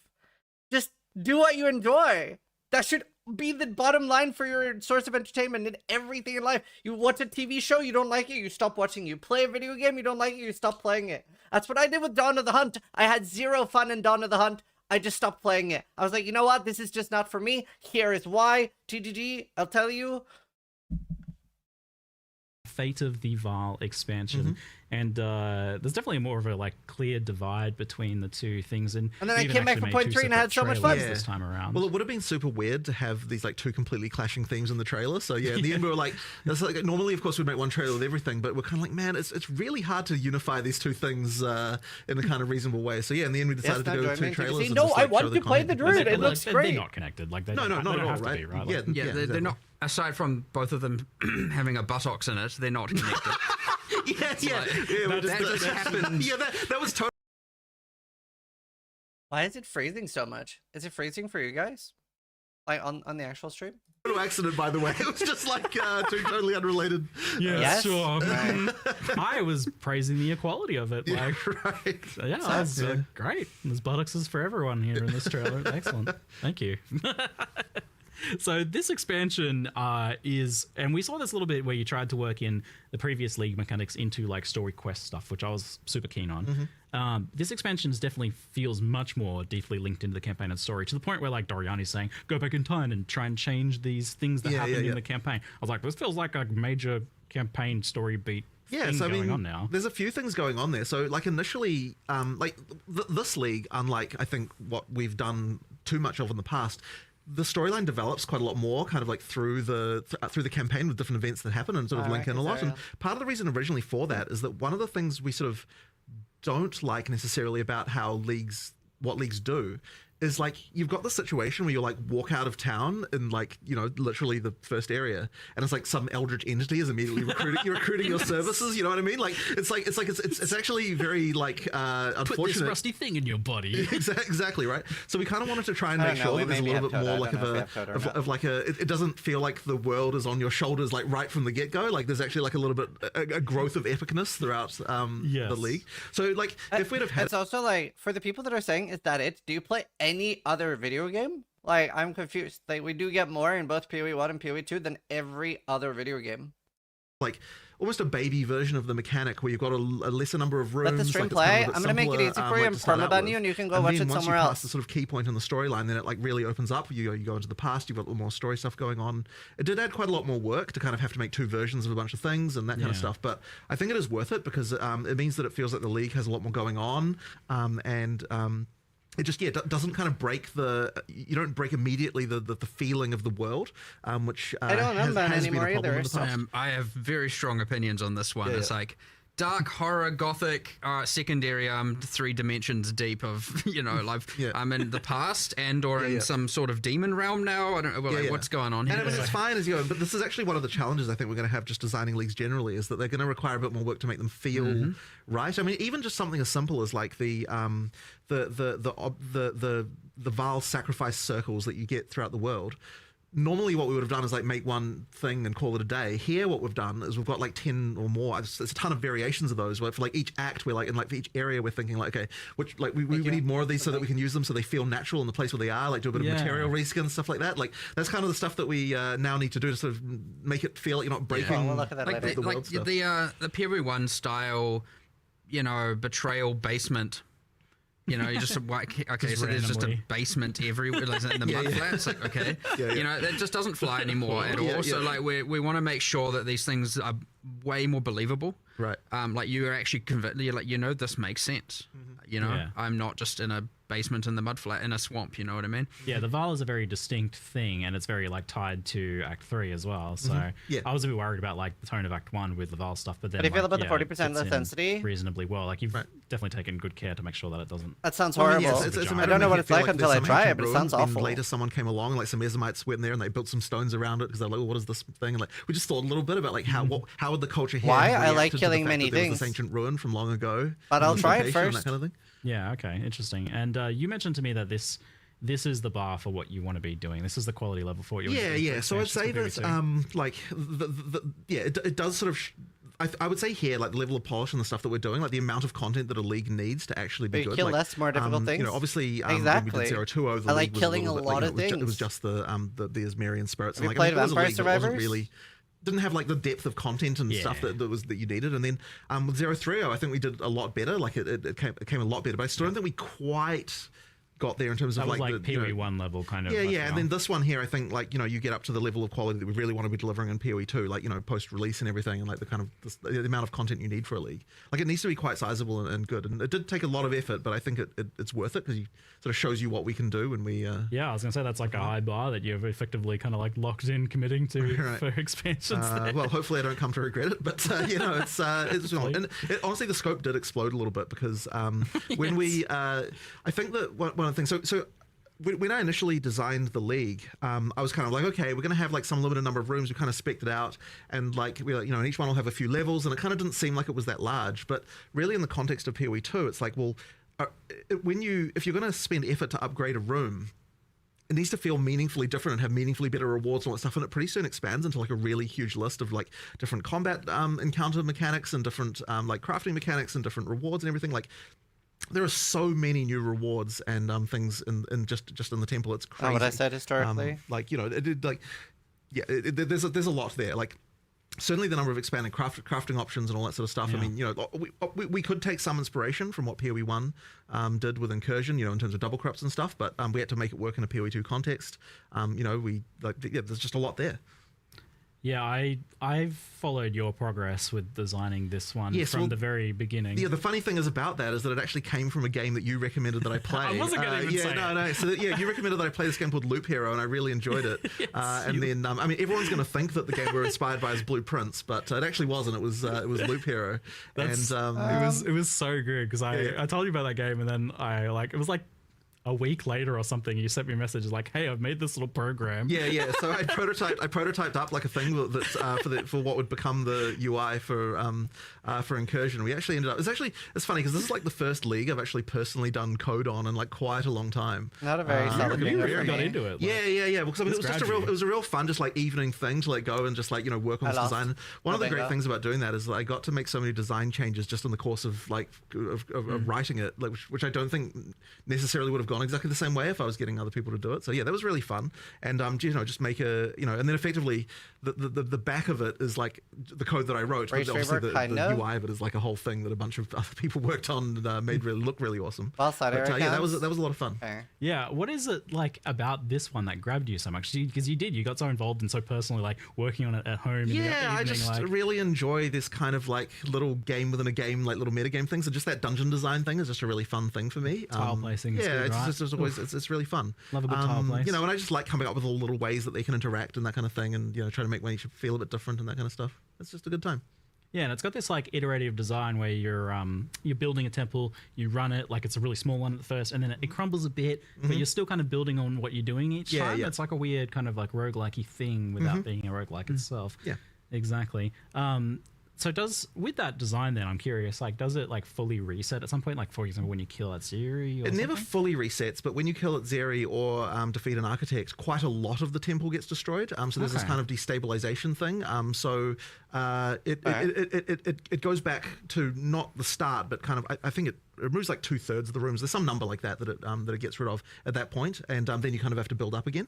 That's just that effectively means that like when you do those options, you're getting like new reward rooms and things to play. So it's giving you new goals, and then you have to work towards those goals again. And then ideally, those reward rooms can be rewarding enough that the benefit of going back to smaller is I'd say the negative of going back to smaller is completely outweighed by the benefits you're getting from the extra rooms that you're able to place. So you can juice it a fair bit too. You can, yeah. There's a lot of like modifiers that are getting added on by each room, and you can place quite a lot of them. Yeah, you can. Yeah. Do you foresee people building out like a huge temple and then kind of not having it decay as much as possible? Yeah. I mean, it's absolutely intended that you'll do that. Like, I mean, once you've defeated at Zeri enough times, you've got the uniques from there, and you've done like other things like that. Then you absolutely will like probably want like for ultra end game play when you really want like the most challenging stuff and you're just like looking to get like as many double corrupts as you can and stuff like that. You're probably going to want to keep the temple large and specifically not do the stuff that would cause it to destabilize, because if you don't kill the architect and you don't kill its area, then it will it'll only pull you back. I can't remember the exact number of rooms, but there's some number of rooms that go away when it's quite full, and then you can just juice it really high and have really challenging in-game scaling tier of stuff.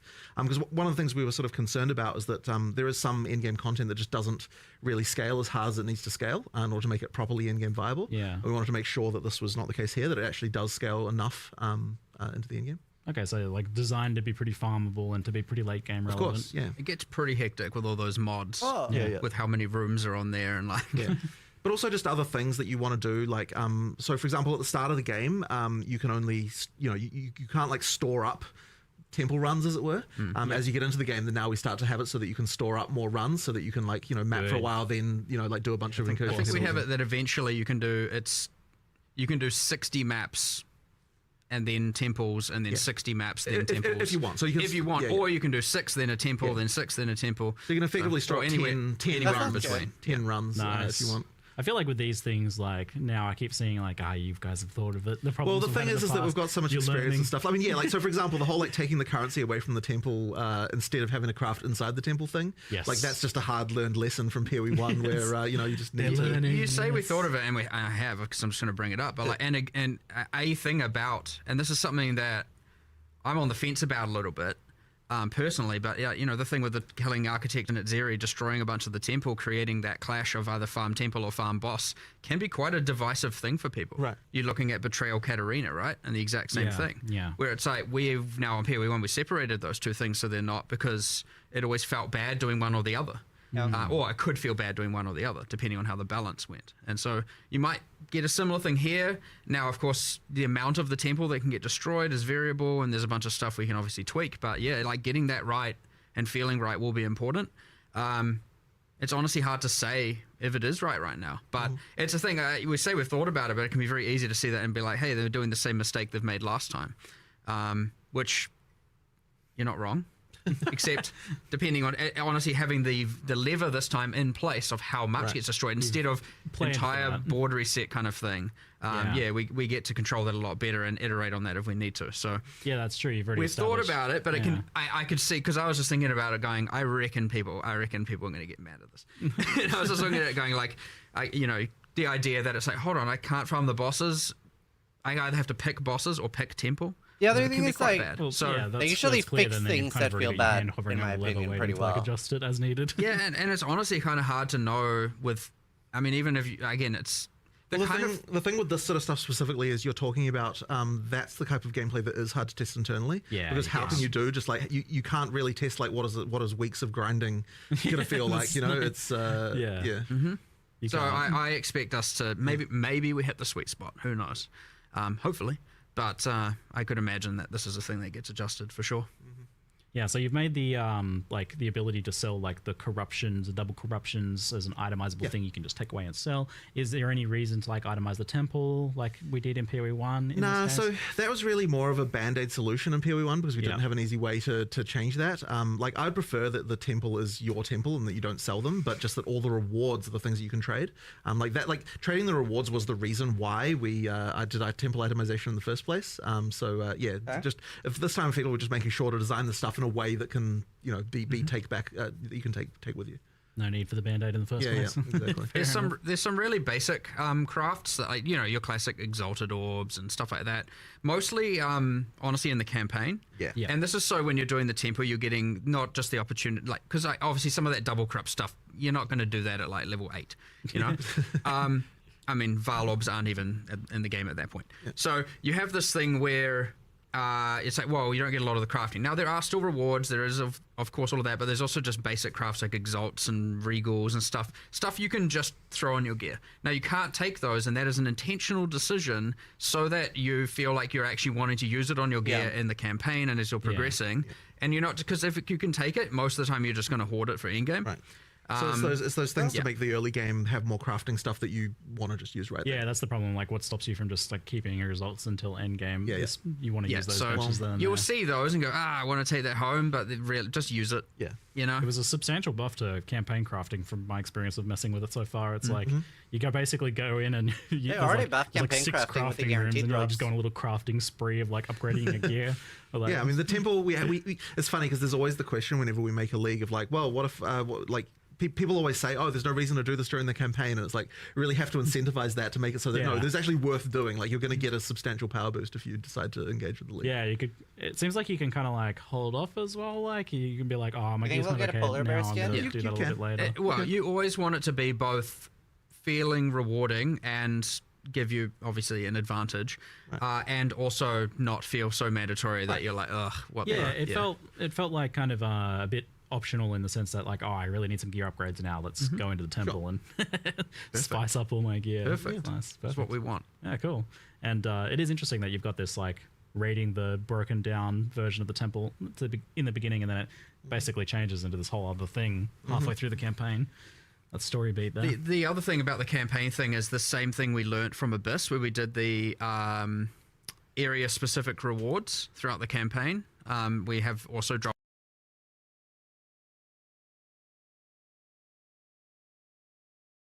here from the in-world encounters. So even if you're not doing the temples, doing the in-world encounters can give you that extra drop per area. It seems like on the back end, maybe you've kind of taken what Abyss was doing and almost shifted it over. Yeah. There's some modifications, but it's the same kind of thing. Well, we've effectively got our, allocated amount of rewards and crafting and stuff for what a league is allowed to do and should do, and we're just trying to make sure that, it fulfills that it fills that budget, so to speak. Of you're getting a lesser jewels or bin Keth or something like that, kind of similar to before, which is good. But yeah, I was definitely, that was a huge thing with Abyss. I thought that was like a really good improvement. I don't like Ultimatum. Campaign, so it's good to see. I don't like everything in the game, but that's fine. It felt pretty successful as a design decision. Nice. You don't have to. I'm really glad double corruption is back. I feel like that's a great thing from PoE1 to be returning. One thing we've changed here is that because double corrupt existed in PoE1, you never Varlorb gear. Well, I don't say never. Obviously, there are still cases, but generally speaking, why single corrupt it to when you could double corrupt it? So we've made sure here that the double corrupt has to occur on top of a corrupted item. That's cool. Right. So yeah, you have to Varlorb land it, and then you have to land the double corrupt on top of that. Oh man, it almost feels like you're in some cases risking something even more, because like you've got that really high end unique with 25 and like 50. a really good corruption already, and now you're risking that. You're not just risking a blank item on a double corruption. So like it's a heftier risk now in some cases. I like it. That's the Val spirit right there. Like, oh man, this thing's already worth many divines at this point. I was like, oh no. Some good streamer moments. So. I love that. So you actually have to though, like it has to be crafted. Yep, so you craft first and then you can apply the double craft. Okay, cool. It keeps the nothing. usefulness of the Varlords there as well to kind of I didn't want to Varlords to just, you'd still use them on lightweight stones or whatever, but I didn't want them to just be like never used on gear anymore, because you'd rather just double corrupt it. And so I think it was a really good way of suggestion a doing developer it. made a while back, and I was like, that's immediately a win, and I almost want to change that in PoE1 as well, but then I just forgot about it, to be honest. So, I'm not sure if I do want to do that just before everyone maybe goes like, what the hell? No. But, consider it. I like the idea, and I think it is an overall improvement, Yeah, it sounds like a great idea. And then you've got this whole other system now, which you had a little bit of in PoE1 recently, where you can corrupt uniques and it replaces a random modifier on them. Yes. So this is limited to specifically Adziri. No, what Not is it? Adziri, Val uniques. Yeah, so I really wanted to make it so you could just replace arbitrary. I'm very mods on excited any for unique. Valborn unique. The problem is, it was just a can of worms that was just not even possible to contain.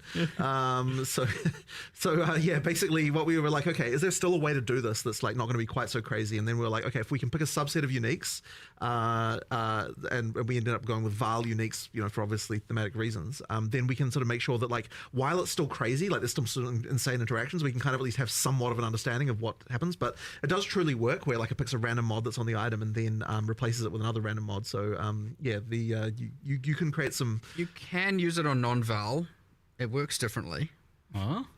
I don't know. This is news to me. I didn't actually know that. What is that? Excuse me? I think it's similar to Ancient Orb in PoE1, so it like re-rolls. The idea here is like it's meant to work on these Val items because they've been like incompatible item infused with royal bloodline blood, Okay. and so it's like the way it works on Val uniques is different to just random uniques. Where it's like, hold on, it works a bit more chaotically here, and you know, just changes the item entirely to something else on non-Val. So, and I only say that because obviously it's pretty bad to be like, I have to have a Val unique in order to use this. Now, no, you can take the currency home, so that's never the end of the world. But I want it to be like, you know, just go grab some random unique and re-roll it.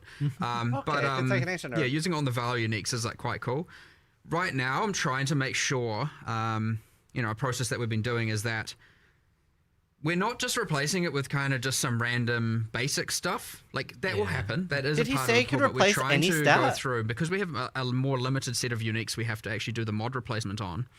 I want to make sure we're actually thinking about. That's sick. For example, the Xerxes body armor that has like Soul Leader, and it's like a level 39 base type. Yep. And I'm thinking like, this is a tool we could use to make that more in-game viable. Upping? And so you can do things like heavily increase the defenses, because obviously level 39 versus a level 75 base type or whatever is going to have very different defenses. But then you could also be like, what about if I was like, what other weaknesses does this item have? Well, you can't generate Soul Leader stacks on a boss.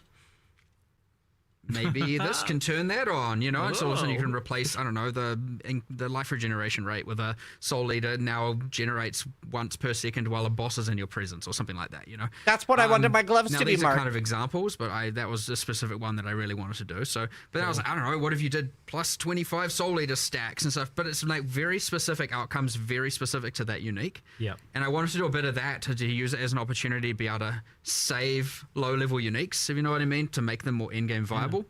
And I thought that was a cool way. And obviously that's restricted to the Val pool for now, but like if it works and works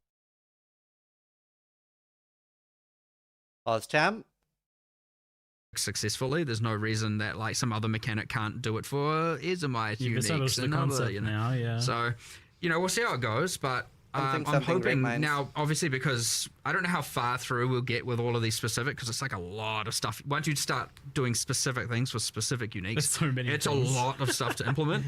So I don't know how far, but I was like, let's start with the mythic uniques, the rarest, most powerful ones, and we'll work backwards, getting to the more common, you know, ones at the end. I mean, and you've also got just the general like buffing of a bunch of other uniques as well, right? I mean, there's a lot of that. Yeah, that true. is so nice. And I mean, that was part of that when I was like, okay, how can we buff this? How can we buff this? How can we buff this? And then I was like, well, a lot of them are like, this is too low level. And I was like, well, we have this system in the league.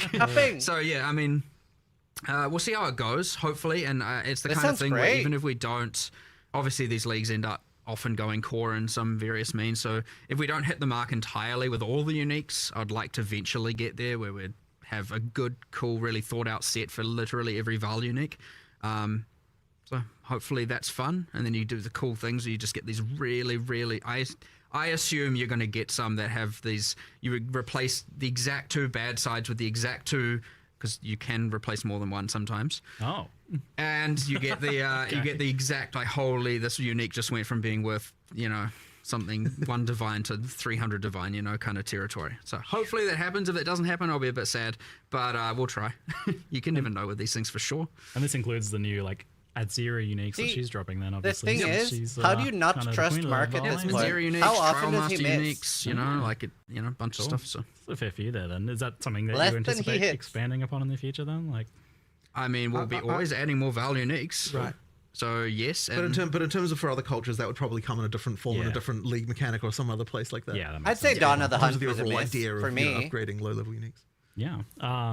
Did you ever, like, discuss the idea of Val skill gems? It feels like weird to, like, add that when you're still adding regular gems. It doesn't quite. So I mean, fundamentally, what a Val skill gem is in PoE1 is like a kind of ultimate type style ability in some sense, you know. So it's like we're kind of doing that in our normal gems at this point. Yeah, so they always fix it. Quite makes sense. Don't they always fix it? It's like the glory on the skills. Glory kind of like, Yeah, that's what I figured. That it's kind of like you'd only be really doing it for nostalgia value at this point, I think. Now that isn't to say there won't be something in the future, but I agree that doing something like that when you haven't even got, you know, all the classes and skills in place and all that. I would say that's like a post-release feature, not a pre-release feature kind of thing. Yeah.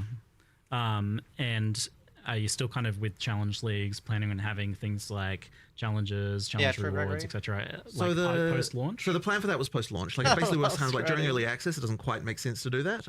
But post-launch we'll return to that again. All right, shifting onto the topic of Endgame, but first, just a brief detour. Trial of the Ancestors, or the mystery content in the new act, and our third means of ascending. What's the progress? Are you disappointed like? as well about the league? I haven't played it yet. It'll need to come obviously at some point. I physically cannot be disappointed about something I haven't played yet.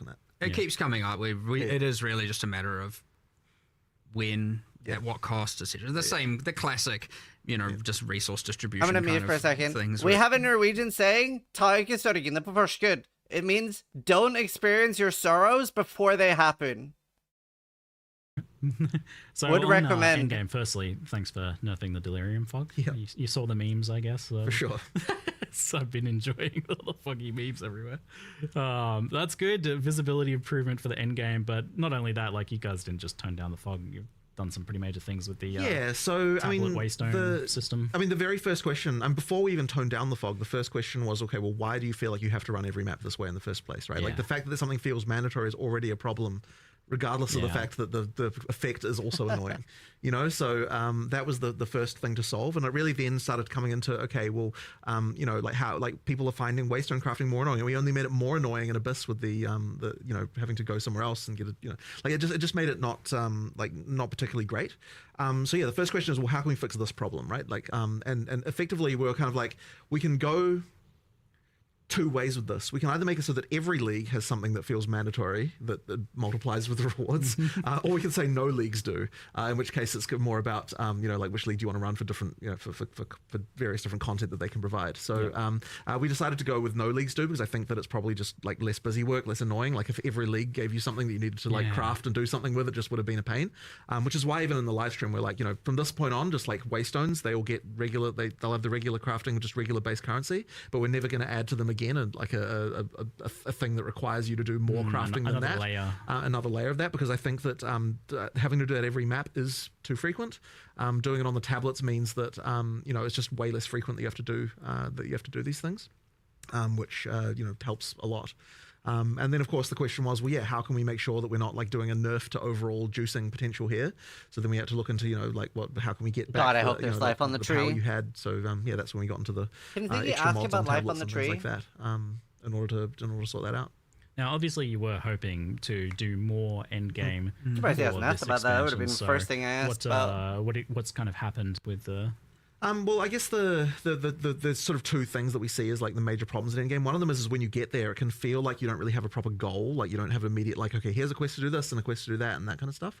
So there's like a little bit of that missing. And that really is a content thing that just requires us to expand upon what a league is. Now, something like something like Fate of the Vaal, it immediately has story stuff to do and so on. So when that goes to Endgame later, you'll have like storyline things sort of built in a way that can like make it so you've got that.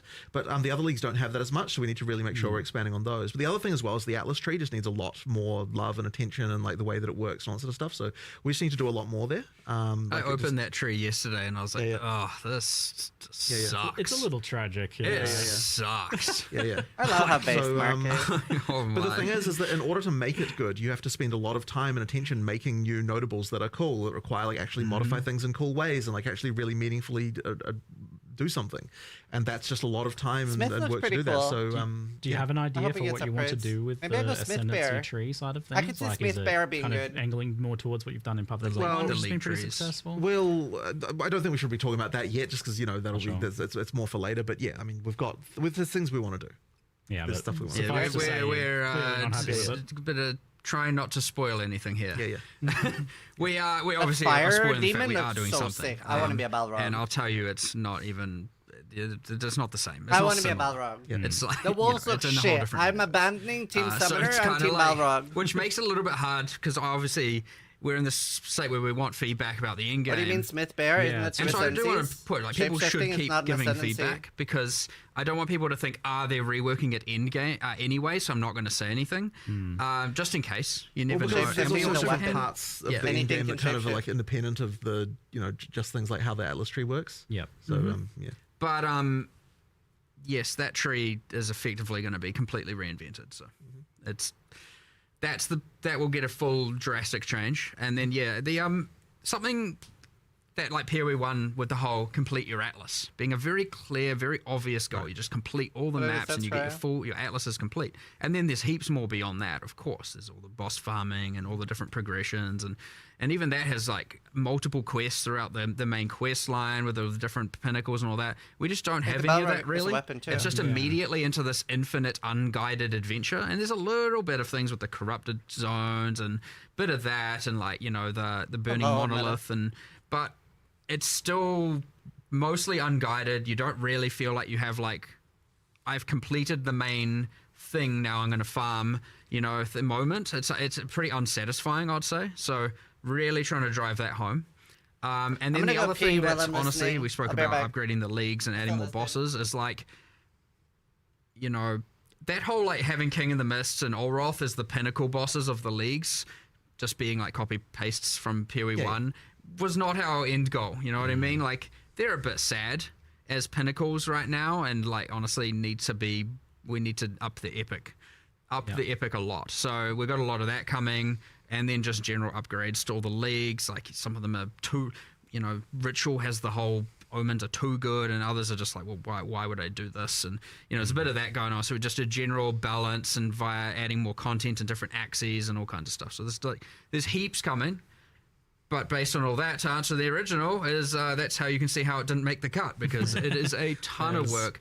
It turned out to be way more than we had anticipated, and it was just like, oh, damn, we kind of talked about wanting to do an in-game upgrade, a big revamp in 040, and now we've got too much work, and we still believe it's the right thing to do, so we're going to commit. And normally we often get faced with the option: do we cut it down to make it fit, or do we commit to it all and do it? And I don't think in this case we could have cut anything without kind of just honestly making it look half-assed, to be honest. So we were like, no, we need to do it all, which means unfortunately, yes, it's not going to make 040. But then we were like, well, we can't just now do nothing. So what can we do? Well, obviously we're not just going to be like, because we're doing it in 050, we'll just leave the fog alone.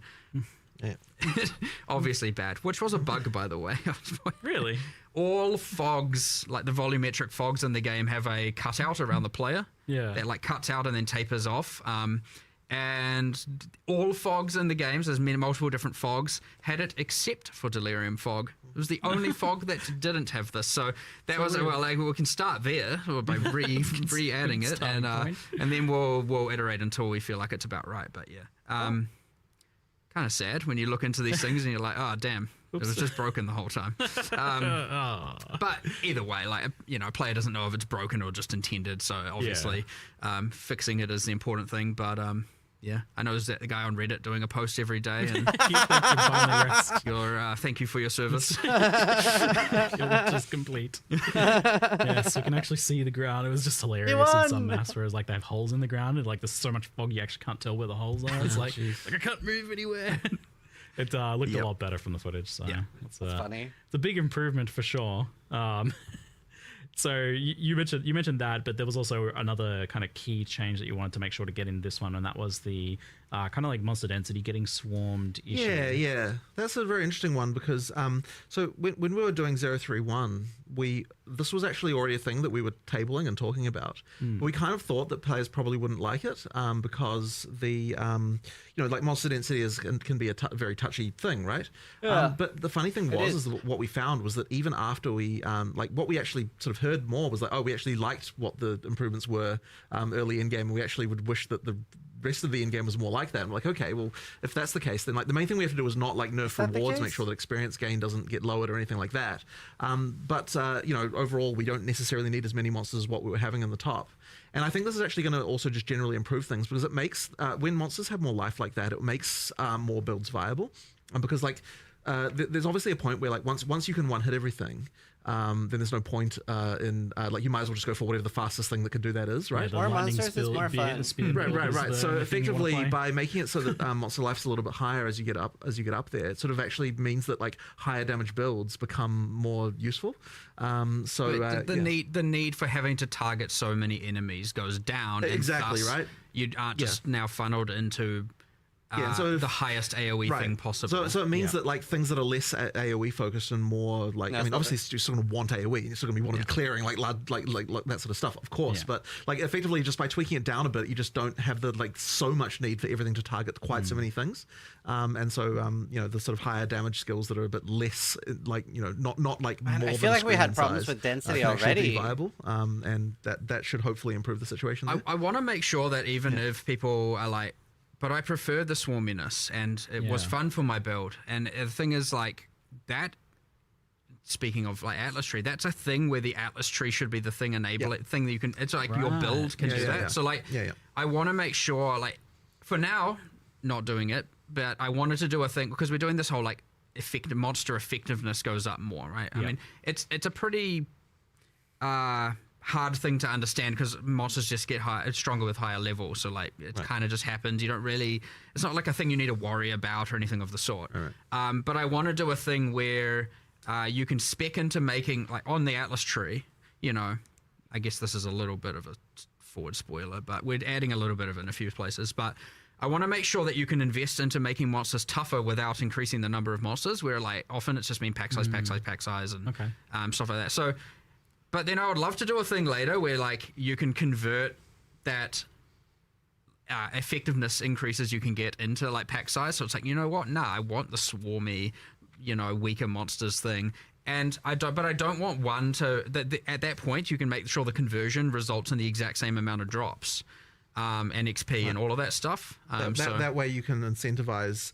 Well, you don't incentivize one or the other, right? Like it's more about what your build is, what you'd prefer, rather than being like everyone has to have most pack sizes possible. Whereas right now, pack size is just a straight up multiplicative drops XP scale. I mean, obviously not for rares and bosses. I like more choice, but it is, and for a lot of people, it's a multiplicative fun scaler, and I don't want to take that away. Like I want people to be able to do that, but that's what the Atlas Tree should be able to achieve. However, it is too chaotic at a base level. Right. You get this weird thing where it's like the campaign has a entirely different vibe to the end of the endgame now, where it's like you step into the endgame, it's kind of and then you get towards the end. I mean, at the start, for people who didn't play 031 onwards, it was just like, okay, I'm going through the campaign. It feels a bit more tactical. Feels a bit more, intention. My actions are more intentional. And then I get into endgame, I'm like, what the heck is going on? There's monsters everywhere. It's out of control. And so obviously 031 alleviated this a bit, but it is. I don't want it to be that there's this feeling of there's two games there. I want it to be that you build that extra layer, that you change it through your Atlas Tree and through decisions you make for the endgame, as opposed to it just being inherent. So if you want to, we're going to make sure that we try and keep it that if you want to make it more swarmy and that kind of stuff, you can, but it doesn't give you a drop advantage necessarily over the tougher monsters. There are reasons to do both. That's fine. There'll be heaps of mechanics and stuff, but like, ideally, you can kind of play the game you want to play the game. And so in our tree and our builds, much like you can play the character how you want to play your character, we can do that with the end game as well. And that's the beauty of the Atlas Tree, and the keystones and stuff like that. So do that.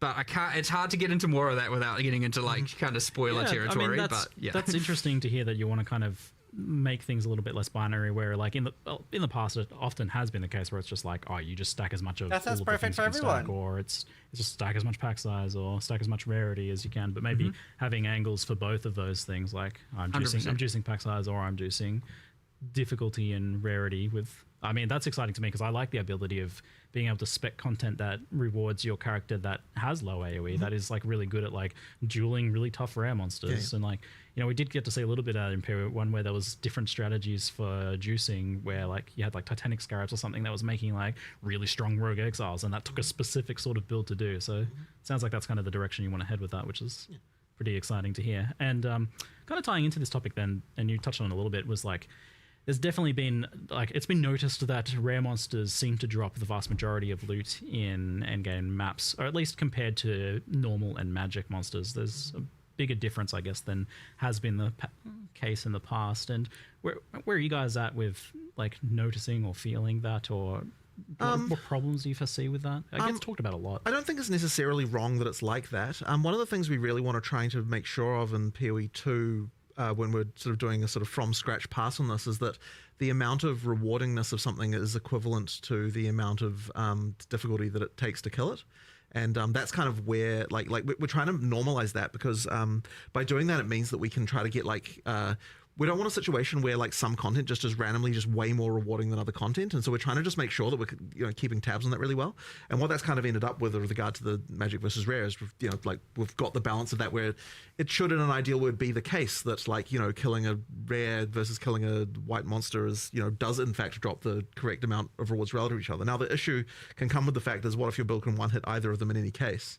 So that kind of changes, I guess, the way that feels a little bit. So but as I said, it should be the case that rares drop more than white monsters, and white monsters can drop anything still. It's just it does make a certain amount of sense, but I guess with what you were talking about, Mark, it seems like something you'll have to think about, because if you want both strategies to be viable, the pack size juicing, then there needs to be a reward, a payoff to that ultimately. 100%. So that's something you'll be looking at then. But as far as I'm aware, it really is the case that if you looked at entirely just around the life of the entity, the drops should be pretty equivalent to the amount of life that they had to in order to kill them, as far as I don't know, relative to each other. So it's got if it's got 5 times as much life, it does 5 times as many more drops effectively. That's kind of what we're shooting for when we're trying to balance this stuff. I think they want people to stop them. I don't know. It's like a cry for help kind of thing. It looks like something you'll be keeping close eye on moving forwards then. For sure.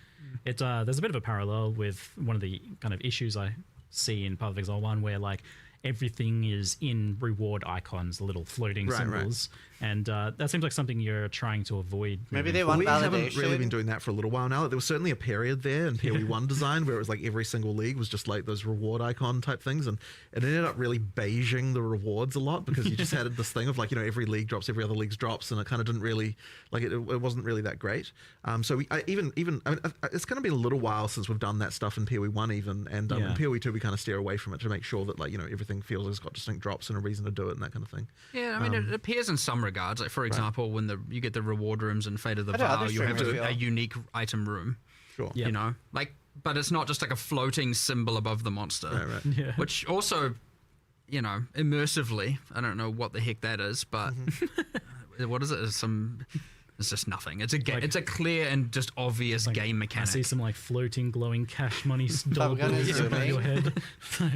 Guy's loaded. Whoa. Don't kill me. You can't have my loot. But I just remembered, you spoke about rare monsters, and I was like, hold on, I don't think we deployed or spoke about this change, but I know that taking away all the rare minimap icons was a bit anger-inducing.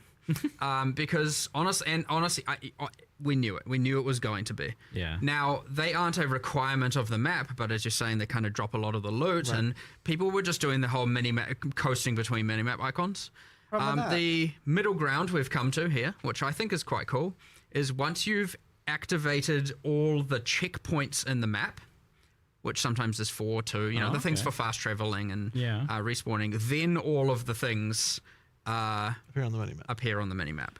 Why not just let us have them on the minimap? I don't get think it. we have. Okay, right. That's what I was just remembering. We intended to deploy that back when people were complaining about it, and I feel like maybe we just kind of forgot. But that was implemented a while ago. Play your map. You generally find the checkpoints. If you're in a straight line map, there's one at the start, one at the end. Yeah. How the heck are you missing rares? Anyway, I don't know, but it can happen. Yeah. But it doesn't just reveal the rares; it reveals everything. Not every icon. Yeah. So strongboxes you missed, rogue exiles you missed. Okay. Just so basically you can find if there's any content that you still wanted to grab. Now some people might argue, hold on, I'm just going to run around the entire map activating them all and then go clear. And I was like, well, okay, if you want to waste time. Right. But you're going to clear the map while you're doing that, right? So you probably clear the whole map anyway. Yeah, so it's kind of meant to be look, you've explored at least, if there's generally speaking, if you've got a big square or circle map, you're going to have 4 checkpoints. You activate all 4. You've at least explored probably 75% of the map right. Yeah, it's about kind of getting those last things, and and then it's like, okay, look, you're now allowed to see if you missed anything. But then you can also use the checkpoints to get to the closest place where the stuff you missed was, which is kind of nice. So yeah, it kind of helps with that. So we did finally find a solution. I'm hoping this is a good middle ground. Because so then at least you've done 75% of the map, probably without just doing blind mini-map gameplay. And then from that point on, it's like, I get it. You probably missed something. You know where it is now. It should actually maybe overall be even more helpful because it's not just revealing the rares. It's going to reveal even more. So you'll know about everything else you missed. So we'll see how it goes. But yeah, I understand that was a bit of a aggravation for a lot of people. But that's a perfect example of, again, it's it's why I don't want people to not give feedback. Because this kind of stuff still should be fixed pretty imminently. And so, yeah. It's a good case study because I'm honestly surprised that you did do that because this seemed like I loved the rare icons, but I was definitely a victim of the, I'm only looking at the minimap now. So it kind of seemed like a change for our own good situation. But what you're doing I think here... this is a good middle ground. Yeah, it seems like it's saving the players that feel like... that they're FOMOing because I know I missed a league mechanic in the map somewhere after this, that is really bumming me out. And then they have to go and crawl back through everything and waste a bunch of time. So that's just kind of saving them that. Sounds like a good compromise change then. Nice little extra bonus reveal there. Good stuff. Good. Yeah. You just said rare monsters and I just had this random good. Wait, what more words can I say? probably should have put that in the live stream if we hadn't deployed it yet. But everyone forgot. It's in the Q&A. Good stuff. Yeah. We shall move on to kind of gear and passives, and this is in the topic of balance and character power, and this sort of stuff has been talked about a fair bit. Something that's mentioned a lot is that the ratio of player power that comes from gear versus what comes from ascendancy and passives is much more tilted towards gear than in Path of Exile 1. And so kind of roughly for an example, the average PoE2 passive is 10%, whereas the PoE 1 passive is 16%, whereas the amounts on gears are pretty similar. So the 100% increased fire damage on a wand is consistent as tier 1 affix between both games, meaning that more of the power has kind of been shifted away from the tree, the thing that you get by default, to gear. So this seems like a conscious decision to make gear more powerful. Is there something you've thought about or made specific strides towards? Probably the main thing that we wanted to do in PoE2 was make it so that the tree is more we're trying to be more stringent about how the tree is multiplicative with what your gear does. That does make gear more important. I wouldn't say there's necessarily been a thing of necessarily wanting to the amount of power overall that you get from one and the other is more unbalanced, but it's just making sure that when you are using the tree that it's specializing your character more towards what the bonuses that your gear is giving you to kind of make the two things together. Be sort of important to be thinking about both. So that was kind of our primary goal, but I don't know if you've got a different feeling about any of that. It certainly wasn't the passive tree being weaker. I guess we didn't really even think about it in the point of comparison. We just kind of went back then. We went really back to the basics and evaluating a lot of our base balance. And steel gems would be a big one. So it wasn't let's nerf it compared to PoE 1. It was more just what do we want gear to do? What do we want the passive tree to do? What do we want? And all of that at the end of the day is just relative to then how do we want the monsters to scale and which they're all different, right? The way that the monster scale per level isn't the same. The way that the tree and thus the tree benefits are different. The gear is different, and everything. So again, not really. It was conscious decisions, but not conscious decisions to nerf from PoE 1 or anything of that sort. That being said, yes, I don't. Couple other things. We made, for example, the decision that we wanted the class stats on the tree to be weaker than the exterior.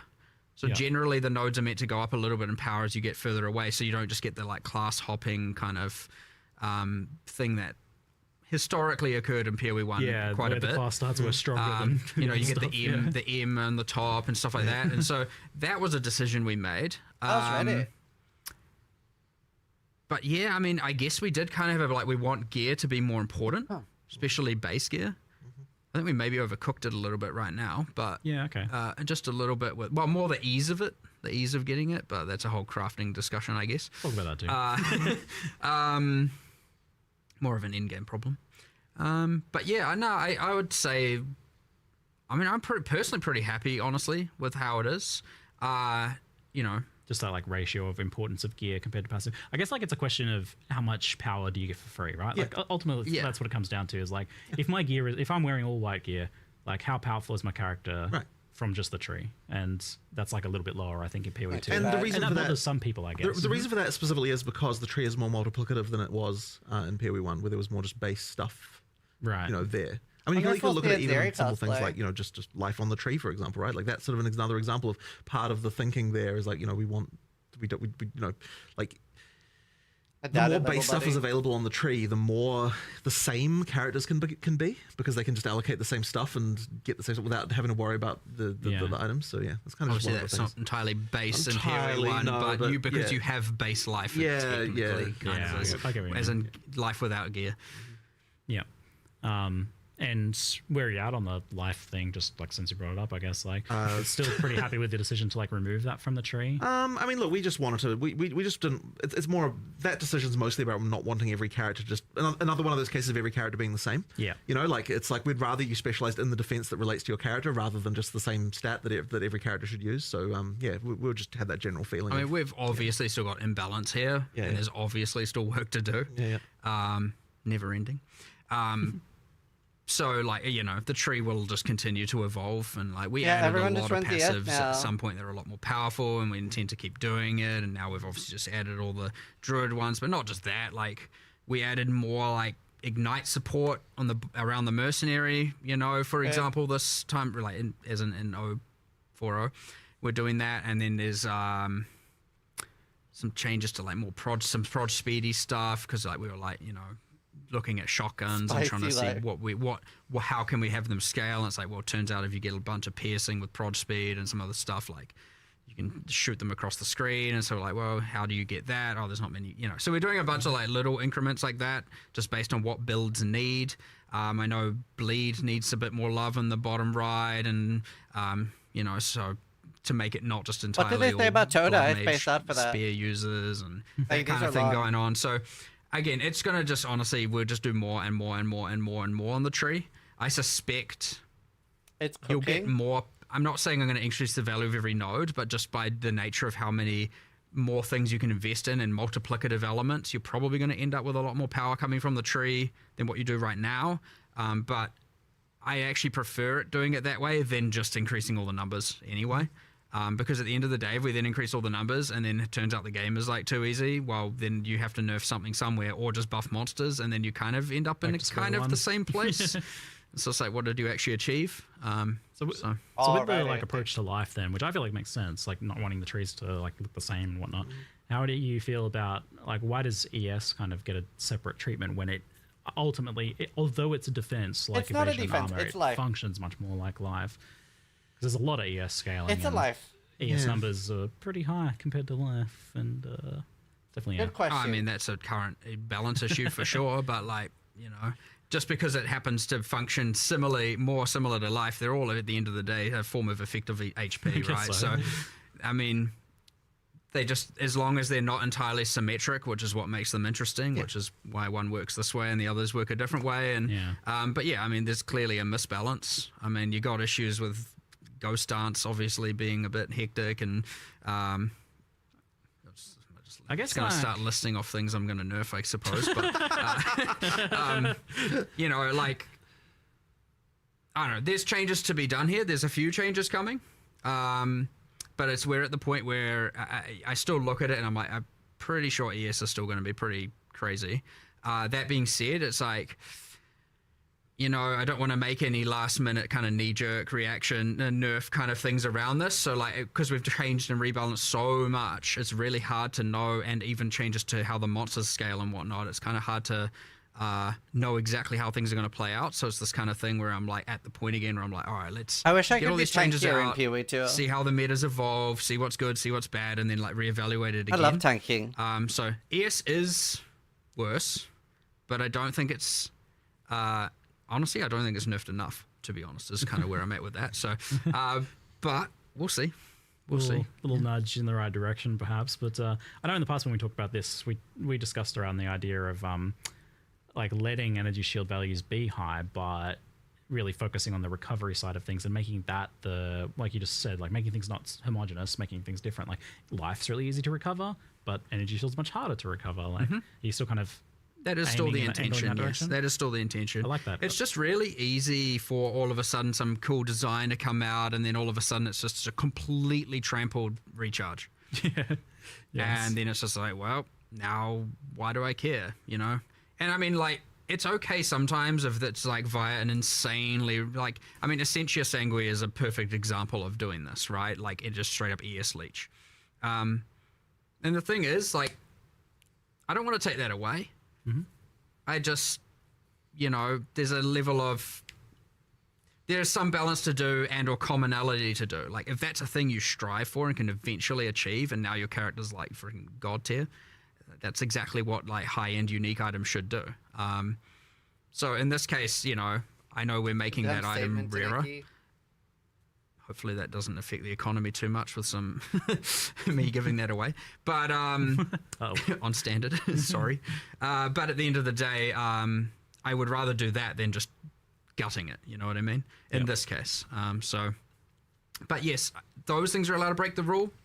But I very much want to push ES to be recharge based. And as I said, yeah, historically, it's again, you just come up with a bunch of uniques and want to do all this cool stuff. And all of a sudden, we've added in another way to completely not care about recharge, and you're getting ES back some other way. So, and that happened, and more and more and more of that came about. And all of a sudden now, you pretty much just got this insane life pool that's permanently full, and it's like, wow, why would you not do this? Obviously you'd do this. So I imagine there's a lot of incomplete picture going on here as well, where you're still missing classes and archetypes and skills and parts of the passive tree and thing as well.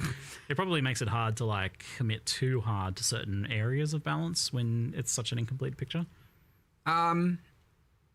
Yes, and it's also just honestly a time issue. We're adding all this new stuff while having to also correct all the existing stuff, and then the new stuff is like, how fast can the new stuff break the existing stuff, and how fast can we then fix that? And so it's you know, when I say break, I mean balance break.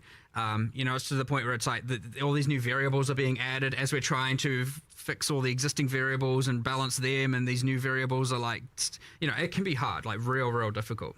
When you're at the point where you're not adding so much new stuff, you can just catch up, get to a point of stability, and for sure it's there. But like, we have expanded. Like, I've got 3 new people. I don't know if new. I've kind of taken a few people that were more balance oriented out of our QA. I mean, some of our QA people are kind of elite, you know. I don't know if I should say who they are, but some of them are off, you know, top hardcore ladders and stuff. And I'm like, well, cool. Look, they do know what's going on. I'm like trying to teach them the philosophies and how to do all this stuff. And so I've got 3 new people doing that. So hopefully, and historically, we've had quite a limited number of people actually doing balance. It's quite hard. It's actually one of the harder things to have a good feel for. And if you put the wrong person in that position, who knows where you'll end up.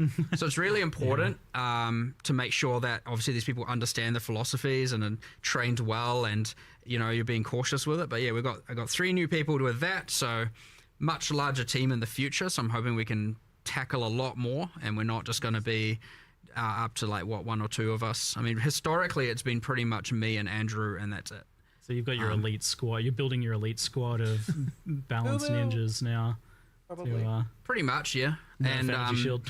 I mean, if we end up with like 5 of us, it's a very, very. Considering I also have to do the leagues and the end game and the monsters and the bosses and oversee all of that, it's pretty hard to also be able to find a lot of time to sit there with the spreadsheets and with the game and going, what does this build do? What can it do? So getting more people there is going to be a game changer for the future in terms of, you know, what we're able to actually balance, and we probably will be able to do a new class and keep the game up to date in a much better way and keep iterating on this, because we've got a lot more work to do.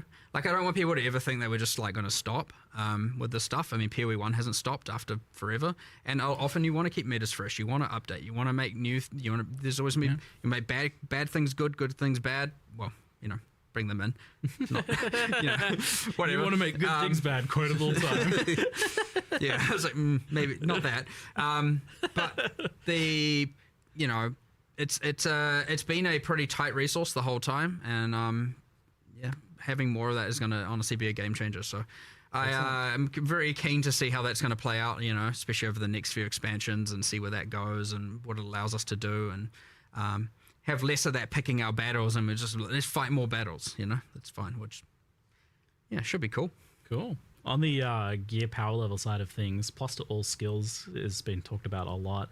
And even you guys have mentioned in the past, like it exacerbated things like mana issues that people were having. Right. It's obviously very powerful and available in very high quantities. Mm-hmm. And I think it exacerbates other issues like uniques being less viable because they don't have them, for example. Right. And it does seem to be of a power level that's like overriding other aspects of gearing. Like it becomes kind of a make or break stat in many cases. Where are you guys at with feeling on the plus skills? Yeah, where issue? are you? Well, the original theory behind it was that we wanted to make sure, like for fizz weapons, you always had this like IPD, increased physical damage that was always kind of effectively mandatory stat on those weapons, and it was something where like you would you sort of had this baseline of some kind of multiplicative way to make the weapon better, and effectively plus skills on staves and wands was supposed to kind of fill that sort of same multiplicative approach where like that was a thing that to make the difference between a bad spellcast weapon and a good one. That was kind of the idea, to kind of try and get that to so the items mattered more for spellcast weapons. But I think maybe like there's just kind of like we probably need to have to look at it. But I'm sure Mark, you've got more theories about it. We need to change something. Right. 100%. I know this we obviously have the illegal mod, the old Essence of Sorcery, giving that extra +1 to focus, the +3 to focus foci, and the old homogenizing for getting the +3s on amulets. By the way, they're gone. Goodbye homogenizing. I was ready for that one. They were illegal for other reasons. Don't know how people are going to feel about that. I'm not sure if I should look at the chat over there and see if it's a W or an L, but whatever, they're gone. It was adding an insane amount of complexity to crafting. But anyway, I particularly was... I particularly was like... I actually don't like crafting mechanics that cause you to have to think about mods in the exact way that they needed you to think about them. How do you mean? Well, it's a bit tricky. It's like a whole other conversation probably. Yeah. But they I don't think that that they were quite right for PoE2. But anyway, that's kind of off the point. I just randomly just started talking about stuff. We'll talk more on the It's real easy to just pivot to start listing nerfs and things you're removing for some reason. Calm down. Sorry, but I'm kind of happy. There is an issue. I understand it. I understand the whole. I have this perfect wand. But I've got triple T1 prefixes, but I don't have the gem level, so throw it on the floor, right? I mean, that's kind of generally it. It's like if it's missing that mod, it's trash, right? Yep. That's the bad feel. It's like I did everything right except for that, and it's terrible. And we were trying to create a thing where it was like similar to, how do you itemize as a attacker? Right. And it was like, how can we have it be not just identical on a caster, but kind of have the same level of complexity of how to get and in particular power. That still have the same level of an item actually matters, right? Because traditionally in PoE1 you had this thing where if you didn't want to have to worry about itemization very much, then spellcaster was the thing you could do. And we kind of did want to still try to have it so that items do matter on spellcasters as well. So why then does it seem like for a lot of people it doesn't work? Because IPD doesn't seem to attract ire. Yeah, I don't fully understand that. I think the mana cost thing might be part of it for sure. The increase in the mana cost. But I suspect at the end of the day it's because there are multiple ways to create an attack weapon that are good. Right. Even it's more than one way. A fizz weapon is not the only way. Right. Whereas a caster weapon doesn't really have that. Right. That might be it. And that's it. It's just if you don't have that mod, bad. If you do have that mod, it's fine. And that's it. It doesn't matter what the rest is necessarily doing. There's not really much other choice. Right. And so that honestly can be enough where it's like you instead of reducing the plus gems, you could create many different options, and maybe it's still fine. Like plus gems is one way, or there's this way, or there's this way, and that way it's like, yeah, sure, there's more opportunities. But yeah, right now it's just either good or bad, very binary. And it is quite hard to think of multiplicative ways to improve spell damage, though. Like that was a real challenge when we were even looking into that. If I recall, it's weird to me that added damage on a caster gear isn't doing that more. Like, and maybe it's because like so much of that's already available in the game through other means or something. I don't know. Like, because that is effectively added flat damage in the same way that plus gems is. Added flat damage on caster gear doesn't exist. He hates it. I love it. Extra damage is there. Yeah. Added damage we removed because you just ended up doing a damage effectiveness on then every single skill to the point where it ended up being... I wasn't in love with damage effectiveness having to exist because I find it to be a bit confusing for people. Damage effectiveness I don't is so love good. that, and so I was kind of really hoping to avoid it.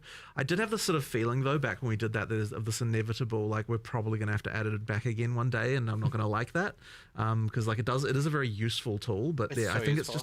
I think it kind of sucks as a thing personally. I'm just not a fan of The it. damage is extra... That's another take on that I mean, that's... Well, we've done I was just thinking of another change we've done here. So obviously, I'm pivoting a little bit, but it's still talking about caster weapons, so we'll say it's related. But in 040, we are doing a change where, even though we're not changing the plus spell so much, we are making it so that you can't essence +3 spells on the foci, which I said before, just to be clear, that is a change. But the other thing we're doing is we're taking it's the runic and glyphic equivalent of spell damage on foci and for all the different damage types, and just saying they can't generate on foci now. And I think we're in the end game, we're then increasing the base energy shields a little bit. It doesn't... I know people, oh my god, you're making energy shield better. Don't worry, it makes like no real difference overall with the other changes in mind. But the idea is being that a wand and a foci should be slightly more defensively enhanced, not offensive compared to a staff. And so one thing we've done is we said all staff prefixes. So that's the damage is fire, the element damage is the types. It's the just increased specific damage, increased spell damage. What is it? Mana. I don't remember what else. The prefixes. Those are all now double wands as opposed to, I think it was 50 to 55% higher than wands, give or take. So, and then, so if you want... Like, it just adds more reason to want to use a staff. So the staff prefixes are double wands, whereas a wand plus foci is not giving you... Well, it was pretty much giving you more damage, I actually think it was, than a staff would have been able to. Definitely not, so at least now staffs are going to be better. But that isn't anything to do with the gem level problem. It's still obviously its own problem. But... It's again just talking about a little bit of the like overall improvements to just like finding different types of gear where it's like, well, why do I want the staff when I can have a wand and a you focus actually every made time? a ton of changes to just weapons, like generally, right? Like in terms of the progressions and stuff, especially through your campaign. Yes. When we were adding the talismans for the druid, we were like, what do we want all the in-game base types to be? What do we want the damage in the campaign? And what we then started looking into was a lot of the other weapons going, well, what were they doing? And then I was looking at things going, well, this doesn't seem right here, and this doesn't seem right there. And you get these weird things which people probably don't honestly appreciate, maybe, where it's like you're upgrading your weapon, so you're going from like random examples. I don't know. I don't actually know if this is true. I'm just going to hypothetically. It's like you go from two-handed mace to 3 to two-handed mace 4. You're going along the... I don't know what the actual names are. And then all of a sudden, like two-handed mace 5, it's got some implicit on it, and it's like, oh, that's interesting. But the damage is actually... The base DPS of that weapon is actually lower than the one before it. That was like 6 levels lower. And you're like, I don't know if that damage is worth the trade-off of the implicit. And so... Definitely it isn't worth it. It isn't, yes. Yeah. The valuation of the implicit damage penalty was mismatched in a lot of spots. And so you get these things where every third weapon in the campaign is just like a random DPS drop. And so we're changing all of that as much as we can, at least. The thing is, you might not even necessarily recognize this as a player because generally speaking, you just like, you see a weapon that dropped and you're like, okay, what's the DPS of this compared to another one? You're not necessarily thinking about the fact that there's a new upgraded weapon type or that's like, or that should have been higher. So what it ends up being is there's just a whole of like 20 levels go by where it's like, I can't get a weapon upgrade and it's frustrating. And that's what it actually feels like when you actually play it. But in reality, what it was is that the weapon type that was supposed to be an upgrade is actually a downgrade. That's something that Mark immediately saw and he was like, okay, we need to do we're doing a little bit more. I don't know if we're going to get through all the weapons, but we're trying. Whereas like you get to endgame and it's like, okay, what's your fast weapon? what's your crit weapon, what's your just standard good weapon, and then here's implicit A, implicit B, implicit C, you know, and then it's like, which one's your bonk weapon? Like, which one am I just going to bonk things with the slow, heavy hitter? And trying to just do a lot more of that and make sure there's all the in-game choices for all of these weapons, bunch of different cool implicits, changing some of them around, just reevaluating the damage of them all, just the base deep. So generally speaking, pretty much all of them going up across the board in little ways. Like, they're not, you know, nothing make or break, but like, it's enough of a thing that as you're going through the campaign, you're not just like, where the heck are my upgrades? And also at the end game, just increasing a bit of the choices of different base weapons you could use for different builds and whatnot. So yeah, it's kind of one of those things that, you know, it's easy to go a little bit underappreciated, but you know, it matters, like in changing the staffs and all of that stuff. It does, you know, contribute to the overall picture of just things feeling good. And you know, it's another one of these things where it's like, yeah, we just in the process of adding the druid weapons, we were like, well, let's go do the rest of this right as well while we're at it. So yeah, we've still got a bit more to do there, but I don't know if that will come in this, you know, week to come and or a week from now, as opposed to afterwards or something like that. But we're just going to try and do as much as we can. So even if not all the weapon types are in the patch notes, it isn't to say we aren't going to do the rest of them before the end of next week, because it doesn't take too long to do them. But you know, at the same time, you don't want to rush it and mess it up. So yeah, I don't know, just a random thing. I think people are increasingly souring on rarity and gear, especially now that it affects currency drops, and which makes it feel very mandatory, right? Because like, what do we play for? Currency, obviously. Well, don't you worry. We've had our you know, every 3 months discussion of talking about rarity and what we're going to do with it. I think we did it again, didn't we? We did a little bit. We cut off some of the top tier mods, so just the overall amount of it is lower. It's a stopgap. I don't quite know. We haven't come to an exact decision, but like, it is true that it feels like every change we're making at this point is getting slightly closer to just it despawning. Keep having those meetings then. I will get rid of it eventually. It's just we need to find we need to find the mods that can replace it in the mod pools that, like, in order to make it work. And it's like, this is the annoying thing. It's like if we just removed it right now, there just wouldn't be enough of a mod, like the mod pools wouldn't work. There is an interesting thing we see where and I don't like, for sure it is understandable, but we see a lot of videos being made with just absolute 1000% misunderstandings of how it all works. And which probably isn't helping its cause in any way, because it has all these hidden DR things and just a bunch of hidden mechanics in it. But yeah, there's certainly a mass amount of misunderstanding as to how it works, and people going, look, it does exactly this change, and it's like, it's not even doing 1/10 of what you're saying it's doing. That being said, I'm not saying it's not a problem. It is 100% a problem, but there is certainly a mass misunderstanding with hysteria again, because we don't even explain it anywhere. It's just this hidden, there's some formula somewhere, you know, that no one has access to except for us. And you've always been a bit secretive on drop related stuff in particular, and like, you guys kind of happy to keep it that way for that one, or is it something you're like, misinformation? We wanted to make it clear. We want it. Okay. We were like, why don't we just get rid of the DR and find a way to make it work and actually display the actual value. But that is at conflict of removing it. So, you know, there's a little bit of like, we just got to pick our direction here. And it's also, it's inherently unclear even to us in some sense. Like, we can't say, like the number of the, like, what, okay, but that sounds a bit weird. But what I mean by that is like, it's not like that when you get that, it just increases currency. Like, it's through like 10 layers of like different ways things work that kind of result in an overall amount, like overall in currency increasing. You mean like the content people are playing and stuff? Well, not just that, but even in terms of just the way the system works, right? Like, it's a very indirect method by which currency is increased. It isn't just that we drop, it's not just like there's some code somewhere where it's like increase currency by this amount. Like, it is actually like, it is a result of multiple systems on top of each other working to result in that. And that's why, like, the only way for us to even know like what it even does is by simulating actual drops from actual monsters in order to work out what it actually did. So yeah, it's like sort of, yeah, I understand that might seem strange, but it's because like why does it always crash on drops launches? are complicated. And there's like so many things we've done over the years to kind of like massage them in various ways, and it's like it becomes quite unclear at some point even like what the relationship between one number and another can even be. I think the takeaway is Jonathan said he's removing it. I want to get rid of it. We just need to find a thing to replace it within the mod pool. And that's very, very difficult. Okay, I don't need to understand it. It's exactly the same conversation if we bring up what Dex gives as a it's 100% the same type of problem. So what should Dex give? What do we make Dex give Rarity? Yeah, exactly. Exactly. Dex scales currency drops. Yeah, exactly. But through several layers of abstraction. And gold finder. Wait a minute. Okay, I have to pause for a sec. Somebody in the chat said it's so Twitch can force ads on us. It only happens to me on League Start, and on League Start I always pre-run ads a lot. It's the only time I do it. Every League Start and before every... Oh my god.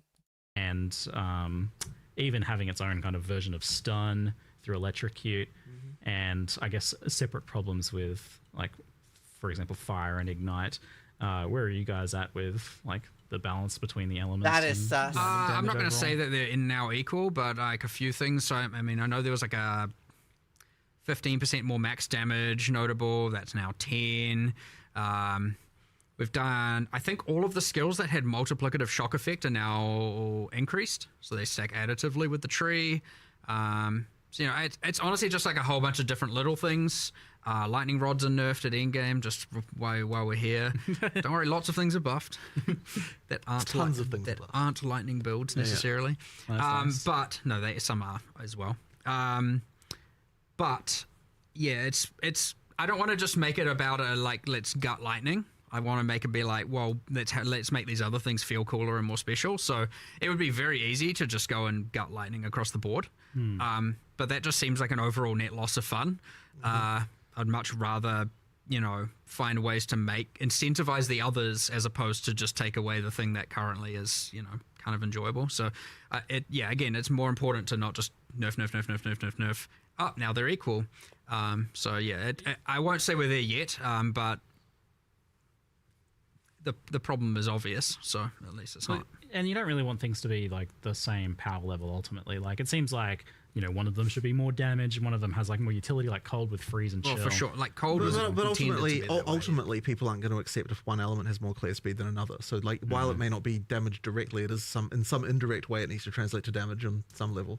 I mean, because, you need to it needs to, or rather it needs to indirectly translate into clear speed in some manner, right? So, you know, that's unless you're making the monsters 40% stronger. Well, but that's what I mean, right? Because and then you're freezing them. Yeah, I mean, because we're doing that, it means that it ultimately means that, you know, the higher damage, smaller AoE, like not having to actually rely on arcing all the time to be able to get the massive AoE can kind of like make a difference. So even just that change alone can shift the meta like a little bit. Yeah. Okay. So it sounds like fair amount of changes to like the passive tree scaling for lightning and stuff like that. Yeah, well shock. I mean, shock is pretty hectic. Like kind of, you have this thing where it's like, okay, well, let's say even cold. Obviously, you can freeze more often, but then often the boss is sitting or the monsters are sitting in there. Then, you know, poise timer before they can be CC'd again. You don't have any real control over that. And chill, well, chill has a maximum magnitude of 50, so you can't really scale. So, like, already alone, you can 5x the power of a shock, because I think the cap is 100. And in some cases, you know, Stormweaver even go further than that.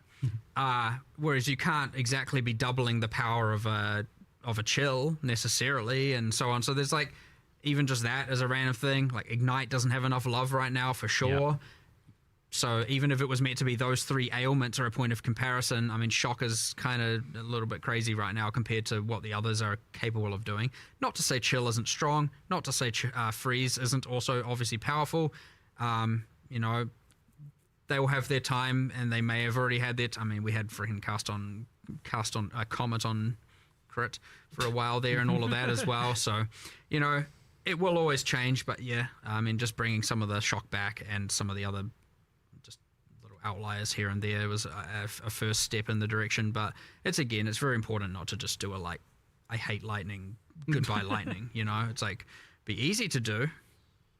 it's the wrong thing to do for sure. So yeah, people also like playing lightning. I think it's just, exactly. I think it's just the feeling when they're like playing their cold builds and like it's better to convert to lightning. That's why I think that's when it becomes more problematic.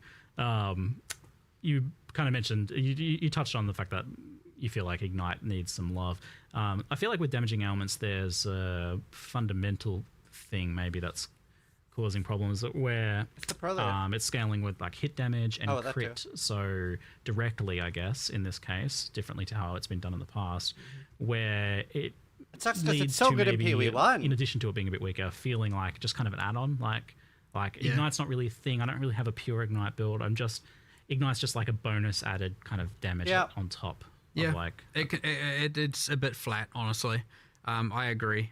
We've had heaps of discussions here about all kinds of different options. We had some boil down to whether or not we're going to do keystones. We want to do something. We just haven't landed on exactly what we want it to be and how, whether or not it's like we change the base versus change it through, again, a keystone or something you spec into. But yeah, it is a bit flat and it doesn't have enough. I mean, well, yeah, it is, as you said. It's just, well, here's a bit more DPS, I guess, at the end of the day. And then even there's limited ways of kind of scaling it. And, you know, I'm not going to say there's none. There are some, but it's not enough. It's yeah. I mean, overall, I'd say it just hasn't got enough love. So, but we want to. Backtracking a little bit on the like gearing, we touched on crafting a little bit, and so I love 0-3 crafting. Like, it was such a huge change from like a game that some would joke didn't have crafting into some of the most powerful and interesting crafting we've had ever in Path of Exile. I think like it's right up there. 0-3 crafting was amazing. Like the combination of the core currency changes, the changes to essences was really good, and how these things interplay with some of the omens and the abyss crafting even. So like definitely felt like some things were a bit illegal, and just the overall like how good it was. Like, I don't know, like, oh no, I feel like this is illegal. So what of that was illegal or is illegal or is being? Well, you said essences. So we talked about essence of sorcery. It's not like we're gutting anything like that, right? There's just a few illegal things. It's a few. Are you pretty like you like overall like where it ended up? I think it's way better than it was before. Yeah, 100%. Great. Yeah. It's what I found playing, and obviously and collating a little bit of data, but you know, it's the kind of thing where I don't have enough data to go and or enough feedback to go and make some sweeping change. Is that people find that getting the, you know, it's too easy now to get to the absolute upper echelons of gear. Is what I kind of honestly, and I assumed that there'd be a bit of a public civil war about me saying that, because I could see people going, no, that I love it that way, and a bunch of people going like, well, I'm completing my characters way too fast, right? I got nowhere to go. I got no, you know, I want to play for longer, and I have nothing to spend my time doing. Like, it's done, my character's finished. And I could see people being very binary on that for sure. But then it's like, you know, how much of that just comes down to homogenizing, for example, and a few different axes like that. I think a fair amount. And but yeah, I know there's other problems, like for example, because of the high tier currency, there's a little bit of like you don't even need to pick up tier 5 rares anymore, because what you actually want is a base type to craft from. And so in some ways it's wrong in that regard, for sure. Enough. Like, if people feel that way, that's probably not good. Yeah, and then there was some other things with the essences that went wrong, like for example the essence of haste, being able to craft melee tiers of attack speed onto bows.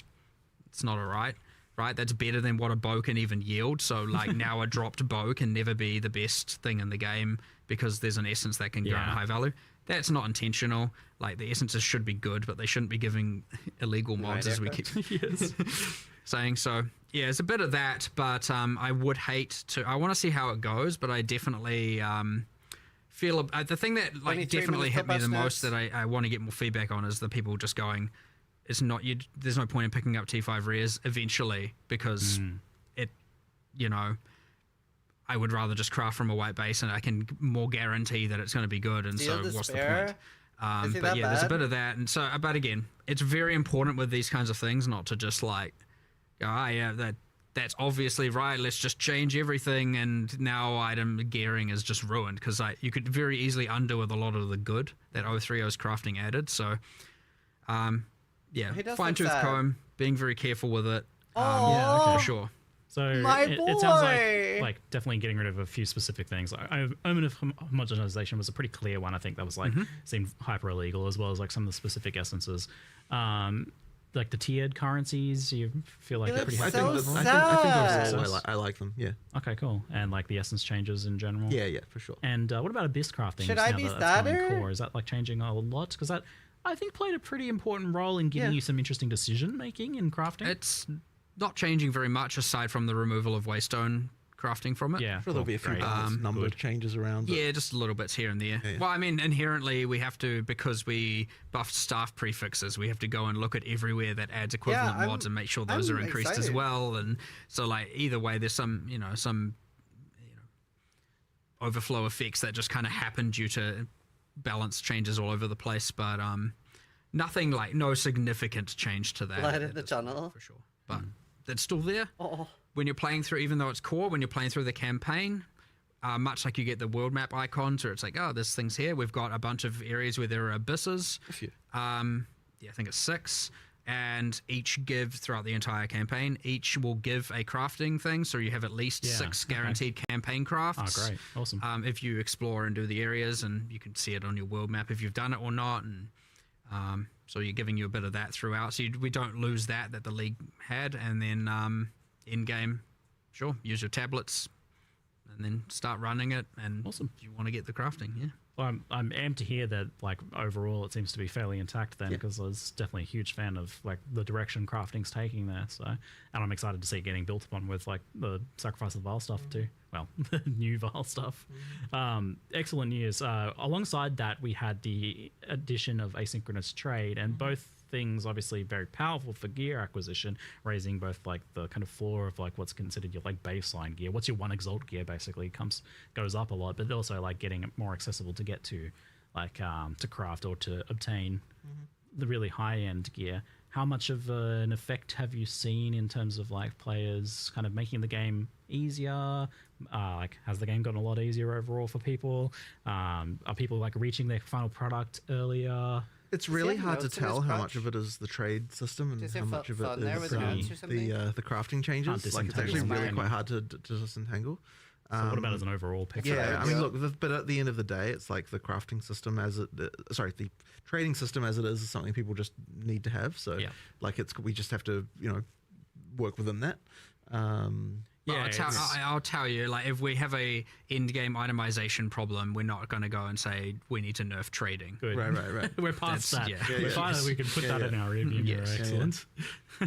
Yeah, so the question is, like, I guess now more just adapting over to that. I'm just curious, like, as to how extreme it has been, because it seems like it would be absolutely massive, like crazy. But it's honestly quite hard to tell, as I said, due to the other changes. I guess it's like a longer period thing to But then at the end of the day as well, you could say that if this is a feature we need to have, then it doesn't necessarily matter. Like, we just need to work with it and just deal with it. So, I know in the past there was a fear, and this kind of touches on crafting a lot, where if people could craft like really good gear super easily, that they would stop playing. Like, the player retention would go down. I feel like in some cases we've seen some of the opposite phenomena. Like, there is, to an extent, the opposite phenomena where like people gain access to the builds they want to play, they gain access to content they might not have otherwise in a more reasonable time frame for them.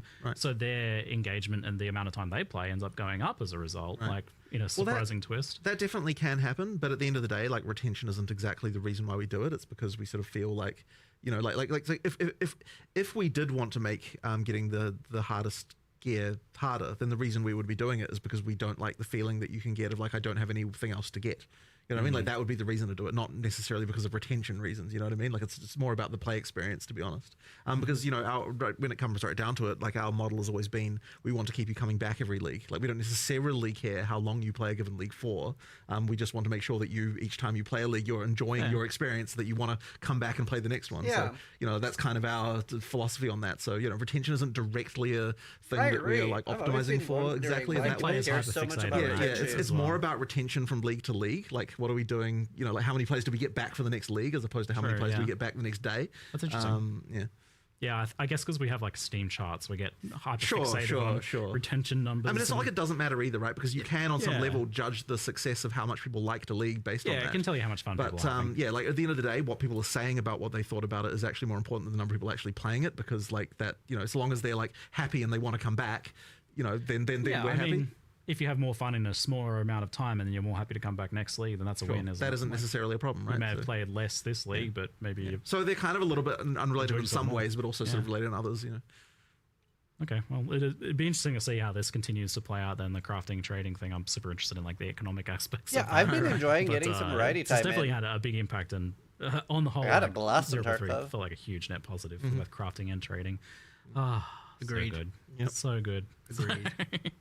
All right, well, we'll keep. I'll ask about that like everything. I think 'cause it's like where do you guys feel it's at now? Yeah. What about now? No, we scroll to the end. Thanks. There we go. So we had just a couple random notes up there. questions. I do see one in chat, but it's not really a question. People just typing move speed, but I don't really actually know what the context for that is. You guys know? It's the speed at which you move. Very insightful. Thank you. Maybe you guys What do you can mean you don't know? in chat. I'm just saying instead of just chanting, but they're asking about adjacent to that, one change we have made, speed. which is kind of interesting, and I think it's a kind of I don't know if the general desire is more or less of it. I suspect you'll find a bit of both. But irrelevant of that, like a change we made is there's lots of endgame runes where you can now only use one of them. And it's quite interesting because obviously before it was like get the double socketable effect on boots, put all the removal speed runes in, and it's well, great, now you got.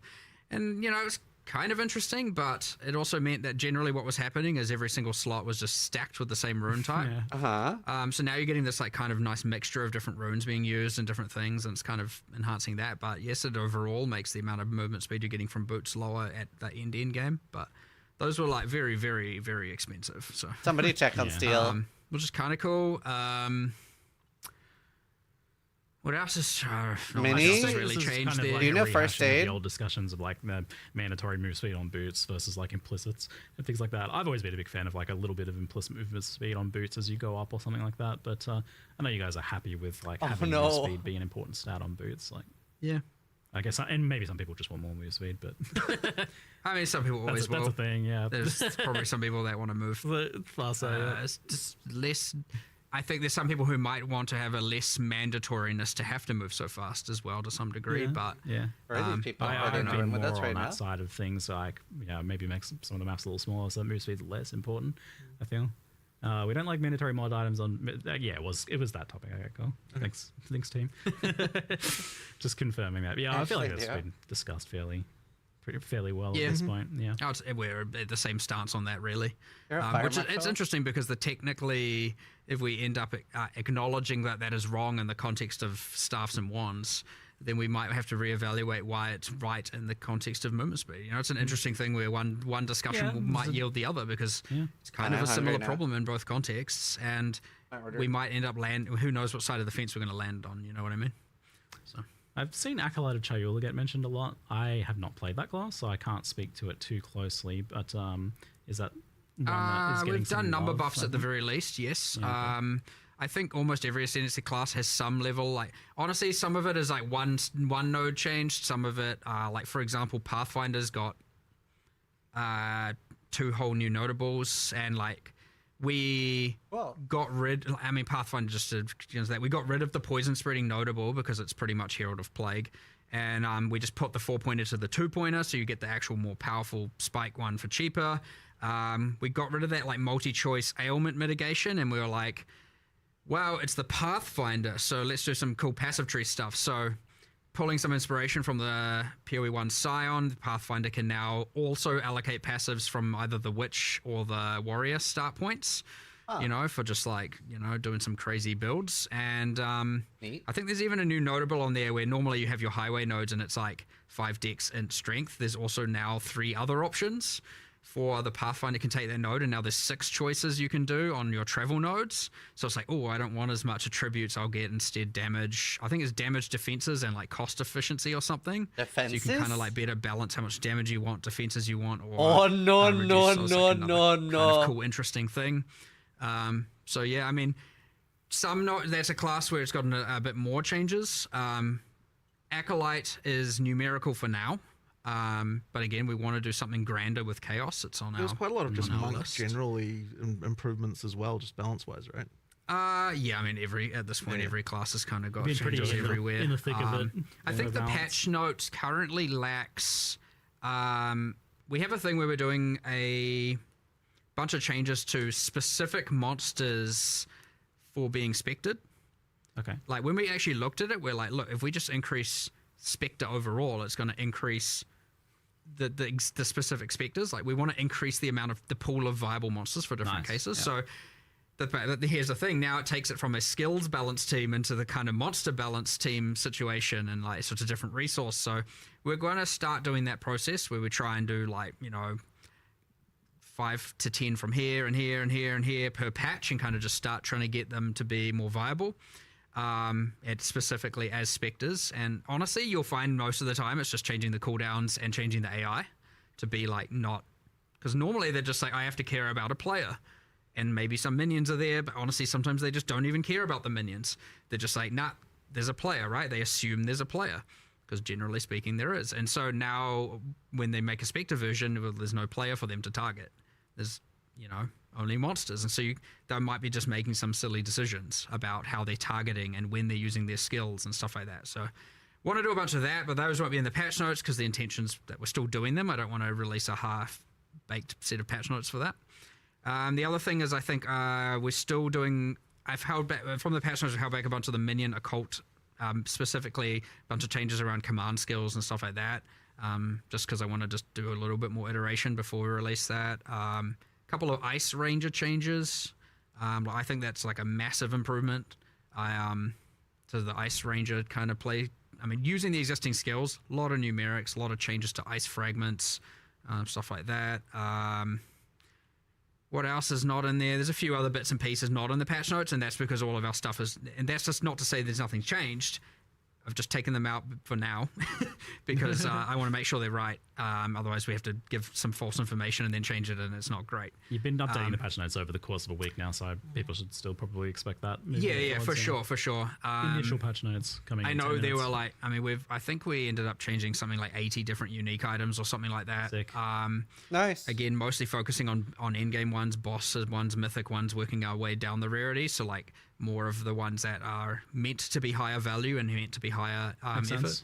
We've demoted some to be more common. We've promoted some to be rarer, stuff like that, and done a whole pass. But even then, like I know last night we were like, oh, there's like kind of 5 or 6 here that we're like maybe on the fence about. Let's, to be safe, pull them out, discuss them, reevaluate them, and then pull them back in the patch notes afterwards. Just to be safe, because again, I don't want to mislead people. I saw a question about that from our resident summoner expert in chat. But the monster changes, like for making specific changes to monsters for specters, does that end up in patch notes? That seems like pretty hard to track. It will this time. Nice. Well, I don't think we've done much in the way of actual specific monster changes this time around. But this, what I was talking about doing, will, yes. Okay. It just what I'm saying is it won't be in the initial set of patch notes because we haven't. Finished them yet. So, but they will be, like, I think the patch note says will be in a post later this week. Or later, in the week coming. So a funny one in chat I see is like, when can we get more melee variety? I'm like, you guys literally just added like a new melee weapon. Like, I don't know if you guys know, but the talisman's a melee weapon. No, melee is never right. In any game ever. No, I mean, because it's kind of true, right? Like, it's quite. There's a funny phenomenon right now where it's that's like fucking hilarious. Whenever we talk about melee, people say that like there's literally only maces in the game, and it's like quarterstaves are over in the corner crying. It's like no one pays any attention to it. Yeah, it's just like doesn't count as well. But it's like a half-ranged weapon. I guess. Stormwave really melee, then you get that. There's always this funny exception with it, but like ultimately, I think what it comes down to is that the game doesn't have swords. Yes, yet. I know. Is that, I know we need swords. Yeah, I get it. We need swords. We need swords. And axes. The swords are From talking to you, it sounds like swords. Swords are getting added to the game at some point. At some point, we will have swords. I can promise you that. Yes, it's the importance is understood. It seems it's a bit too fundamental, isn't it? Yeah, for sure. Swords are a bit cool. But yeah, I mean, we were talking about the Ascendancy. So yes, a lot of numerics, some more broader changes. What sort? Some getting a little bit, some getting a lot. Like just because it's getting a little bit doesn't mean we think it's in the right spot. At the end of the day, we've just started going. Like Smith and Katava got a decent amount of changes. Nice. You know, kind of a lot better now for sure. We like over nerfed it.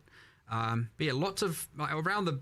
I mean, honestly, like I want to say 90% of all the balance changes are probably in the direction of taking underplayed and underpowerful things and making them a bit better. Nice. That isn't to say that we've successfully made, like maybe at the end of the day, lightning archers are still somehow better than ice archers at the end game. But certainly the gap has narrowed and you'll feel less bad for playing one over the other, and less bad about decisions. And so that's ultimately the goal, and we'll get there eventually. But yeah, huge step in the right direction, I'd say. But yeah, and then things like Outer Louis, you know, all those outliers on the top end, those are coming down a bit, for sure. Sometimes more than a bit, depending how extreme they were. Culmination's another one where like just having an uncapped combo thing and you get damage per combo. I mean, and then obviously you can just one-shot everything in the game at that point, so that's a problem as well. You know, some of these outliers 100% brought into place, given caps, whatever the case is, but again, more like 95% of all the changes that we're trying to make is bringing up the underplayed things to be a bit better, and just to all kinds of varying degrees. It's really hard to. It's like, do you just do everything across the board and try and look at everything and give everything a minute, or do you really hone in on one build? And right at this point, we're trying to do a very widespread. Let's look at literally every skill and go, is there a decision we can? What would we do? And it's like, it would require this huge rework. Okay, instead of waiting for that, can we just do some numbers for now? Do the rework later to really give it what it truly should be? If so, let's do that, and then bench that thing for a later time when we have more time, and then move to the next, do the same assessment, and then we just try to do that for literally everything. The Balanced Ninja squad is currently focusing on clear speed, it sounds like. Yes, but for things that are not already, you know, up at the top tier, generally. Right. We're getting quite close to patch notes, so we'll rapid fire some things off here. It seemed like at one point, like druids were going to have claws as their weapons, so that has obviously changed to talismans. Or they were like a long time. That was actually for the huntress. Yeah. Oh, okay, weird. Yeah. So it sounds like claws are probably not going to be a thing then. Probably like, not anytime soon. Decided yes, less interesting on other options. Glad they changed their mind on that. Hot swapping between controller and mouse and keyboard. Yeah, something I promise every single time. And yet somehow we still haven't done it yet. So what I can say is that it is actually, we have an implementation of it. We're not shipping it this time. But it's much more close than it was last time. Like, there's just some stuff that needs to happen. But, like, you know, it is a thing that has been seen on a programmer's workstation as to work. But, yeah, there's still a bit more to do. But, yeah, like, next time, I know I've said this twice before, but next time, we will definitely have that. I know, it's like, it's a weirdly huger feature than it seems because, like, the code was just originally not written with that in mind at all. And, you know, yeah, it's just requiring a lot of re-engineering of a whole bunch of existing UI to be able to get it to work. Looking forward to it so I can I know. Inventory management. I know. We will have it, but yeah. Controller inventory. Oof, no. But yeah. Okay, good news. It's being worked on daily. It sounds like. Do you have like a rough timeline for full release, or not ready to announce that yet? Don't really have it to announce, but I mean, look, I certainly don't want it to be 2027. Like, I really want it to be next year. Like, I really do. So, you know, like, it'll be, I really want it to be next year. But we certainly underestimated the amount of work we wanted to. Certainly by having to make all the leagues constantly and all of that. And I know some people might be like, just don't. But like, you know, no, definitely do. We want people to play the game still and enjoy it and, you know, do what we want to do. But so, yeah, you get this thing where we severely underestimated how much extra time it would add. Your rule of cool of like, we want to do the 130 extra passives because it's cool. I mean, that has an expense. Yes, all of this does get in the way technically, but... I mean, look, at the end of the day, we're not going to release until everyone's happy.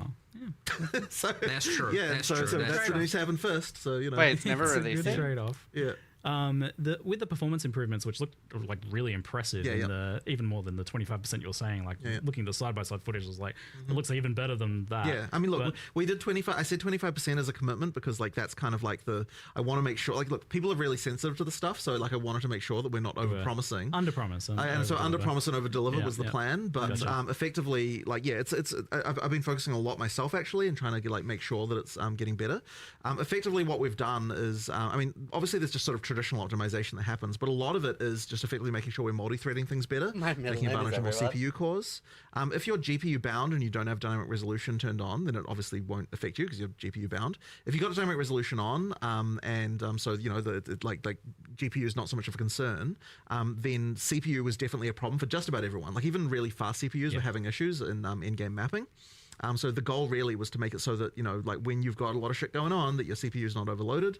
We did that by multi-threading things much better than we were before. And, you know, traditional optimization, just lots of improvements there. So yeah, like now... there's so many things that are working better than they were before. Like in many cases, honestly, you see double frame rate, like just straight up. Awesome. But as I said, like not consistently in all cases. So and consoles obviously saw a huge improvement. They, you know, consoles just have weaker CPUs than PCs do. So therefore, when you're doing CPU optimization, consoles are what's going to benefit from that. And yeah, it's just a lot better. Now, one of the things I'm a bit worried about is that by multi-threading more things, you can run into multi-threading bugs. And so there might be, hopefully not, but there might be some more crashing going on when we first launched, just because, like, you know, like the thing with multi-threading is that, like, depending on the exact scenario, different things can happen at different times. It can cause some issues. I'm really hoping we don't run into that. We're trying to do as much testing as we can to fix all those kinds of issues. Effectively, that would be the worry. But yeah, I think that it was definitely worth taking the plunge and doing that stuff because it is way better. You know, yeah, I probably should make like a video on exactly, like, you know, some of the like go into a deep dive into it at some point because it's kind of interesting. And even it feels like even still, occasionally you guys are still just finding ridiculous things that, like, oh, we just made it a whole nother chunk faster. Yeah, exactly. Just because of some just ancient thing. It's we definitely still find some crazy stuff, and like it's going to be a lot better. I expect it's not even, it's just going to keep going as well. Yeah, no, exactly. So that's the other thing is, like, I want to spend even more time on getting this exactly right. We're not even at the point, like, when I'm looking at it now, I'm like, we could still theoretically make this quite a bit faster than it even still is. You've been personally like really on this every time. I have. Just because it's been such a big issue, and you know, like, I wanted to actually get back in there and spend a bit of time on it. And yeah, as I said, like, already it's so much better now. But yeah, we'll be even better than that. Awesome, fantastic. That's great news. Patch notes are here. All so right. we will end there and let no people one's interested in listening to us anymore. They've got everybody gone. No, thank you very much, guys. It was a pleasure to talk to you once again, and I look forward to checking it out and going and playing some more. Thanks. Okay. Be right back real quick.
All right.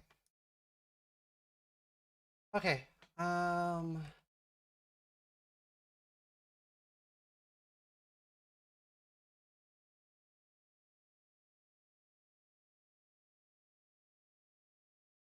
Okay, cool.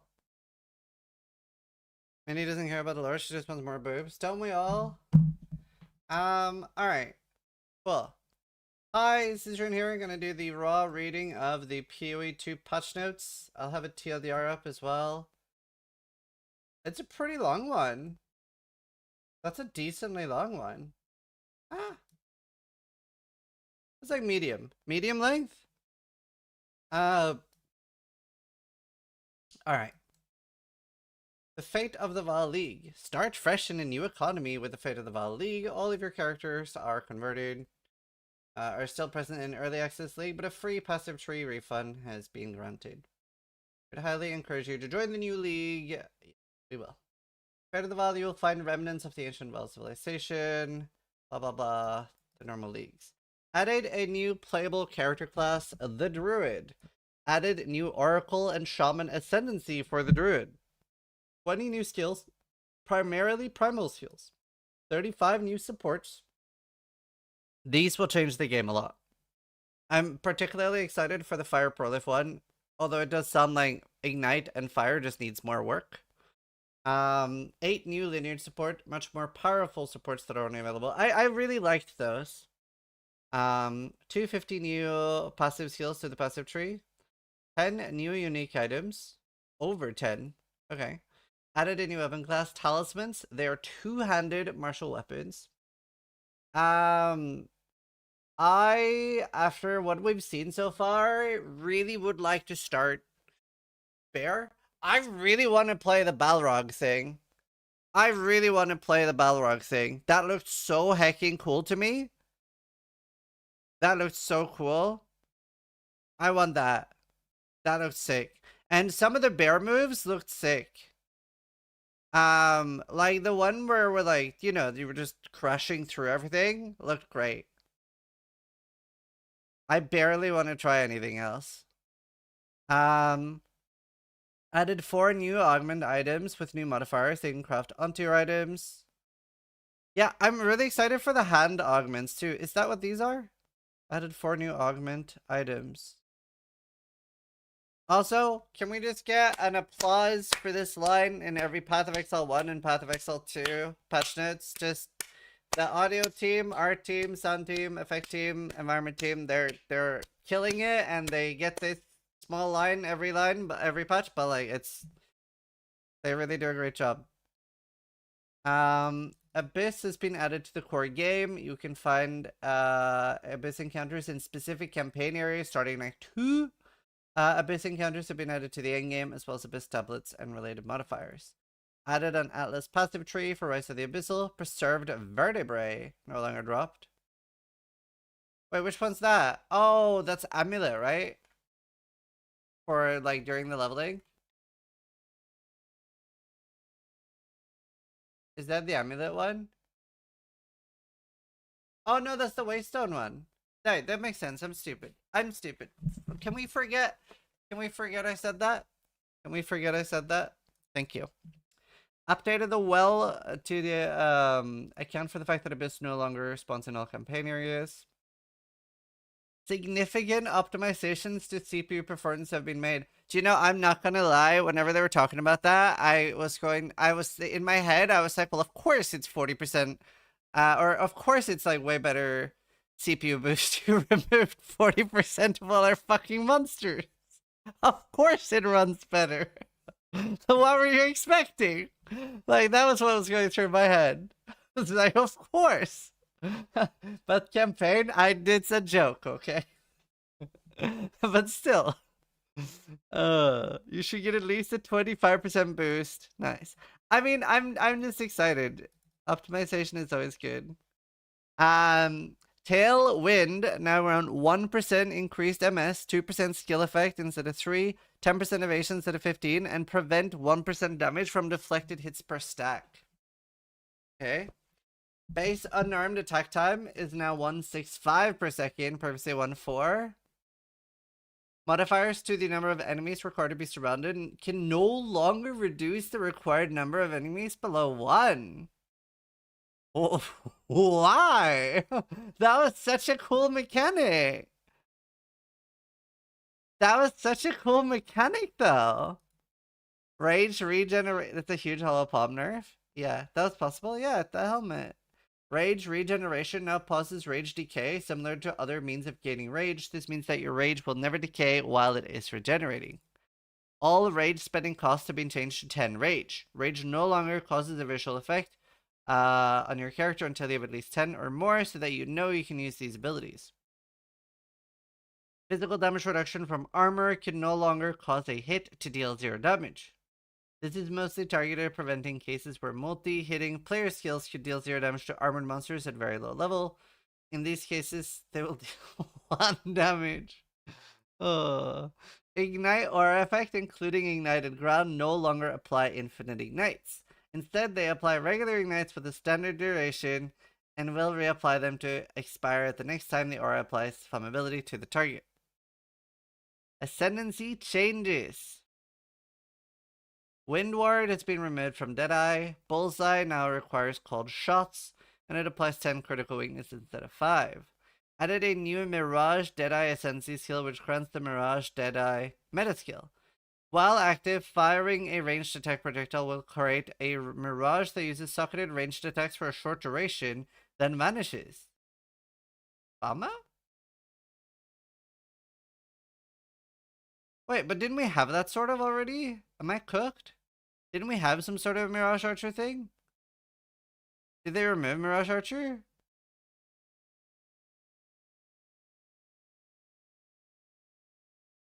Or do we have 2 now? Like, can you have 2 with this? That sounds kind of cool. It worked only after rolls? Yeah. Maybe this is like just a functioning... Is this just going to be an actual functioning Mirage Archer?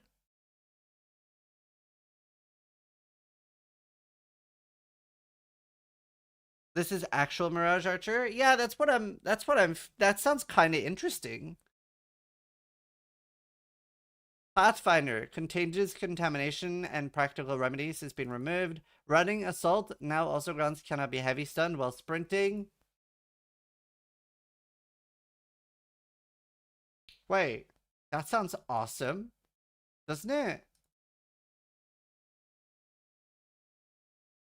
Added a new Path Seeker multi-choice Ascendancy that'll have Path of the Warrior, can allocate passives from the Warrior, Sorceress, starting points. Grants 4 skill points. Traveler's Wisdom now requires Path Seeker. A true passive skill offer additional...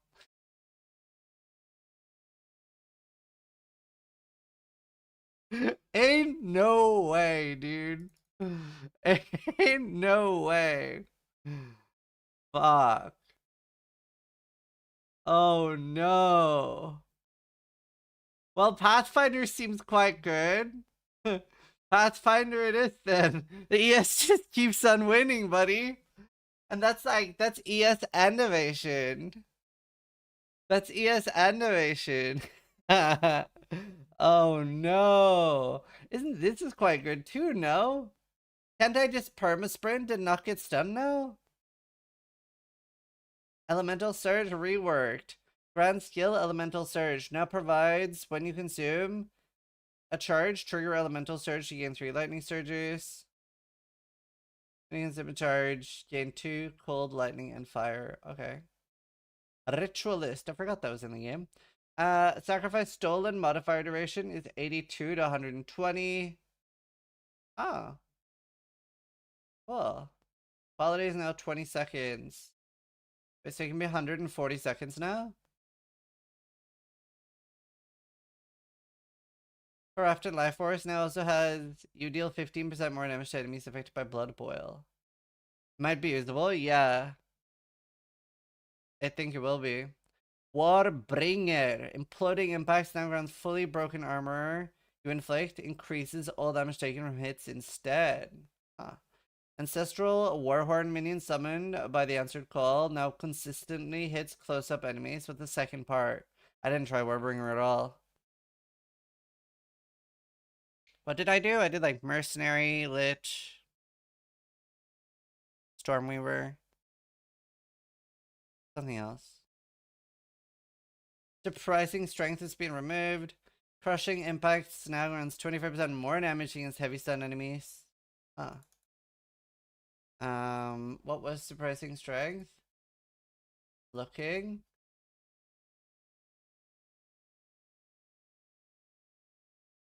Surprising strength is 50% more damage against heavy stun enemies.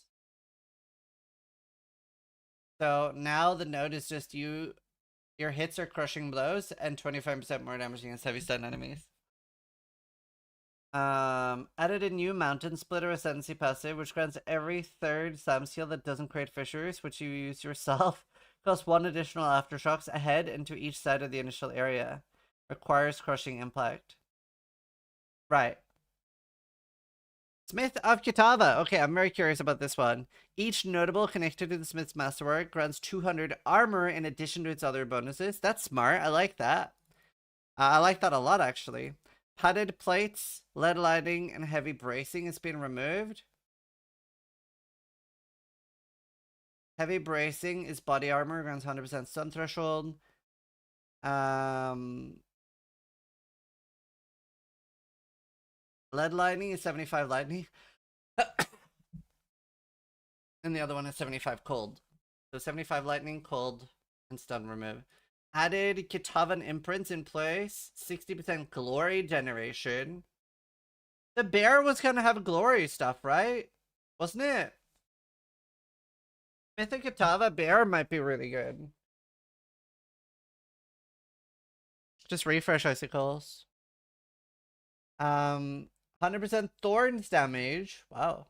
30% spirit. Internal layer is 100% reduces crit damage by 100. Wow. Immune to ailments. Oh, was that it? Did we still lose like Fist taken as Ellie? Oh no, but we have body armor grants 50% of armor applies to Ellie damage. Honestly, Smithing Kitava might be kind of back. The fire spell on melee hit skill granted by Heat of the Forge now costs no mana when triggering socketed spells. 10% damage per level. 200% damage. Will that work with Bear?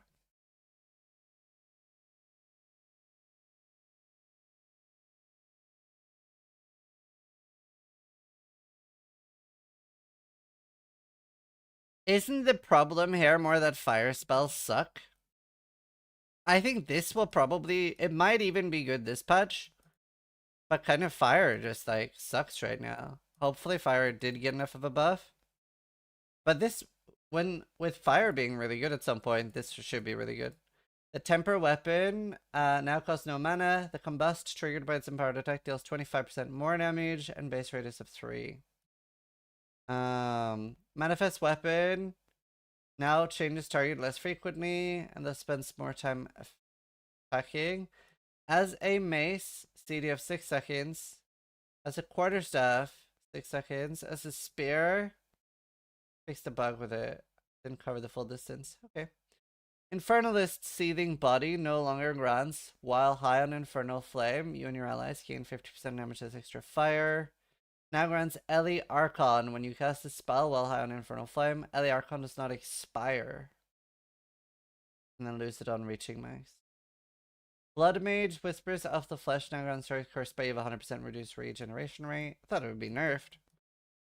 Storm Vivar Refracted Infusion now grants when collecting an elemental infusion, gain another different elemental infusion, previously 50% chance. Oh, nice! Storm's Recollection now grants Remnant can be collected from 50% further away. That's nice. I played Stormweaver as my last character. Multiplying Squalls now a +2 limit instead of 1. Nice. Chronomancer. Inevitable Agony granted by Inevitability has been updated. Now ignores the curse limit. And now causes cursed targets to take 50% of hit damage dealt to them while cursed. Again when the curse expires. Used to be up to 33%. Oh, okay. Interesting. Demling Legionnaire. Thaumaturgical Infusion now runs +1 max cold rest, purpose 3 blue. And same with fire and lightning. That's been buffed. That's pretty big. Thaumaturgical Dynamism Granted by advanced thaumaturgy, notable. Now grants a charge once every 5 seconds instead of once every 8. Okay. Huh. I wonder if we can get more totems. But once every 5 seconds. That's still like kind of cringe for Gemling spell totems. Yeah, but do you feel like it's viable to cast a totem every 15 seconds? I don't. I really don't like charges still. I'm a charges hater. I'm really struggling to enjoy charges. The supporting fire skill granted by Unleash Hell has been updated. Command at Death from Above is now 20 seconds instead of 40. Now fires a volley every 0.75 instead of 2. Fire 6 instead of 4. 14 meter width instead of 7.5. Attack damage is now 763 instead of 1140. Strategic Embankment has been updated. Artillery Ballista no longer increased 40% immobilization buildup. It has 20% skill speed. No longer runs 50% damage against immobilized enemies. It's 25% more damage against immobilized enemies. Mortar Cannon is 25% more damage instead of 15. Added Spell Totem to Embankment, and that is 50% crit chance. Witch Hunter. Witch Bane now has enemies have max concentration equal to 30% of life instead of 40. This is a buff. Ceremonial Ablution now grants sorcery word, also protects against physical and chaos damage. Huh. Invoker and protect me from harm now grants 35% less evasion instead of 50. The Soul Springs Eternal now adds meta skills to 50% reservation efficiency. Unbound by I Shall Rage has been updated with a 12-second cooldown. Unbound Fury when you inflict an ailment with a hit on an enemy and no longer has no more than once every 0.2 seconds. Oh. Shocking and Igniting now runs 1 Unbound Fury, previously 2. Acolyte of Chayula, Embrace the Darkness now gives plus 10 max darkness per level instead of plus 8. Into the Breach by Waking Dream leads to 15% life and mana instead of 7. Purple Flame lasts 8 instead of 5. Flames are created closer to the player. Choice of Power, Choice of Life, and Choice of Mana now grants 50% increased effective remnants and 50 pickup range. The Void has a cooldown of 4 seconds instead of 624. Up to 1268 attack damage instead of 670. The Void has 3 cooldown charges instead of 1. I didn't play Acolyte Trail at all, so. Passive skill tree changes. With the addition of the Druid and other new game mechanics, we've added passive support for these throughout the passive skill tree. There are many new clusters, mostly in the Druid area of the tree, and many existing passive skills have been updated. These changes may result in existing passive tree being forcefully refunded if you had allocated nodes around it. 250 new passive skills. The values of flammability magnitude on the passive tree has been increased massively. I hope this is enough to make fire good. All instances of gaining flame, ice, and lightning archon have been changed to elemental archon to better support builds using multiple elements. Hollow Palm now runs 1% more attack speed per 75. Oh. Previously 25. But higher base attack speed. The Walker of the Wilds Keystone has been removed, and its effect has been added onto a newly added lineage support. Elemental Equilibrium now grants cold infusion remnants or fire. Fire is lightning. And lightning is instead cold. Scrya crying right now. Crimson Assault grants 50% more magnitude of bleeding. Passives that granted reduced movement speed penalty from using skills have had their values lowered. More passives on the tree now grant the stat to make up some for this. Added 3 new attack area of effect clusters to the monk. 2 projectile speed clusters. Probably positive and one negative. Added a new bow cluster and modified a projectile cluster, granting surpassing chance to fire an additional arrow. Added a new cluster between witch and monk. Remnant Ascension. Principal Infusion now has remnants can be collected from 30% further away. The Grand Tribute from Heart of the Well. Unique Jewel now has remnants can be collected for 80 further away if you have at least 100 tribute, previously 50. Small nodes on the passive tree granted remnant pickup range can be 20% further instead of 15, 25 instead of 20. More presence instead of chance to consume glory.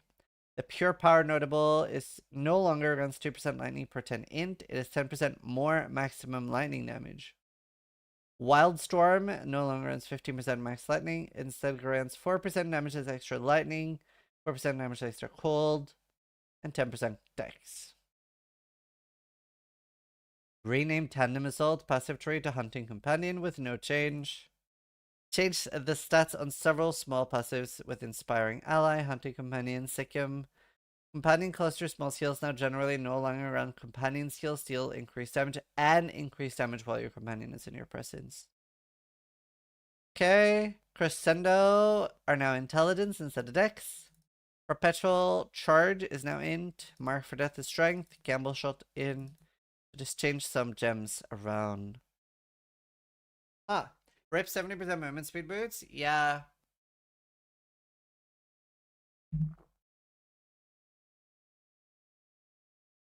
Disabled Font of Rage and disabled Ricochet. Why? The Inevitable Critical Support has been renamed to Inexorable Critical Support. World Drop Linear Supports are now less common. Artillery's Bloodletting. 2% extra fist per 20 life cost, previously per 10. No longer has a multiplier. Soft's Pyre now grants supporting skills gain 40% of fire as extra chaos instead of 20. Ashes Radiance. The 40-40-40. Pulse Stillness. Okay, that's the same one. This is extra chaos, previously 20. Einar's Beast Right now grants killing blows from supported strike skills. Against the rare monsters, grant 2 other modifiers for 5 minutes, previously 40 seconds. Headhunter. Previously 40 seconds, that's a big change.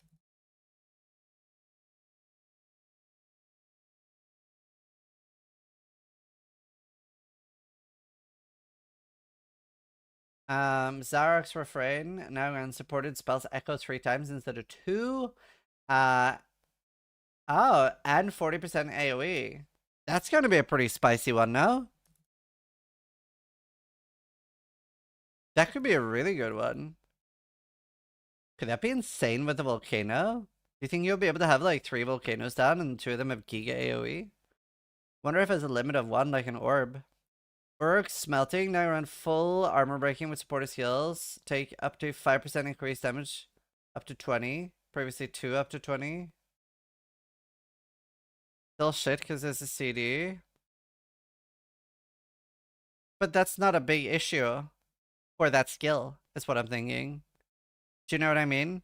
Because that skill is something that you put down the volcano and then you go slam. So let's say that that works, right? Let's say there's no limit on the volcano and then you get 3 giga volcanoes and then you're running around in bear form, spawning like hundreds of projectiles. That sounds really good, doesn't it? You don't care that you have a big cooldown on like a boss nuke skill. Like that could be really cool. If it has a cooldown, it doesn't cast the echoes? What? No, it wouldn't work like that. Relentless Propulsion now runs 75% increase in reduction to cast speed. Also apply to projectiles for instead of 50. Wow. Wait, this was already used now? If you put it that way, then it's fine for a bossing skill. Yeah. Yeah, that should be really good. Hans Citadel no longer has supported skills of 30% less AoE, or supported skills deal 30% less damage. Cool. Techrod's Revenge now runs a minion from supporters heals die 20 seconds after having their life reduced to 0. Previously 10 seconds. And minions from supporters heals gain 40% attack and cast speed when their life is reduced to 0, previously 20. Rigwald's Ferocity now has supporters heals of 30% attack speed if used from weapons at 1. Ratha's Assault loads 5 bolts when you dodge, previously 3. This one felt amazing already. And supporters heals load 4 additional bolts, previously 3.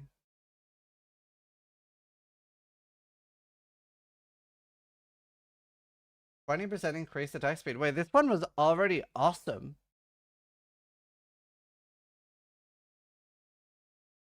This one felt so good, dude. Like, actually so good. Arjun's Medal now runs 100% chance to load a bolt into all crossbow skills, dealing a killing blow with supported skill, previously 35. Okay. Helm's Madness now runs supported skills, deal 20% less damage, previously 40. Tawa's Tending now runs Totems created 25% more life instead of 50. Tawa's Vengeance Explosion deals physical damage based on 20% max life of Totem instead of 10. Zeri's Allure now supported heals of 20% less curse effects instead of 25. Garakan's Resolve now runs max critical hit chance is 50%. Also, no longer runs supported skills become usable after you move 20 meters. Supported skills become unusable again after use. Korgol's Leash now runs Unholy Might for 15 seconds on commanding minions. Firstly 5 seconds. Oh, that could be usable now. Also grants minions from supported skills gain Unholy Might when commanded. Previously 5 seconds. Huh?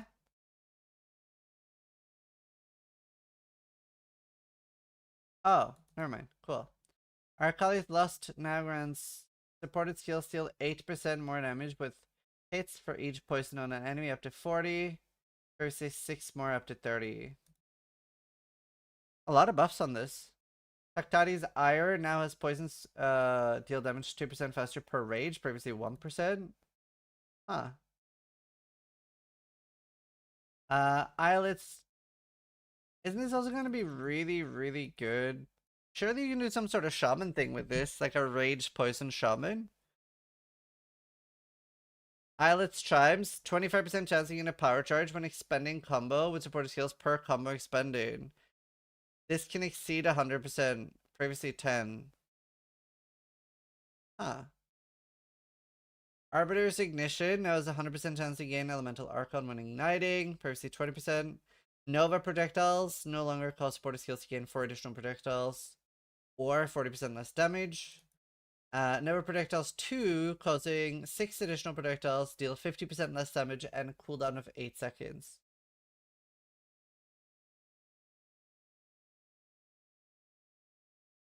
Huh. I wonder if you do this and like the Unleash, sorry, yeah, the Spell Echo thing and Volcano, and you just put down like 3 Giga Volcanoes.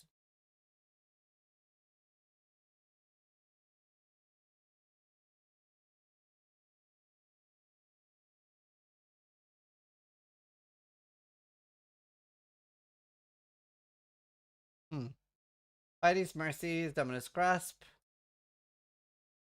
Heal Chain 100% more times.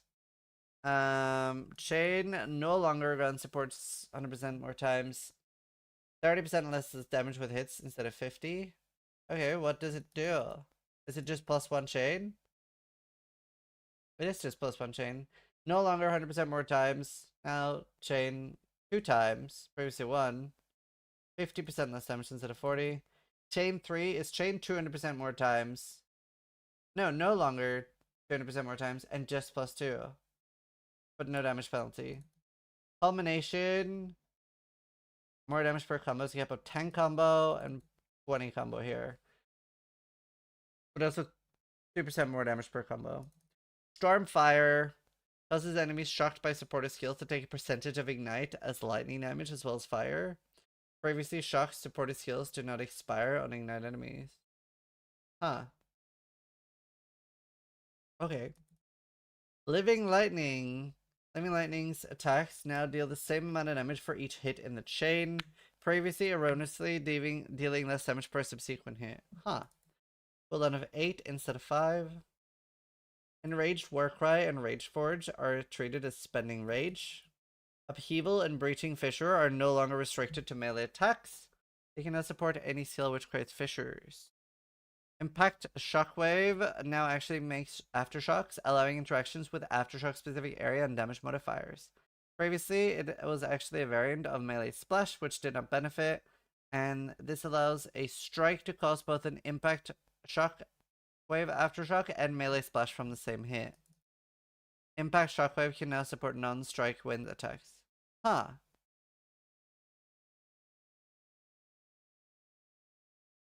Skill changes. The frozen mandible monster can once again no longer be bound as a specter or tamed beast. Buffed summon specter of certain monsters in each act and their in-game variants. Further details on which have been adjusted will be posted separately prior to release. Skill movement has been adjusted to reduce cases in which the player successfully uses. Far are we through? Wow. Fails to hit the enemy after dashing. Ice fragments are now unable to hit each enemy once. Oof.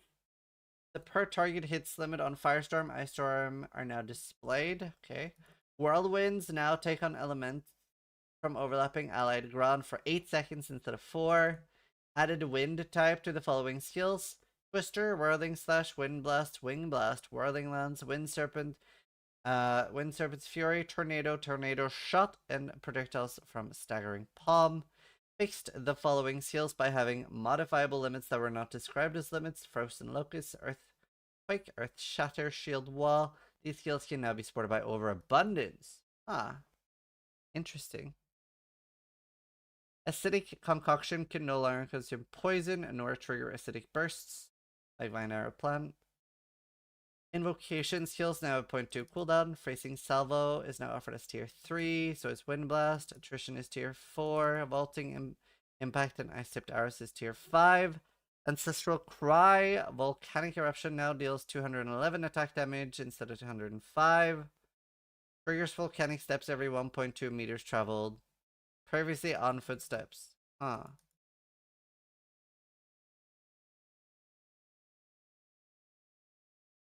Ancestral Warrior Totem no longer has 25% less totem attack speed. Arc, 50% increased magnitude of shock instead of 50% more magnitude of shock. Oof. Damn. 50% increased instead of more. Dang, yo. Arctic Armor.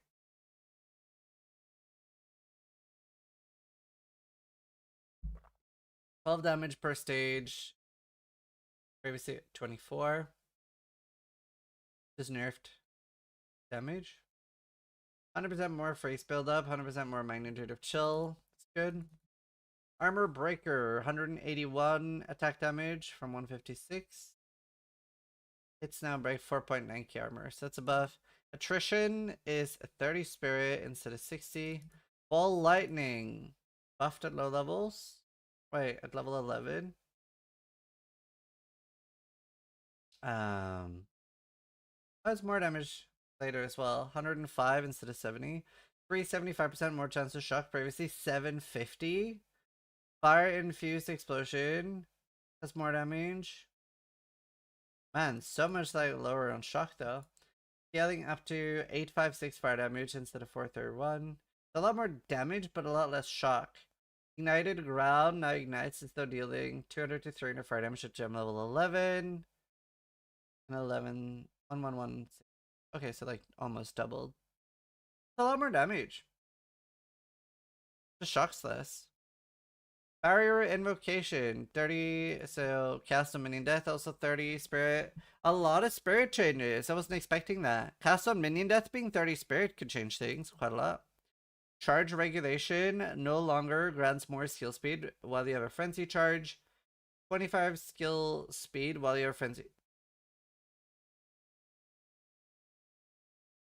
Huh? No longer grants more skill speed. Oh, it's increased. Oh. Comet. Fire-infused Comet. It's been doubled in damage.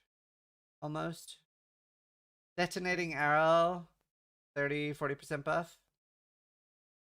Disengage now runs 2 frenzy charges on consuming the parried debuff. Elemental Conflux is a spirit of 60 instead of 100. Huh. So many spirit changes. Shock was the problem with the damage, yeah. 25 to 68 increased energy gained. So, a little buff. Good spirit changes, yeah, very. Electrocuting Arrow, attack speed of 110 instead of 80, 250 instead of 281, so a bit of a nerf. But more conversion to lightning.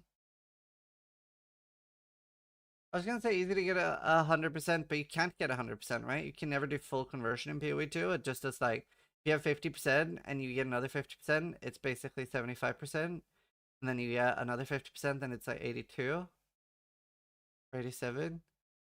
Ice Fragments now an explosion radius of 2, previously 1.5. Ice Fragments deal 45 to 131 attack damage instead of up to 172. First 3 projectiles instead of 4.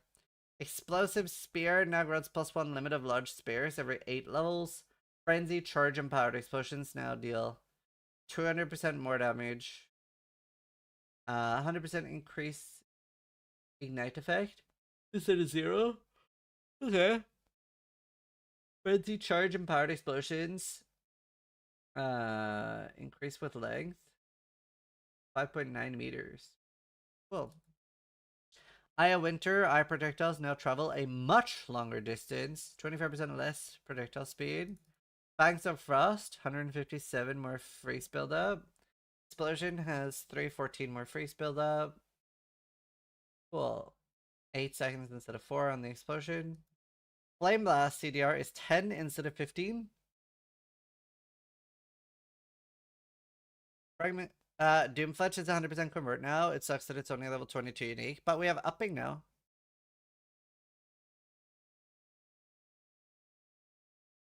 So that might change Doomfletch.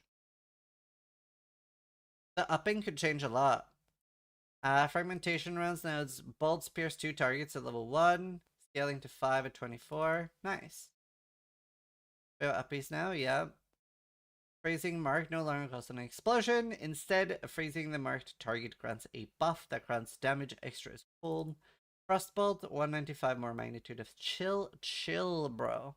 What is upping? Upping is the thing in Diablo 2 where say something is like let's say that you know how there's like a normal, nightmare, and a hell base for things, right? Is what we call it. So like let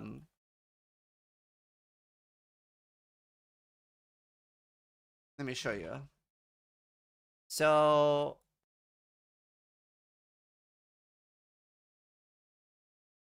first,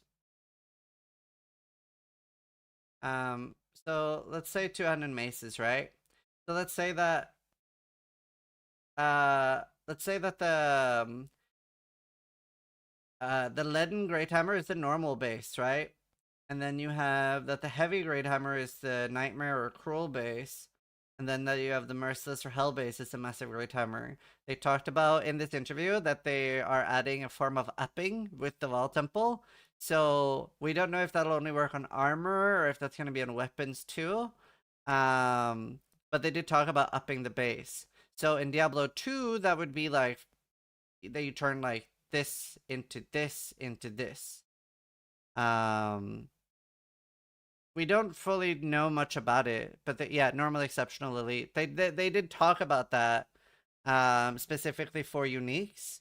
So we don't fully know how upping works or what it works on.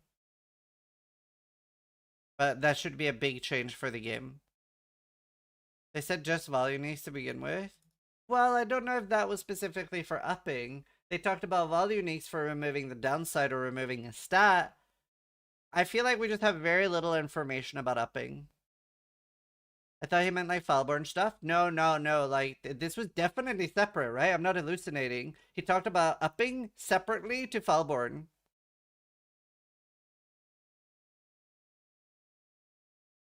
Falborn only works on the Val items, and when you use it on a normal unique, it Ancient Orbs it, so that you always have something you can use. Was my perception of that.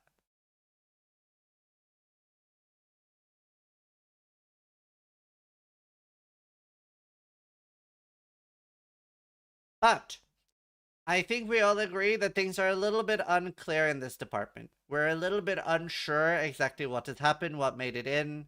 It was a little bit of a confusing part of the interview. He said now there's a reason to keep low-level uniques. Yeah. There are changes. Frost Wall. Lightning infused Frost Wall now deals more damage.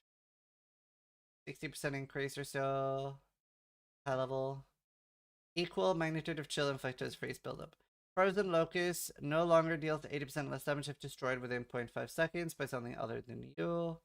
No longer creates chill to ground. Ice Crystal no longer has collision. Now correctly works with an increase to limit.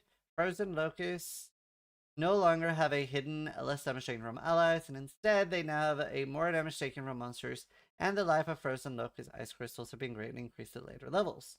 This change has been made to make Frozen Locust stronger within the scale of the Ice Crystal life, while keeping the same amount of damage to destroy the crystals from players and monsters roughly the same. 9.5k life instead of 1.3. Gathering Storm. Perfect timing window has been increased. Much higher dash range. Shockwave is 20 max shockwave per use instead of 8. Plus 8 shockwaves per use instead of 2. Ghost Dance is 3 Ghost Shrouds instead of 5. Woof! Duration is slower. Wow. That's a big nerf to Energy Shield. A very big nerf indeed. Glacial Cascade Wave now converts 80% to cold instead of 60. Final Burst converts 100 instead of 60. Cool. Glacial Lance. Frenzy Charge Empowered Lance. Slightly more damage. Attack speed is better. More freeze buildup. Okay. And converts 80 instead of 60. So more conversions. What happened to Pathfinder? I mean, in my head, Pathfinder is the strongest Ascendancy. I don't know if that's just me or if you guys agree. Obviously, there's a lot of unknown with Druid, but Pathfinder looks absolutely fucking correct. Like, out of this world correct.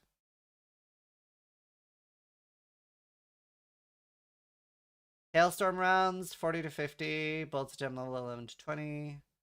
Slightly less damage, more reload speed.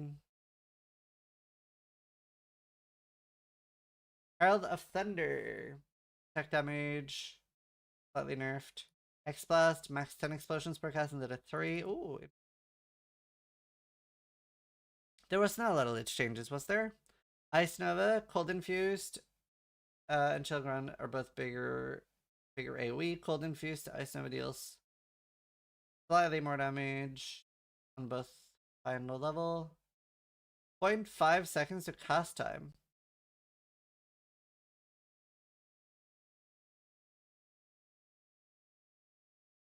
Am I misunderstanding something, or are you getting punished for infusing your Ice Nova?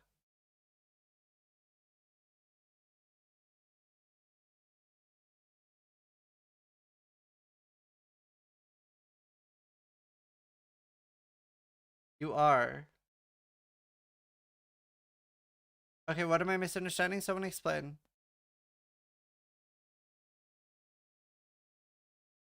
This is a buff. Wait, how is it a buff? Am I dumb? I'm very comfortable with being dumb. Someone explain why.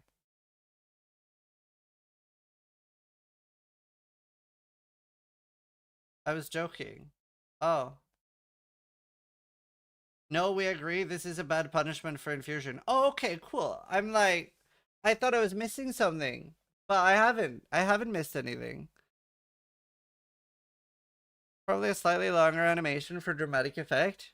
I'd be very okay with that dramatic effect. You're being punished. Yeah. Okay, cool. We're on the same page. Ice Shard. Skill description now correctly states it cannot chain and that the projectile strike the ground. Farmers have more damage 2 seconds after arming. Cool. Ice Shot. 80% conversion instead of 70. Better angle. Ice Tipped Arrows. Duration 20 instead of 8. Ice Fragment Explosion is now 1.8 meter instead of 1.3, and Empowered Attacks grant 100% fist damage converted to cold. Cool. Incendiary Shot now consumes 15 heat to gain 100% more ignite magnitude. Incinerate deals 11. Okay, do we have the previous numbers? Ignited Ground is 8 seconds instead of 4. Or did it just not do damage per second before? I guess it didn't do damage before. Like, damage over time.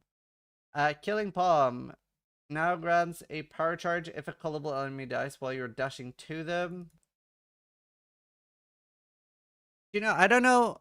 I'm really struggling to appreciate and like charges in PoE2. Every time I hear or see anything with charges, I just get annoyed. Am I the only one?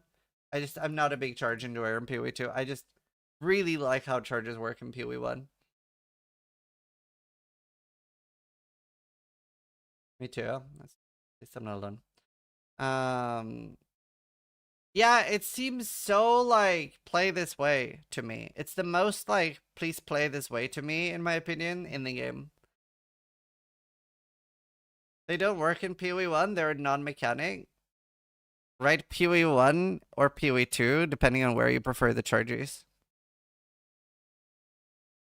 PoE1.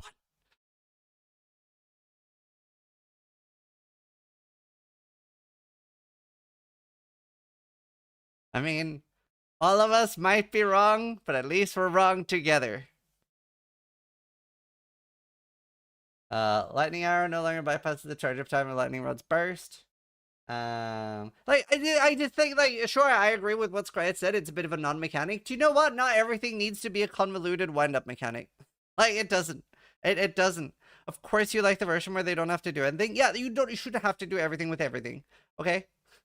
Do you know, I like things to be, like, streamlined on some things. Why does he hate PoE2? Did he say? I don't. I actually quite like PoE2 since 0.3. Lightning Conduit provides 10% more damage with its per 5 shock effect, previously 20. Quality now provides 0 to 20 more lightning damage. Damn. That's kind of gutted.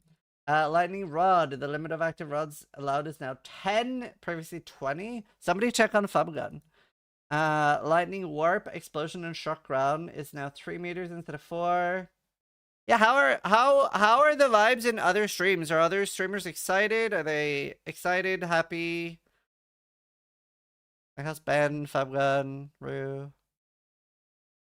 Yazzie is not. More upset about speed. Yazzie's not, Fub is not. Baylor's not feeling it. Game from Try. Try likes the patch. Okay, but does he ever not? To be fair. Is Yazzie ever excited? Yeah. Rax likes it.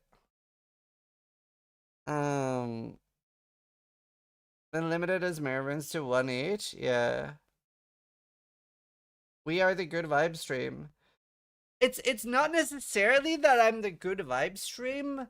It's that, in my opinion, the game is never presented for people like me. I think they market it quite badly to advanced players, and I've learned to just play it myself and make up my own mind if I'm having fun or not. I've been doing that both at PoE1 and PoE2 now, and it has significantly enjoyed my appreciation of the game. Significantly. Still loved it? Shit.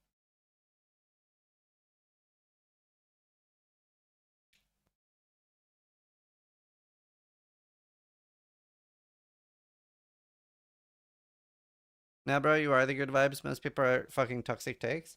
Well, I do see a lot of things that I am concerned about. Do you like PoE2 overall so far? So far, it's been 50-50, I'd say. So I really enjoyed the launch. Obviously, everything was like fresh and exciting. Fuck, I can't even remember. I was like, was 0.2 Dawn of the Hunt?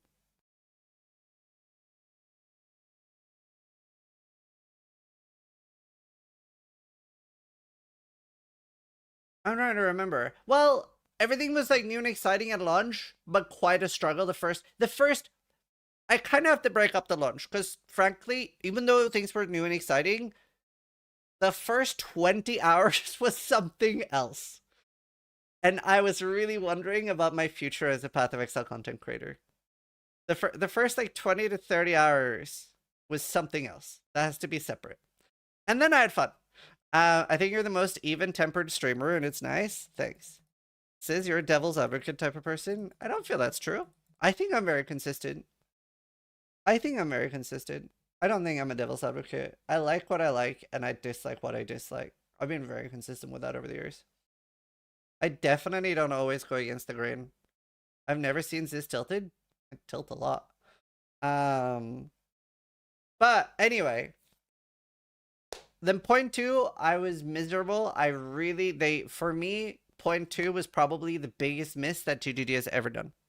A real big miss for me. And then I made a lot of feedback. We did the podcast, and I gave a lot of feedback on the podcast and in DMs to Grinding Your Games. In my opinion, that podcast achieved quite a lot. I got a lot of good pointers from the community, you guys, and people on Reddit. And I think we had a really good podcast, and I think a lot of good things changed from it.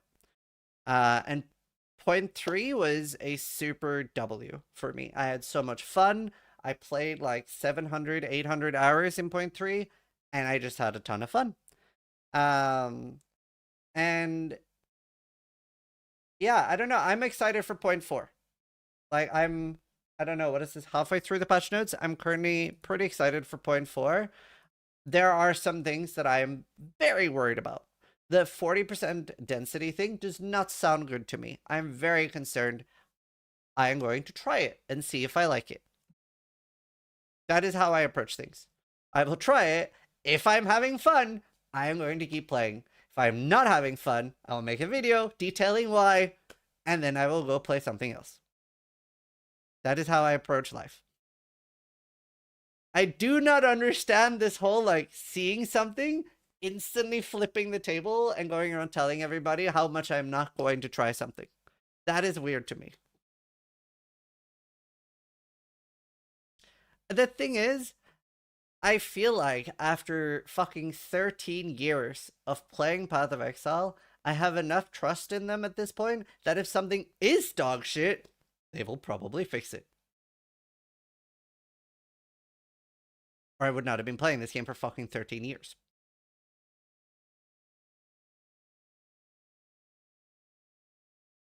Lingering Illusion now lingers for 3 seconds instead of 1-2. 1% of your max life, previously 15. Power charge from Remnant on pickup rather than running a power charge when the illusion was destroyed. Oh. Huh. Interesting. That seems like maybe a slightly more reliable power charge generation. Point 4 seems to be lacking in content. Again, to me, these comments are very confusing for something we have not even tried yet. All of those comments are very confusing. Do you know when I make those comments? After having played it. I also feel like these people have never played any other game. I feel like for both PoE1 and PoE2, GGD consistently puts out more content than any other video game.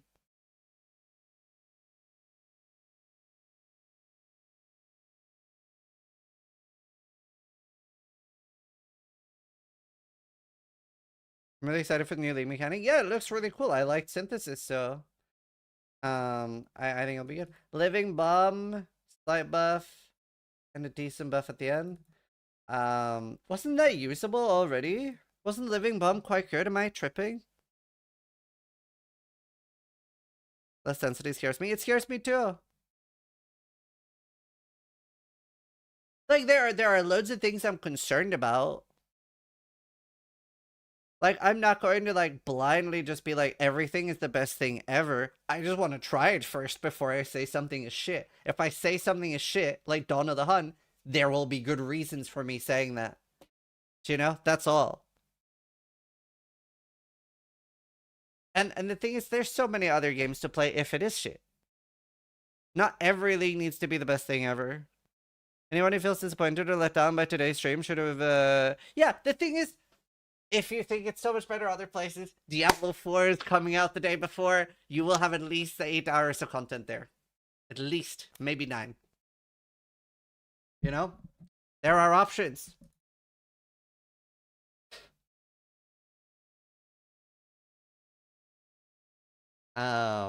Explosions now convert 100% of physical damage to lightning instead of 40. Cool.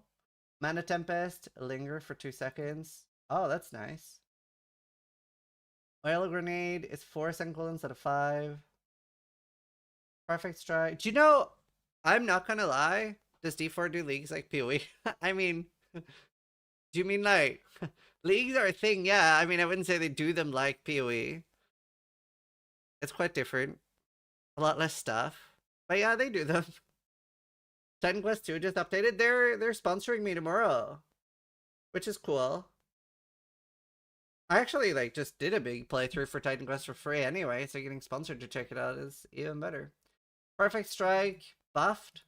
Permafrost Bolts. Do you know, I really want to play Totems again. I had such a fucking good time playing the Cancer Cannon. I really did. I don't know if I could play it again though. I think I can't play that build until I get an opacity slider.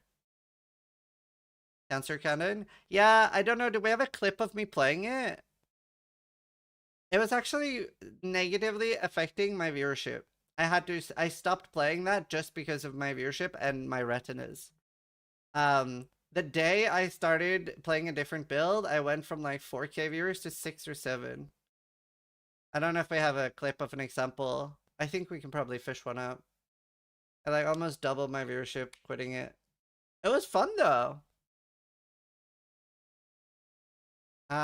Plasma Blast. The crossbow build was really cool. That was really fun. I enjoyed that a lot. 50% magnitude of shock instead of... Oh, increased instead of more. Yeah, they're really cracking down on shock.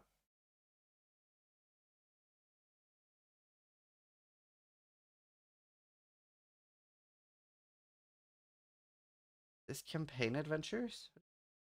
That one? Oh yeah. You can tell by the sunglasses. Look at my fucking face in the clip, dude.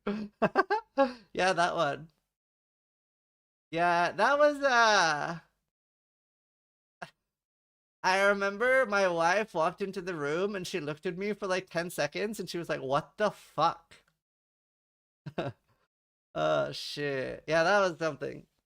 I actually, like, probably killed like 20 viewers that have epilepsy. Primal Strikes, 20 melee strike range instead of 5. Wow, that's like a lot. Inflicts exposure on hit, lowering resistances by 50. Wait, this sounds really good. Rain of Arrows now only consumes 1 frenzy charge.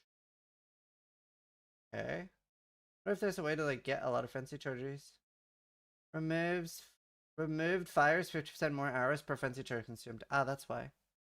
Now fires 150 more arrows if a frenzy charge instead of 100. Okay. I'm confused. Raised Zombie. Empowered Zombie. A lot more damage. Rapid Assault. Spearhead Explosion. 540 damage instead of 312. Reap. No longer has base crit of... Oh, now is 14 instead of 11. Roa Mount no longer increases your movement speed as a 100% reduced movement speed penalty from using skills while mounted, previously 80. Hog W. Do you know what? Hot take. Roa Mount has been removed from the game. In my opinion, would have been better for the game. There is... Do you know that, like, what's that, like, surprise, motherfucker? What's that guy called? Dokes. You know the Dokes meme? Or if he's like, I suspect, but I just can't prove it. You know that meme? Roamount only exists because of cosmetic sales and no other reason. That's my conspiracy theory. This was made to sell cosmetics and no other reason. I just can't prove it. I can't prove it, but that's my headcanon.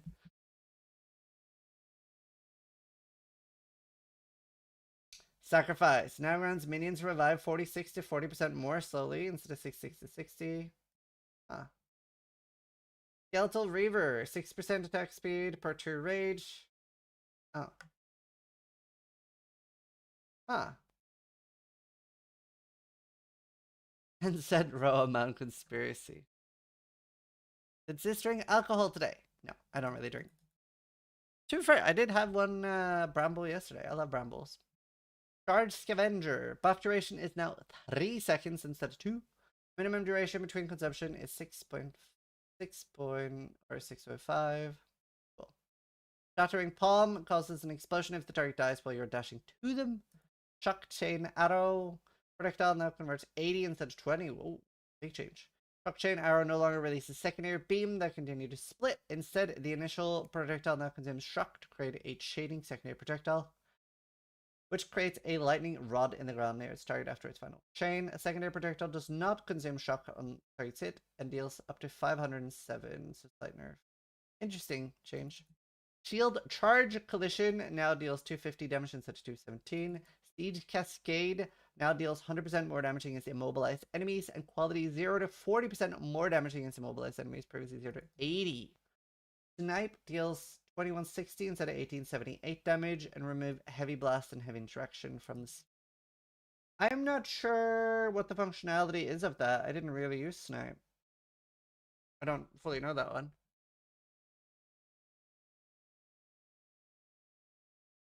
Soul Offering. Spike duration is 6 instead of 4. Spark. Cold Infused Spark now deals same damage at level 1. Slightly buffed at level 20. Cold Infused Spark now deals... Okay, cool. Cool. I use this. This is my last character. The Cold Spark is the same. Oh, it's buffed. But we shock less on other things. First, they didn't add Infused Spark, now adds a 0.5 second of cooldown. Yeah, that seemed unnecessary on Ice Nova. The Snipe one is basically the extra damage you get from Heavy Stone Interaction is now the base damage instead. Why is the Roa bad? It just sucks that it does not work for all the skills. Well, it's not objectively bad, right? Like, at the end of the day, all I have is my opinions. I'd never have, like, the factual, this is objectively better, or this is objectively worse. The reason I don't like it is that it does feel a little bit mandatory. And it makes it feel like you almost have to do it for clear speed at the endgame and stuff. I think stuff like that is very, very easy to feel mandatory, is my my take on it. It makes... It's a little bit like, for example, in Path of Exile 1, there was an amulet added to the game called Bisco's Leash. And it became mandatory because you would get 2 to 3 times more stuff by having the amulet. It was like, it was just so insane from like, you had to design your build around not needing a unique amulet because you needed Bisco. Whenever I feel like something is like almost mandatory, or not necessarily mandatory, but when I feel stupid for not doing something, then I don't like it in the game. Way before Highest Biscos came out. So, oh yeah, it was Bisco's collar, that's it. Did Ashes get to that point for you, sis? Yeah, but I think like later on it would have been more okay. Like, my favorite thing in a video game is when we have many difficult choices. And the way Havoc put it one time, the choice between different OPs. Whenever I'm feeling like, fuck, oh, I want this, but then I don't get that. That's the best feeling a game can give me. I think Path of Exile 1 does that the best on the Atlas. The Atlas is really good for that, in my opinion. I'm like, fuck, oh, I want that, but I want that. Oh, but I want that one. I want to do that at the same time, but then I can't do that. The more of that in the game, the more entertaining the game is, in my opinion. Ashes didn't reach that point because Omni also existed. Yes, but they were very strong amulets that patch. We do have a lot more different things, and it can be okay for something to be almost the de facto best, like Mage Blood, as long as it's appropriate rarity. Because it is important for items like that to exist too. So it depends a little bit. You can balance it in many ways, and also it's okay for something to be like that for one patch. Sometimes things like that get really problematic. Like, okay, this thing has been the only way to do something for 1.5 years. It needs to go. That's my take on it. If something's gonna be the default way to do something, it should not stay the default way to do something forever. Rare Solaris removed, generates 100% on monster power as glory for the skill on heavy, stunning an enemy. Generates 1 glory when you inflict freeze, shock, or chill on an enemy. Okay. Spiral Volley. 206 attack damage, so slight buff. Staggering Palm. There's quite a lot of skill changes. Projectiles deal 204 attack damage at gem 320. Duration will start decreasing after the first projectile has been generated. Okay. Grants its buff if a prime enemy is stunned or killed while you're dashing to them. Now also quickly dashes and strikes additional valid targets.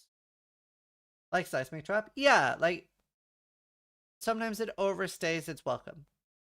Or like Detonate Dead. Detonate Dead and Seismic were like good examples of that. Like, I would say I never really stay...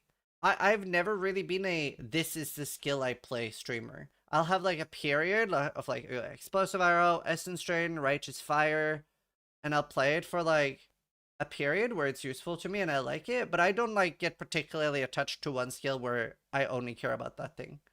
The only thing that I played a lot more than anything else was Valspark. Whereas like I had 36 Valspark characters, I only had 8 or 9 Explosive Arrows.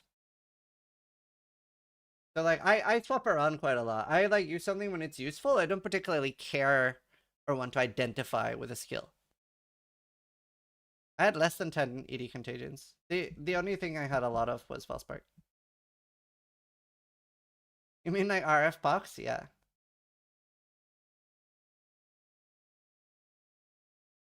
Yeah. Like I will use something while it's useful, not because I love it, if that makes sense. Storm Lance. Frenzy Charge and Power Lance. 8 seconds. Storm Colorado. Projectiles now convert to 80% instead of 40. Fox enemies is still dealing 50% more damage and converts to 100 instead of 80. Thunder has a base attack speed of 40 instead of 35. Do you know, I can't help but think, but just like, so many things would just feel incredible with some more attack speed or some more action speed. I really feel that way. I really feel like so many things that feel bad feel that way because of their speed. Like, just moving fast feels amazing. Almost all maces. Yeah, and I really hope they just remove the negative attack speed on the tree. I really agree with Mathil. I hate the whole, like, gives you 80% more damage, but puts your balls in a vice. I don't want my balls in a vice. Supercharged Sam now has an attack time override of 0.85 seconds, previously 1. Tempest Bell, impact radius is 2.1 instead of 1.8. Bell shockwave radius is 2.6 instead of 2.4. Under sleep, 100% more shock. Huh, surprised. To be fair, a lot of the limit on Ismeri runes, I'm sure we all realize that the limit is because you can have more sockets on gear now, right? With double corruption, you can probably have like 4 or 5 socketed boots now. And that's probably why they don't want people getting like 310 movement speed from one boot. Right? I'm sure we all agree that is the main reason for the changes. I think we're going to see a large power spike at the top end from double corruption. That would be my guess. But all good socketables are now unique. There will always be new things added. I am suspecting a big power creep at the top end. Also, movement speed was mandatory, even with 2 sockets anyway. True. Toxic Domain now runs 54 to 82 life regen. Doubled. No, literally doubled. Pustule Explosion mechanics are now consistent skills. They have a base detonation of 15 seconds. Faster by poisoning the pustules in a more violent explosion. Pustule is just a weird word, like moist. Toxic Growth now has a limit of 12 pustules instead of 8, fires 4 instead of 8, and a base attack speed of 100 instead of 80. Vaulting Impact. Broken Stance by Vaulting Impact has a 60-second duration and is removed after taking 10 hits. Amount of pre-mitigation, physical damage, broken stance. Now 10% instead of 5. Vaulting Impact quality is a number of hits broken stance before being removed. 2 instead of the duration. Vine Arrow gains +1 limited plants. Volcanic Fissure 166 instead of 145. Voltaic Grenade 3 uses instead of 2. Cooldown is 4 seconds instead of 5. The Voltaic Mark no longer makes the target susceptible to shock or cause an explosion. Instead, makes the target more susceptible to being electrocuted. And on electrocuting a marked target grants you a buff which gains extra damage as lightning for a duration or until you mark another target. Huh. Wave of Frost. Now can be used to cancel other actions. Whirling Assault. Baseline has been marked to include. +1 second of total attack time instead of 1. Or previously 1.4. 14 melee strike range. Oh, they've got a lot melee strike range. Wind Dancer. Gale Force 82% and 1. How much is left? Oh wow. Wow! Oh my god! That was so much longer than I was expecting. I definitely needed a pre-break. Alright.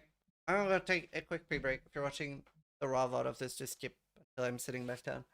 I need to be right back. That's so long.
Huh.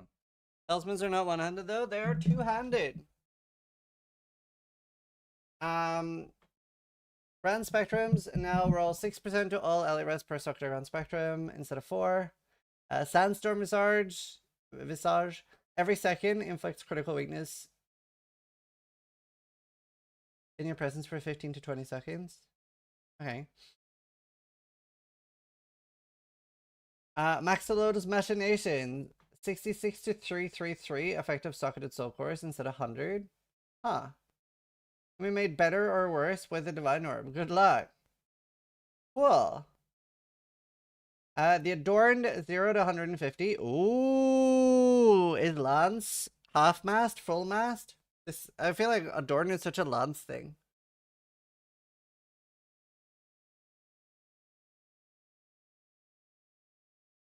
Asylum, more armor innovation. Perfidy, more armor innovation. I love that they're buffing like the base armor, like the base defenses, because like PoE2, like base defense is such a bigger thing. Don't make Adorn good. I love Adorn. Do you think that can be double corrupted? Adorn? Oh yeah. Yeah, maybe. Yeah. Yeah, maybe. Oh, maybe you can get like 180% Adorn now. Oh, that'd be exciting. I like Adorn. Melting Maelstrom now is 3 seconds. Do you guys like when I highlight like that? 3 seconds during effect. Deal 100% of mana in those seconds as chaos damage to enemies within 3. Percy 50. Ooh. Struggle Scream can have 3 additional installed modifiers. Used to be 2. Ooh. Soft's Blood, enemies in your presence have -20 fire res. 50 to 100 fire res instead of 30 to 40. Fire of the Storm, 50 to 100 lightning. Do you know, I'm a big fan of big ranges on items. I really like big ranges. It's so cool. You can Foulborn them too. Only Val items can be Foulborn. They said that like normal items can be Foulborn, but that's like more like an Ancient Orb so that you don't waste. Pandemonium is 50 to 100 cold. Control Metamorphosis no longer is -23 to 3. Yes, Res. Svalin, you take 0 to 20 damage from blocked hits, previously 15 to 20. Wow. Whoa. Whoa. Wait. Okay, first off, that's fucking insane. Can you corrupt it negatively to be positive, as in you take less damage from blocked hits? Do you think can we get negative damage from blocks? Yeah. Because it doesn't have a minus, so can it corrupt negatively? Like, how does corruption work on that? Imagine if you take 5% less damage from blocked hits. Well, that would only apply if you're taking damage from blocked hits from something else. So it doesn't really matter. It's kind of irrelevant. I kind of just overthought it. It doesn't really matter. I feel like that wouldn't work. It might go negative, but I don't think it would do anything. Well, it would if you use another item. Like, do we still have the boots that have, like, you take 10% damage of blocked hits? But anyway, I think I'm overthinking it. Doesn't matter. Svalin is 200 to 300% increased armor. This is going to be such a good divine target, huh? And Val target. Honestly, like, Svalin is like S tier now. Keeper of the Ark. 150 to 250 ES. Keeper of the Ark is deal. Take 40% less damage with hits and take 40% less damage for time. Previously 30 for both. Ooh. All Rust Resolve. Excess life added as guard for 20 seconds instead of 10. Warrior Invictus. Cool. A lot of defense increases. Soulless Ipsis, you can socket 2 additional copies of each linear support gem in different gems. Previously 1. Ooh. That could be interesting now with all the new ones too. Tiny Equio, take 20% more damage. Oh. Previously 25% less. Oof. Cool. Big change. Ab Eternal buff, Mind of the Council. Do you know, though, these are really, really big changes. Like, they will add up. I really feel, I still stand by this. I really feel like they over-police tank in these games. I really think, like, I personally, I always think it's way cooler to see somebody take 0 damage from something and have really invested into their tank than it is to watch some fucker come over and one-shot something and wipe something out of existence just by looking at it. And that's what I always end up doing anyway. It ends up being the way to tank on hardcore is just to have giga damage. Like, the fact that, like, I think, like, every season now, I've died to, like, fucking up something on Arbiter. I think everything I've died to on Arbiter has been changed. So hopefully I won't die to the same thing anymore. Because, like, they've, like, changed Arbiter every time I've died to that. But, like, I don't know. I don't mind, like, dying to something like fucking up a memory game. But, like, I don't know. There are some things on, like, PoE2 bosses where I'm like, bro, does everything have to, like, one-shot the smallest mistake? It's a little... And then, when something one-shots the smallest mistake, I'm like, well, then I will just go damage. If I'm going to die to every single mistake, why invest into tank at all? And then every time I've killed Arbiter, it's just been like, you know? And I don't want to... I would rather really invest into tank and be able to make one mistake. But anyway, that's my rant. How do you feel about having to kill Arbiter and be able to get 4 more tablets? I'm fine with that. I just... The only gripe I have with Arbiter is the whole, like, 2 punishing for 1 mistake, making tank pointless. I am okay. I'm okay with it being as punishing as it is, except that all it does is encouraging damage. Does that make sense? Like, if getting that much damage wasn't an option, I wouldn't have a problem with it. Then we still have a reason to invest into defense. But every time I've killed Arbiter, it's just like, yeah, you should just go S tier uber damage. And that's how I always killed him. Because... And I don't get to practice him a lot either, right? Because hardcore. I get one shot. I've killed him a few times. 5. I farmed him one season. And again, I farmed him with Giga damage. A Raspith Globe. Non-channeling spells have a 3% crit per 100 life. Previously 5%. Big nerf. Oh, I missed a few here. Some buffs there. Defines the Destiny. Recover 20 to 30 missing life before being hit by an enemy. Big buff. Honestly, I'm surprised they didn't make it 10 to 30. To be completely honest with you. I'm a sucker for just big ranges, dude. I think I would have liked it more with 10 to 30. I think big ranges and a good divine sync and stuff, I think that's cool. I really think that's cool. Or even make it like 0 to 35. I love the Gamba, dude. Hammer of Faith, 300 to 350 increased fist damage. Lioness Glare, barrageable attacks repeat +2 times if no enemies are in your presence. Okay. Doomfletch has attacks with this weapon gain 100% fist damage as extra.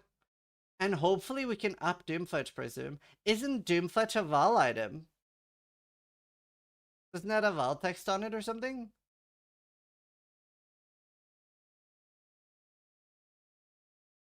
I don't think so.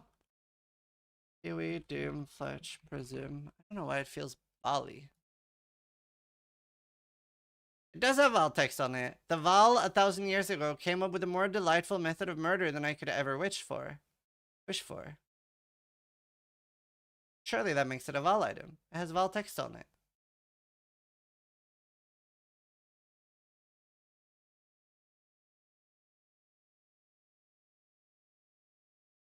It's in settings, Twitch XPOE. Or try a different browser. In your BTTV settings. The Whispering Ice plus 5 to 7 level of all cold spell skills. Wow. 5 to 10% int, 2% spell damage per 10 int. LA exposure. Wow, this one might be kind of good now. Huh. LA exposure on here. 60%. Wow, this was kind of cracked, no? Covenant, skills gain base life cost equal to 100% instead of 50. 10% spell damage leeches life, previously 5. Grants life remnants. Silks of Veneration, 10 to 20 all res. And more ES. Cool, that'll be a big one.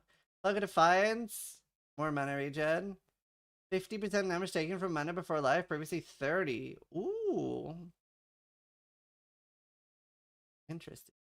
While Toxic Rift, up to 500 lightning damage. 1 to 300 to 500. Cool. Brass Dome. Isn't Brass Dome dog shit in PoE2? Am I tripping? I feel like it is. I can't remember now. PoE2 Brass Dome. Isn't this Ultra Garbo? Yeah, minus max res. Excellent. Maybe it'll be good with upping.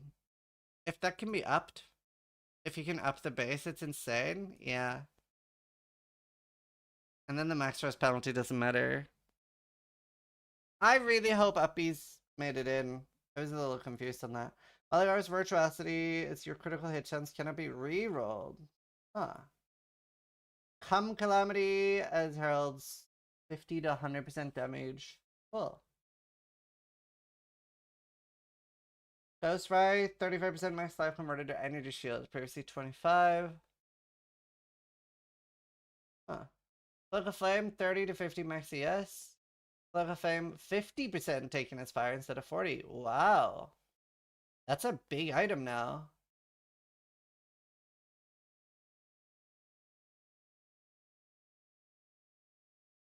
Yeah, it'll be quite expensive on softcore at least. Widow's Ray now has lives that would be lost by taking damages instead of reserved until you take no damage for 3.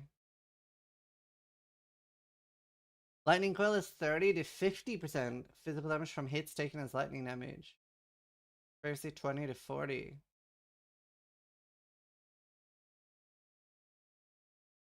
Huh? Isn't this so far behind Cloak of Flame now?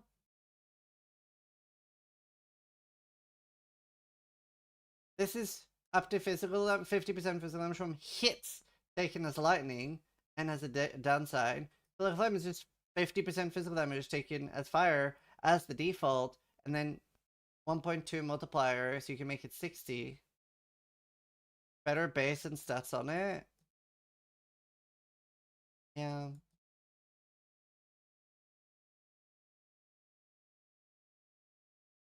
I don't know. Better base, dex, and life. This is 50. Maybe 50. And it's like negative lightning rest. Well, can give 1,000 armor for Armored Ellie. Yeah. Okay, I guess you're right. Vol's Protector, 150 to 200. No longer drops on plated vestments. Oh, now drops on plated vestments instead of iron. The Surrender now drops on Val Tower Shield base, previously Stone Tower Shield.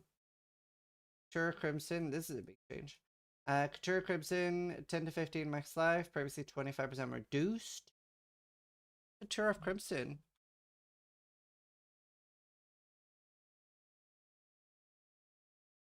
Oh. Life Leech can overflow maximum life. Wait, this is maybe useful now. 10 to 15% life and overflow. Isn't that really good? Wait, that's such a large change from 25% reduced to 15 positive. That's like actually a potent change. Sacrosanctum, 10 to 20 damage recrypt his life, previously 5 to 10. That's your life note. The Iron Inheritance now has all damage taken from hits contributes to magnitude of chill. Selected on you. Warrior Invictus, 10 to 14 spirit per socket filled. We updated with the Divine Orb. How many sockets do you think we can get on that now? I think we can get like 6. Just buffs on everything, right? 45 to 60 life, wow. 6, 7. Double defense buffed. Refrigeration buffed. Hits against you have 15 to 20 reduced crits. Dude, honestly, I'm thinking about League starting Smith and Katava. By what I'm seeing so far. Like, Smith or Katava Druid bear thing sounds really fucking potent to me. Crit immunity is just so big as well. But yeah, like Bear of Katava just sounds sick.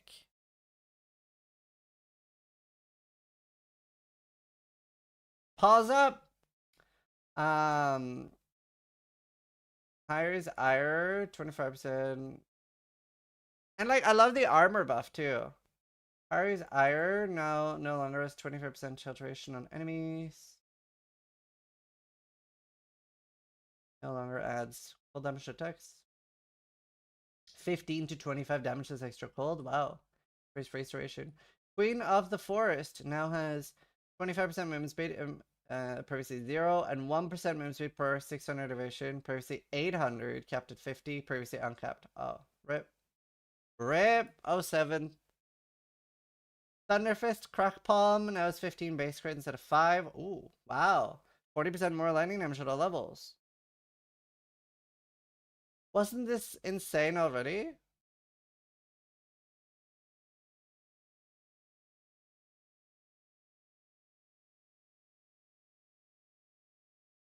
Isn't this nuts now? Adonia's Ego. 15% more LE damage per power charge consumed, previously 8. How can a newbie get into this game? PoE2 is quite a lot more accessible than PoE1. There are more like in-game tutorials and stuff. And especially if you're already on like YouTube or Twitch asking questions, then like you'll have a pretty easy time, to be honest. It's not as bad as PoE2. As PoE1. PoE1 is quite hard to get into. Lightning Coil Valako's charge now has its bolts chained 2 additional times and deal 100% more damage. Perfidy 10 to 30 avoid fizz damage, previously 10 to 40. Made worse. 10 to 30 avoid chaos. Avoid fire. Oh, now it's 10 to 30 avoid fire, avoid cold, and avoid lightning. Oh, I see. Skin of the Loyal. Elemental ailment is increased by uncapped chaos resistance from overcapped resistance. Armor, energy shield by cold. Oh. Oh. Huh. A big change. By uncapped now instead of overcapped. So plus 75. Choir of the Storm's Lightning Bolt has 5 cooldown uses, previously 1. Interesting. That could be cool. All Rosavera now has... Do you remember when it was infinite?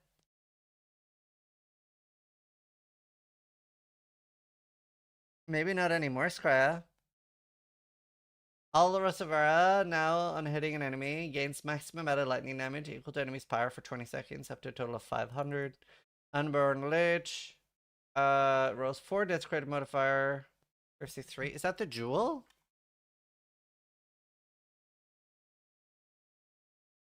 Oh no, it's the staff. Isn't that still dead in the water when it can't get plus skill gems though?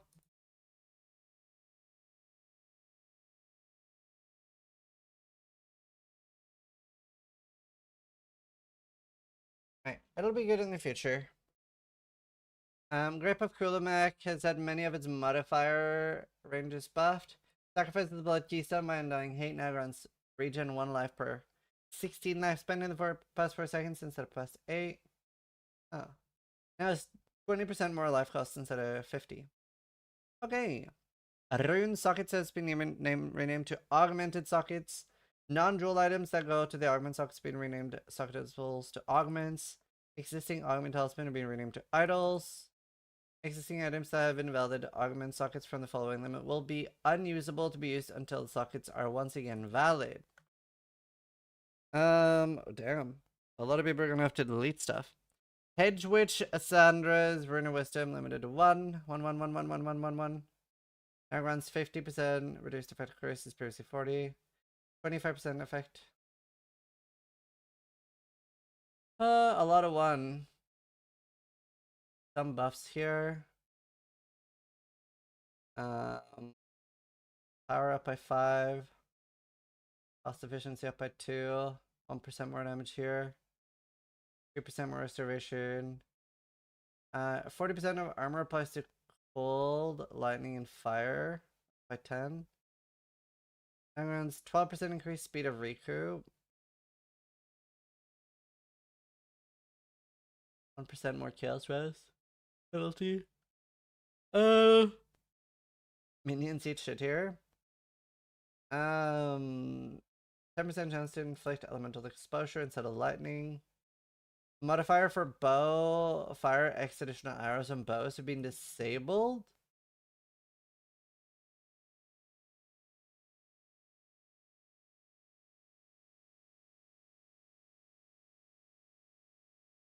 Oh shit. A new modifier, surpassing chance to fire 1 additional arrow. Huh. You have to like add them up now. 75 to 200. Interesting. You can have 2.5 additional arrows now. Actually buffed, is it? Spell damage, specific damage types, damage that takes elemental damage modes on saves are now 33% stronger on average. Magnitudes of damaging element desecrate mods on saves rolls from 40 to 64 instead of 31 to 49. Spell damage with spells that cost life desecrate mod on saves 121 to 154 instead of 116. Okai can no longer roll the top 2 tiers of spell damage and specific damage modifiers. More ES. Totemic Great Club now has War Cries and Power and additional attack. Previously crushes enemies on hit, and now has more damage. Forge Maul now has the implicit crushes hit. Less damage. Okay. Anvil also has less damage but crush now. Upgrade armor 16 to 30. 1 attacks per second, previously 105, so it's slower. 10% damage increase. Slightly slower. Loads of base type changes. Okay, off Coals now grants +1 fire to spells instead of +2. Off the Mage, +1 all spells. Has a requirement of 10, previously 5. +3 is now +4, so we lost 1 level. Perfect Essence of Battle. +3 level of attack skills from one-hander from 4, and +5 from +6.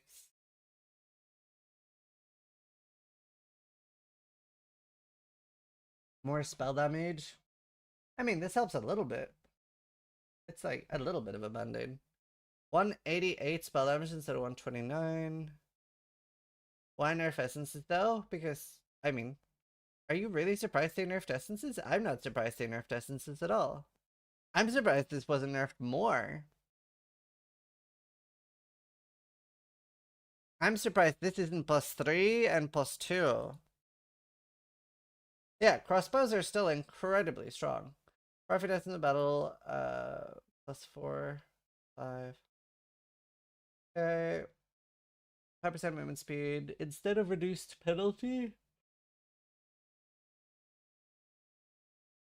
Carl's Rin of Grace, 8% deflection rating while moving.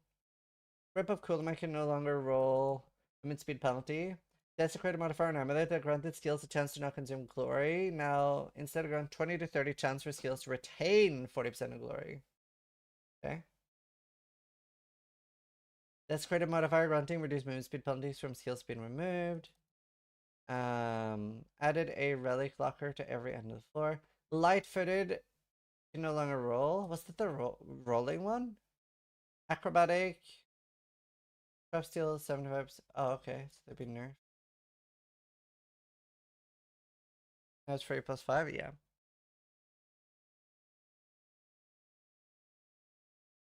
They had that for winning Path of Exile Royale? Yeah. I have a row being roasted. Endgame Changes. Maps no longer scale pack size as you increase in tier. They instead increase non-unique monster effectiveness. Effectiveness grants monsters increased life, increased experience granted, and increased quantity of items dropped. Tablets now have a maximum of 4 modifiers. Do you know, I don't know why I have a bad feeling about this. It feels like something that we will be getting like conspiracy theory videos about.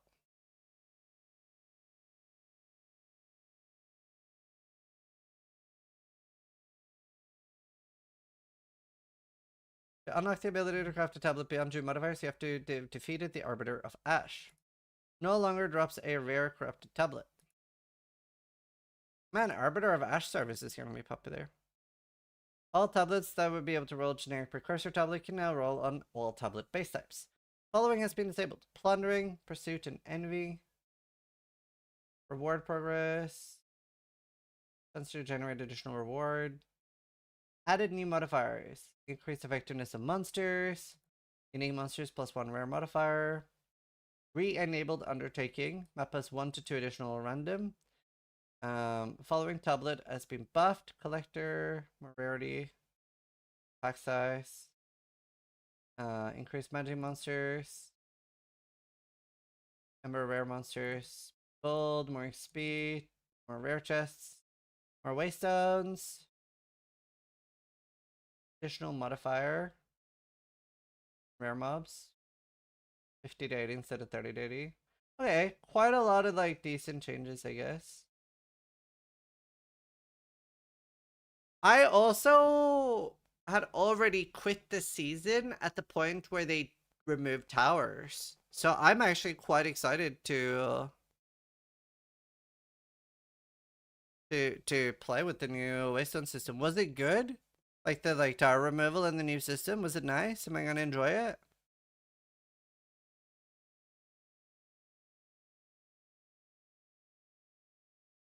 Like, is the new system better?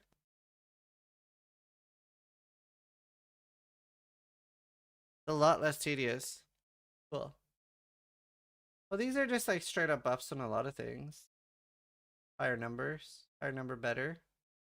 Prior wealth has been removed due to greed shrines no longer being available. The high road no longer provides base stones, so have a chance to be a higher tier. Provides 10% chance to be rare and corrupting. Huh. Yeah. Okay.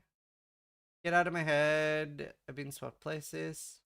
Been reworked. Provides magic monsters have a 25% chance of additional delirium modifier. 100% rarity of items. Okay. I really, do you know, I would like them to lean into tiered items more. I really think the tiered items is the way to go. I think that's like such a good way to solve like item bloat. But I think like a tier 5 item should almost always be exciting. Whereas I don't really feel like the tiered system works as well as it should. I'm not particularly excited for looting a tiered item. It's sort of whatever.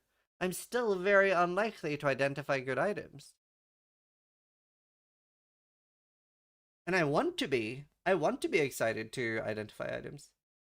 Delirium demons in your maps, 10% quant. Waystones can only remain stilled. I guess most of these are to make up for like the lack of installation. Improved visuals of Delirium Fog added a radius around the player that improves clarity further. Nice. Delirium no longer has the reward bar indicator, and Delirium monsters have a chance to drop liquid emotions. Interesting. Delirium bosses have a guaranteed liquid emotion drop. Boss waves in Samalkium can drop a liquid emotion, a chance of being higher tier. Idols of Estwani are no longer required to unlock Vault map. Vaults of Kamasa are no longer affected by party bonuses. I didn't know that they were. That's kind of crack. Removed camera zoom out on completion of tower maps.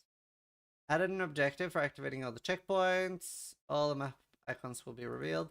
Removed Breach, Ritual, Delirium, and Expedition from the map legend, as they no longer have icons shown on the map, and instead can be found randomly. Monster changes. Bosses now have an anti-burst damage mechanic. Once the boss has finished its emerge or becomes aggro, the damage reduction period starts counting down. The damage reduction tapers from full effect to no effect over the course of this duration. For every unit the boss moves from its starting location will fall off even faster. Bosses which cannot or barely move have a short... Oh.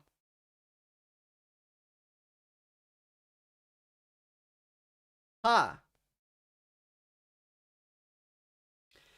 Does that... PoE1 has that. I can remember how it is in PoE2, but in Path of Exile 1, the boss does not gain its abilities until it takes damage.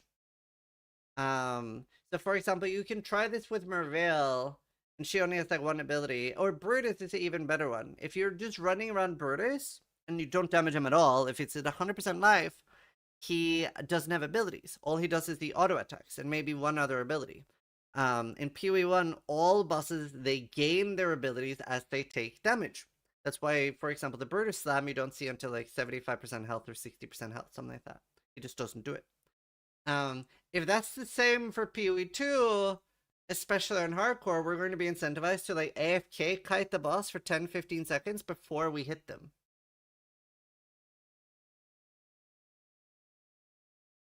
I didn't even know this. Yeah, you can go test on Brutus right now.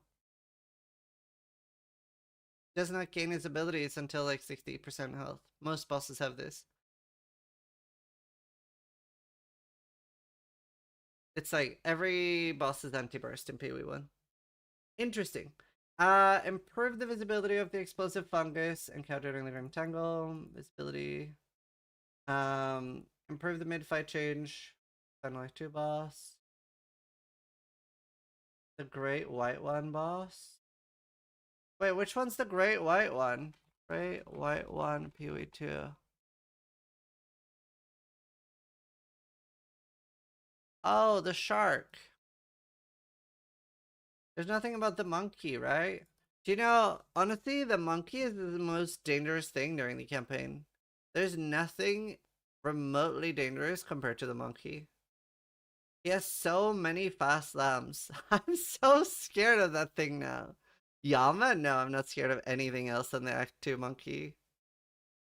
Nah, that's a you problem. Okay, name one boss that's more dangerous than the monkey in Act 2.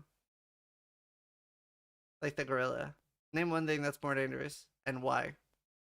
You just stay behind the monkey and he's fucking useless? That's just not true. Oh yeah, it's Act 3. Act 3. Yeah, Silverfist.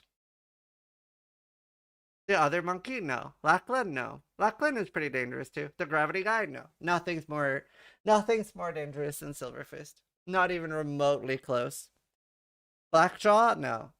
Viper? No. No, nothing's more dangerous than Silverfist. Act 4 guy? No, you're crazy.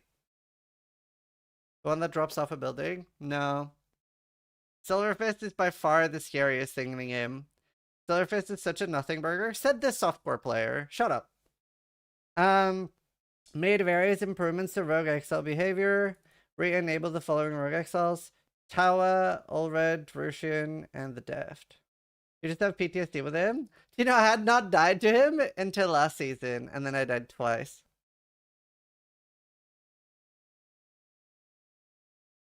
Act 4 guy was by far the hardest for me. Really? I thought he was so easy compared to Silverfist. Viper is deadlier? Viper is like a complete joke. Viper is so easy. The thing is... Oh, but they fixed the thing I died to! That does fix it a lot. Did you ever try not dying to him? Well, the thing I died to, they fixed. I forgot they fixed it. Because I died to like a bug with rolling, where I rolled and it like rolled back me into the slam. I guess he won't really be... fuck me, I'm not gonna say it, because if I die, it'll be so embarrassing now. But at least they fixed that bug. I know, I'm gonna go fucking over level for that shit. I have monkey PTSD. The roll was bonkers before. I have so much PTSD. Oh shit. Oh my god. The Blind Beast no longer has a Bile Soaked Tome. Grants a Mistrouted Tome, which grants 2. Okay. You can now open a portal to Alderos Arena after it's been defeated. Closes Lightning Barrage. So you can clip it. Titan is more dangerous. I'm not scared of anything but Silverfist. I'm so scared of Silverfist. Even after they fixed the bug I died to, I'm so PTSD. I'm scared just thinking about it. The only hard thing during the campaign.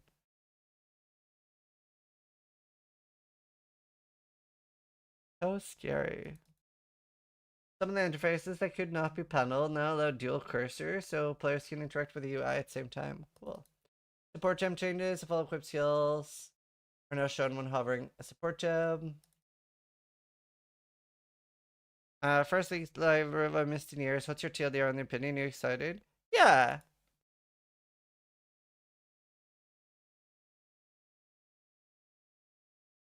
Yeah, I'm pretty excited. Like medium excited. 6 out of 10 excited. Like, I'm not like jumping off the seat, and there's a lot of things I'm worried about. I want to check it out myself. I don't like dooming on something I haven't tried. Yes, Rhea. On the Waypoint world map, selecting underground locations will now immediately teleport you instead of toggling. Oh, nice. That one's huge. Added a quick search to the stat filters in the trade market. Nice. Stackable items will no longer be merged into the existing item stack. Nice. Optimized item search for the in-game market browser. Do you know the amount of people that didn't know you could hit left bracket to open in-game market search was staggering.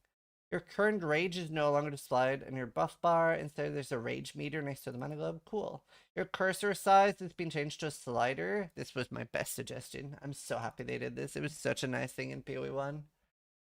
Do you know, I really do appreciate that they just see things in videos or like on Reddit and they're like, yeah, we should add that. It's so nice. It's a huge W. Added a new cursor tracking input for keyboard and mouse users, which allows you to continue updating their target location after the input seal is released. Cool. Such as Rolling Slam and Whirling Assault. Ah. That's nice. When switching between controller and keyboard, the game will remember if you use WC or not. Nice. Refactored couch co-op. Most player skills will be paneled to minimize disruption. Cool. Microtransaction changes. Cool. I don't care that much. They're just working on it and making it better. That's nice. Enabled finisher effects. I hate finishers. Bug fixes. Fix the bug where effects that spread and ignite were incorrectly just inflicting a single hit's worth of flammability when it tried to spread, and only igniting if flammability was high enough at the time. Okay, that explains a lot. I've tried ignite several times now. Honestly, I feel like the patch notes were better than the reveal even. Fixed an issue where lightning warp could remove corpses of reviving monsters. Wind dancers, Nova didn't scale area. Ravenous Swarm did not display correctly. Electrocuting arrow when able to hit enemies that were too short. That's funny. Thornskin fixed the bug where multiple copies of Thornskin or Thornskin 2 could be active at the same time. Oh!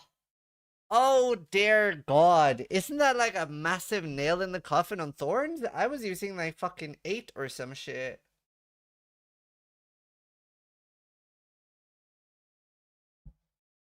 Isn't Thorns like mega dead now?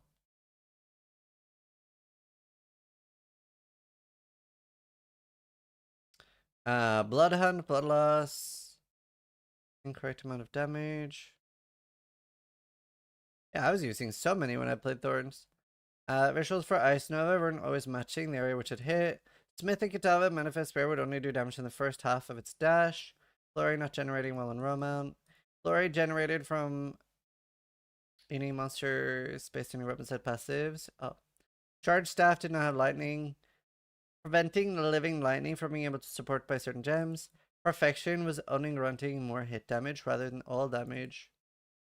Dark Effigy to have a longer than intended delay before finishing its first projectile. Battershout wasn't working with Fortifying Cry nor Ancestral Cry. Exposure applied by oil bypassed some defensive mechanics. Second Wind 3 support wasn't working with Demon Form. Inhibitor was granting more damage per infusion rather than per infusion type. Uh-oh. Unleash could not support Unearth. Heat Shiver and some modifiers in cases where an enemy could be affected by multiple chills. Blasphemy did not display its icon. Ancestrally boosted sum effects were not showing up when MTX are applied. Controlled Metamorph Unique would have its roll ranges beyond the value used to determine. This will not fix rules that were already broken. Soul Cores were not removed from the player when used the ultimatum. Gaining charges over time for life or mana flask would not fill both when using the Wastegate. Wakapunu Island, Isle of Kin would not appear before you reach the area. Okay. Could be caused with a Kushutu Quachik Vault or defeated at the same time as they became damageable. Heavy Stunning Krutog would fail to play Heavy Stun animation. Nameless Sare would not automatically close the shop after you take a unique item. Character models could fail to display. Iron Count saying nothing on Sorcerer's character creation scene. Couch Co-op were standing with Party 2 as party leader. Horn of the Vestiri. Co-op, Clan Crushes. We really hope you enjoy Path of Exile 2, Last of the Druids. Thank you for your support. Thanks, Stacy. Very good. Very good. I mean, my TLDR, I'm fucking excited for Druid finally being in the game. So that's what I'm gonna focus on. I am most likely starting Smith and Kitava Bear. So like I'll be like a Bear of Kitava. Most likely. That's probably what I want to do. We'll see. I might look into the actual Druid Ascendancies too. I have concerns. I definitely have concerns. I was probably, for me, the biggest letdown is that the wolf summons look tedious and shit and not a way that I want to play. I don't yet have enough information to know if that's a good opinion or not. I might be wrong. You might be able to go full Druid Summoner. But it looked like a really annoying playstyle that I'm not sure that I will want to play. I have concerns about the density. And I'm not a huge fan on how over-policey they are on tank versus damage still. But, you know, that's stuff that might change in the future. I can't open Imgur because I live in the UK and we don't have freedom. It's the talisman, not druid only. No, of course not. Nothing is that specific in PoE2. You could be a huntress bear. Yeah. I'm going to give the league a good shot and then make up my opinion. I'm not a big fan of this like early dooming. So yeah. Solving the density as a player felt like an interesting challenge. Yeah.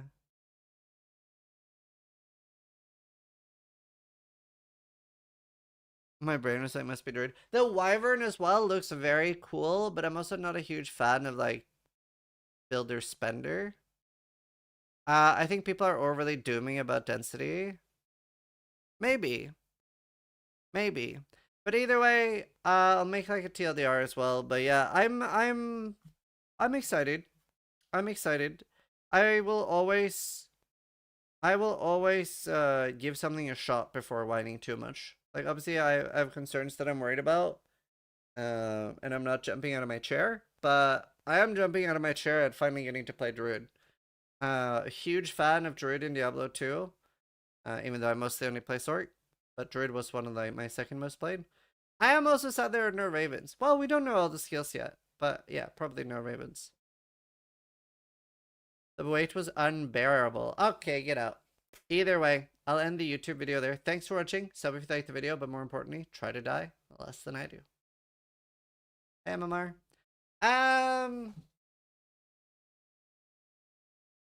Oh, thank you. That's very sweet.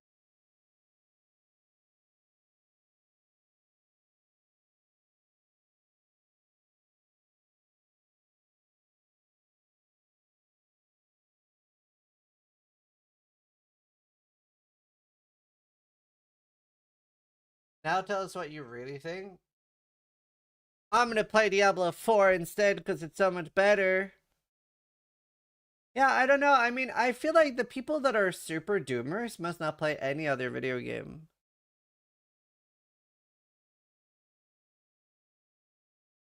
I don't know. I feel like both for PoE1 and PoE2 we get so much. And the league mechanic looks really exciting. Honestly, yeah, I do feel like some people just want to be miserable. I'm kind of a doomer in PoE2 usually, and I see nothing much to complain about here.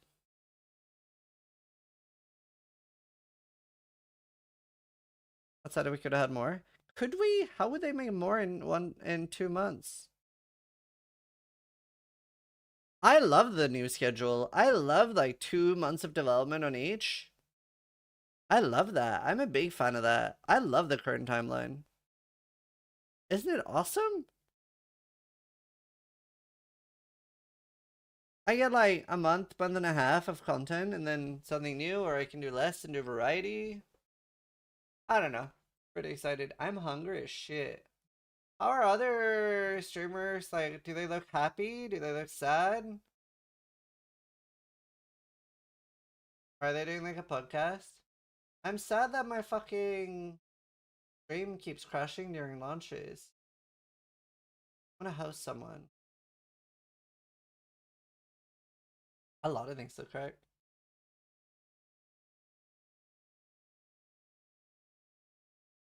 How is Steel? Where is Steel? Uh-oh.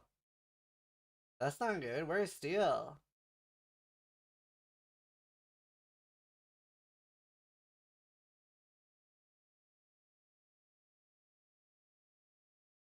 In 14 hours.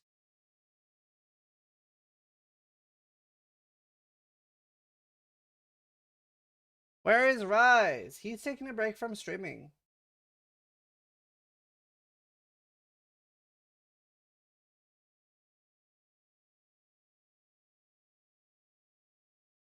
Right, I don't know someone.